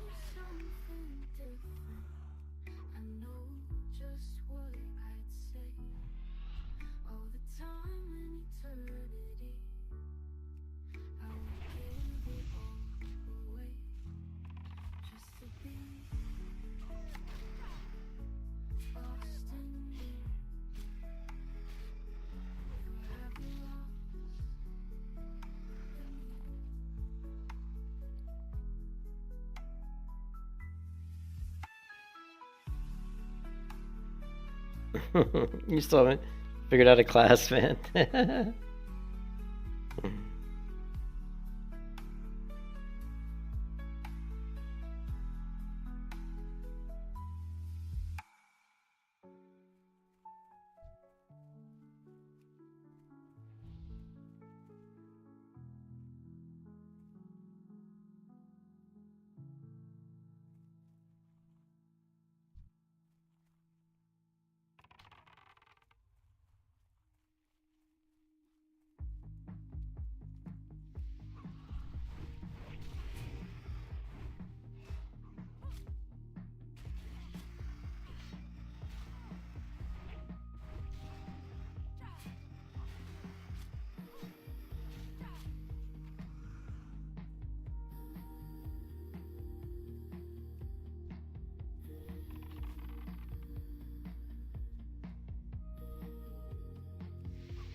I don't know, what were they saying?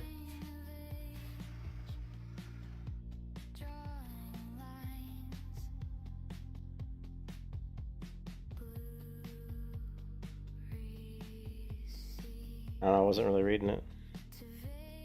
Fuck Israel? I don't know, yeah, I don't know. I just want the war to end. I'm sick of my Bitcoin going down. Yeah, a lot of political crap, yeah.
Yeah, the chats in MMOs always gets worse the later it gets. Yeah, like after like 10 p.m. it always starts to go to the shitter. Yeah, exactly. I pretty much ignore. I rarely talk in guild chat. I rarely talk in. I never talk in. Hardly ever talk in like looking for group chat unless I'm looking for a group, right? The only time I talk in looking for group chat is when I'm actually looking for a group. Imagine that. I'm actually using the channel for what it's meant to be used for. What a concept that is.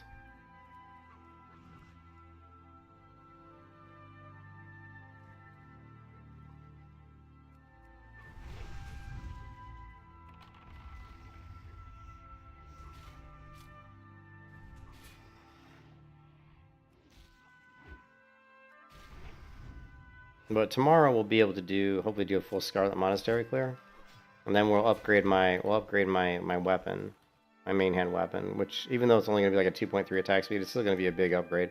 So I think it's 30 DPS per second. The Sword of Serenity. So we're gonna go from a 17.7 damage per second main hand weapon to probably a 30 damage per second. So almost double the damage. So that's obviously gonna have a huge impact on my damage, hopefully, in a good way.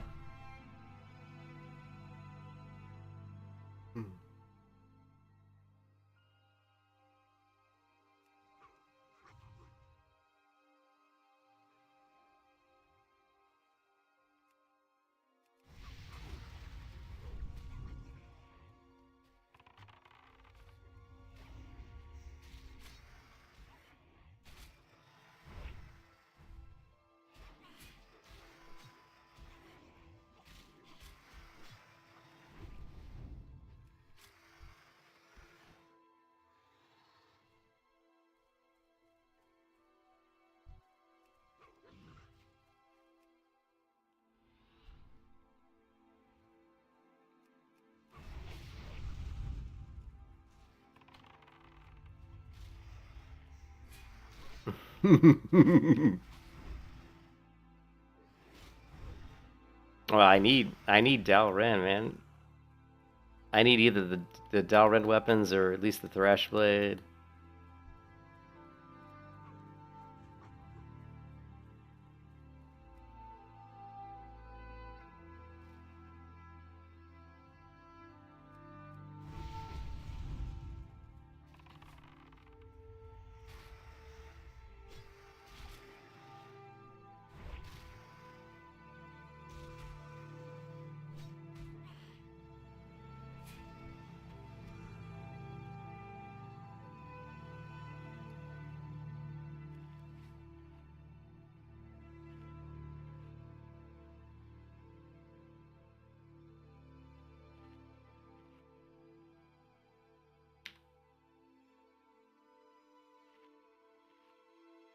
More power spells already active, really?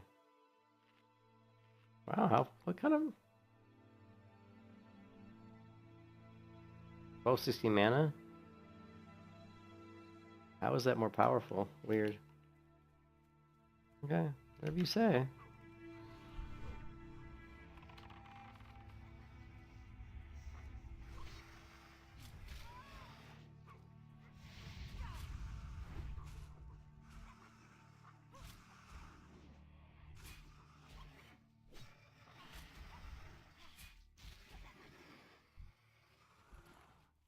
Yeah, it's hard to do groups as when you're like a melee or a melee hybrid, and like when you have really bad gear, because it gives the melee hunter a bad name, right? Like if I have good gear, I can do really good damage, but if I have bad gear, it's just going to be so damage.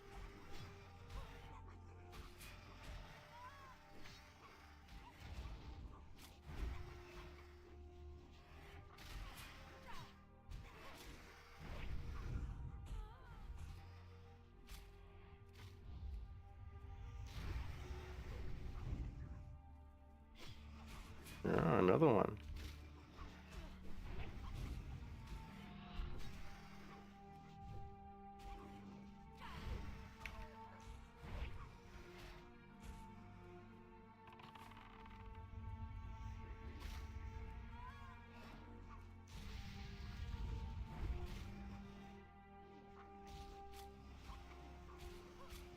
Savari Thief, yeah. Yeah, Savari's fun.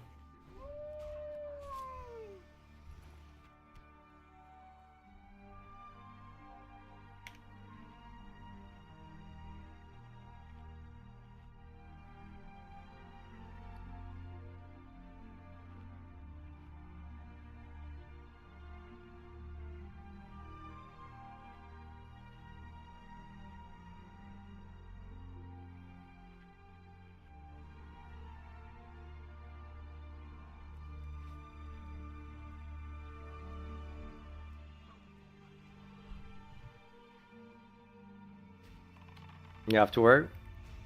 Hey, I'll see you, yeah, thanks for stopping by, man. Enjoy your work. I have to go to work in about 6.5 hours from now.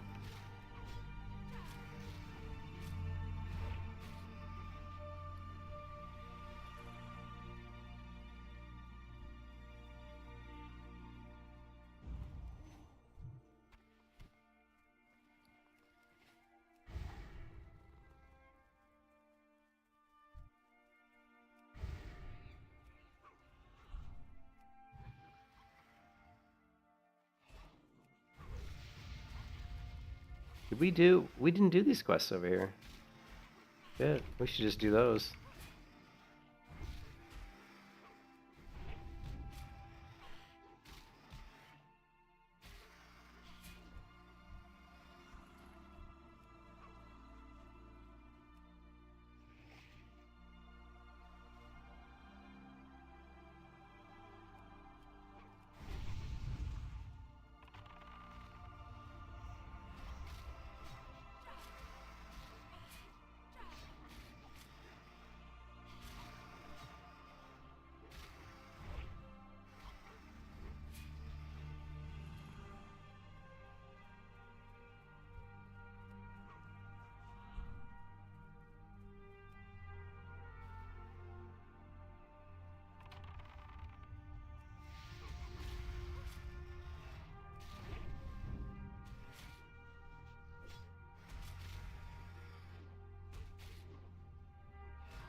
Ah, if only I was a skinner.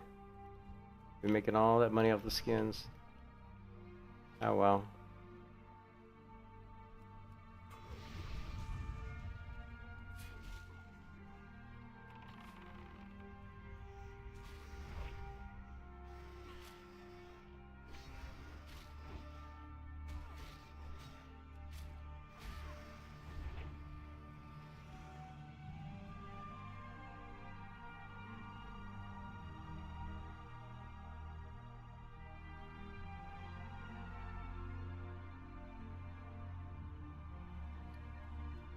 Good day to you.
What can I do for you?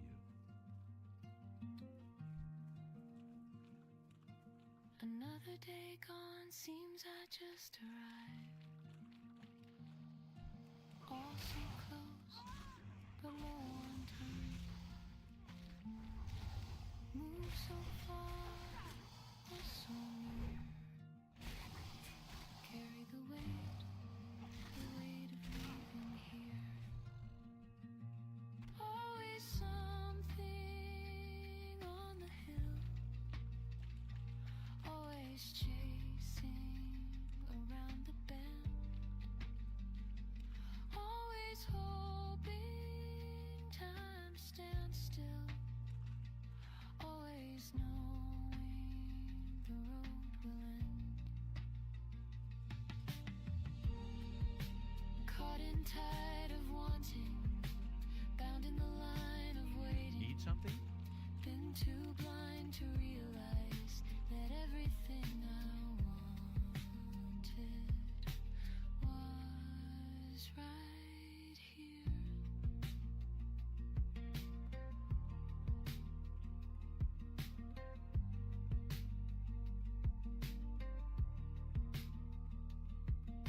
Fear of what's ahead, regret of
I just arrived. All so close, but low on time. Move so far to fight about. Carry the weight of missing out.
is cold, but I still sip.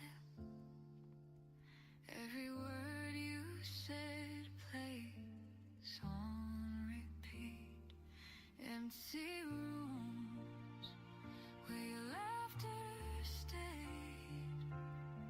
I keep searching, but you've walked away. Still thinking of you. Can't hide the truth. Every night my heart runs back to you. No matter what I do, I'm lost in the view. Still thinking of you.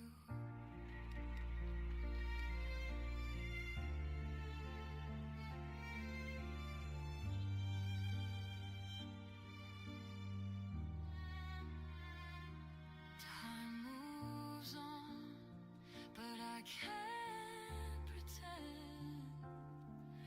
Every story starts and ends with you again. The past won't fade, it cuts right through.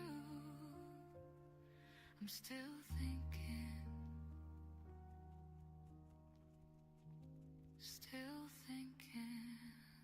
of you.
How are you?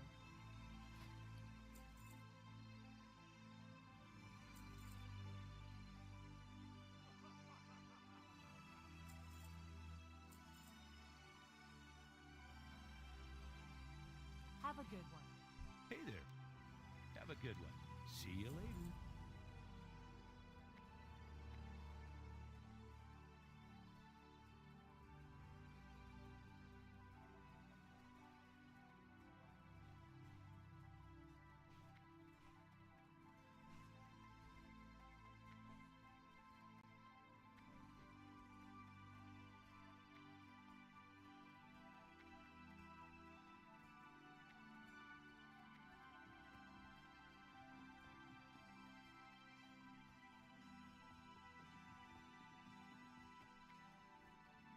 Well met. Light bless you. Go with honor, friend. For the Alliance. Be careful. Light bless you. For the Alliance. Light bless you. Greetings. See you later. For the Alliance. Need help? Go with honor, friend. Be careful.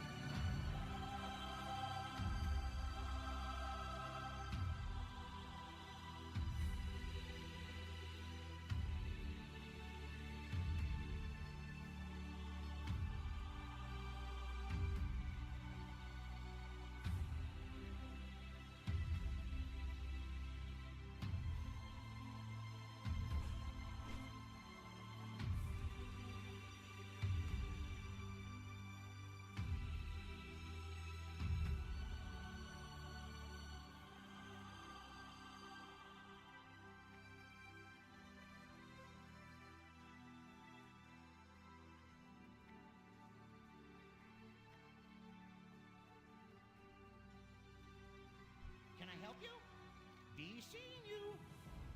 Alrighty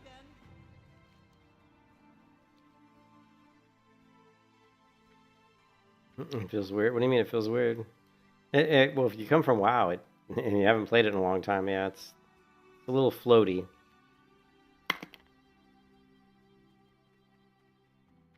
I've always thought the character movement in Guild Wars 2 was a little floaty. Like your feet don't really feel like they're on the ground, you know what I mean? It doesn't have that solid feeling like WoW does.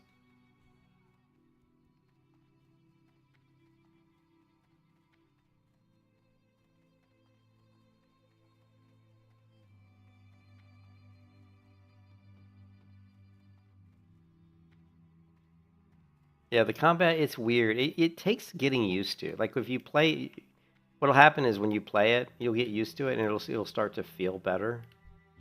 But snap to target, why is it snapping to target? I mean, do you have like lock on or something? You know, you can do action combat in Guild Wars 2. You can do mouse look. You can release the mouse cursor and do mouse look. There's a keybind in the interface that'll do it. Like when I play Guild Wars 2, I have a keybind, control middle mouse click, that actually toggles. But basically, it's kind of like in Black Desert Online. Like when you're in combat, you don't see your mouse cursor, and when you move your mouse left and right, the screen turns left and right. You can do that in Guild Wars 2. Like in Black Desert Online, I think you hit the Alt key to release the mouse cursor.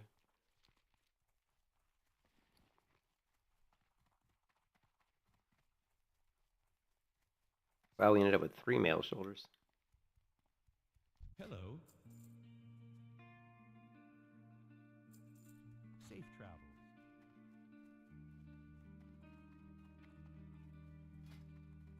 Kept in the dark. Step on up. Am I so useless? Safe travels.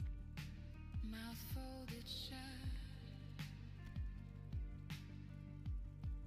And I'm feeling restless. All the seams erupt, tearing from the inside, jagged little cuts. It feels like war this time. The ground was bare, I tried to drown. The emptiness couldn't turn it all around. Pull the shutter, see the world fly by like images on fire. If only I knew better. Show me something real, make me feel alive. Nothing to conceal, dress me up in all the lies. Everyone is someone, half the speed of light. I don't wanna get it wrong, but it's too late to make it right. Too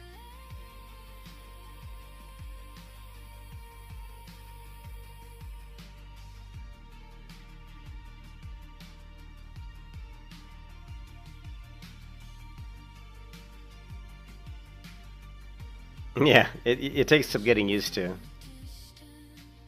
The thing is, the more you play it, like if you just force yourself to play it, you'll get used to it and it won't feel so bad. But man, yeah, if you come from like WoW and you haven't played Guild Wars 2 like a couple years and you play it, it definitely is. It's a little jarring. You know what I mean? Feels a little jarring.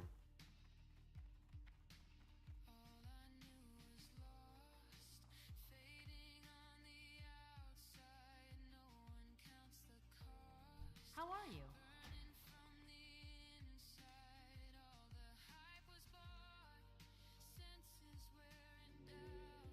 See you later.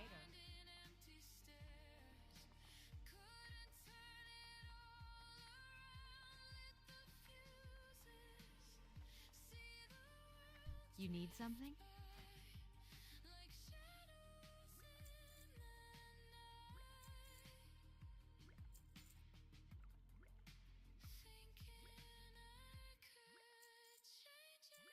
Go with honor, friend. I buy and trade. Light bless you.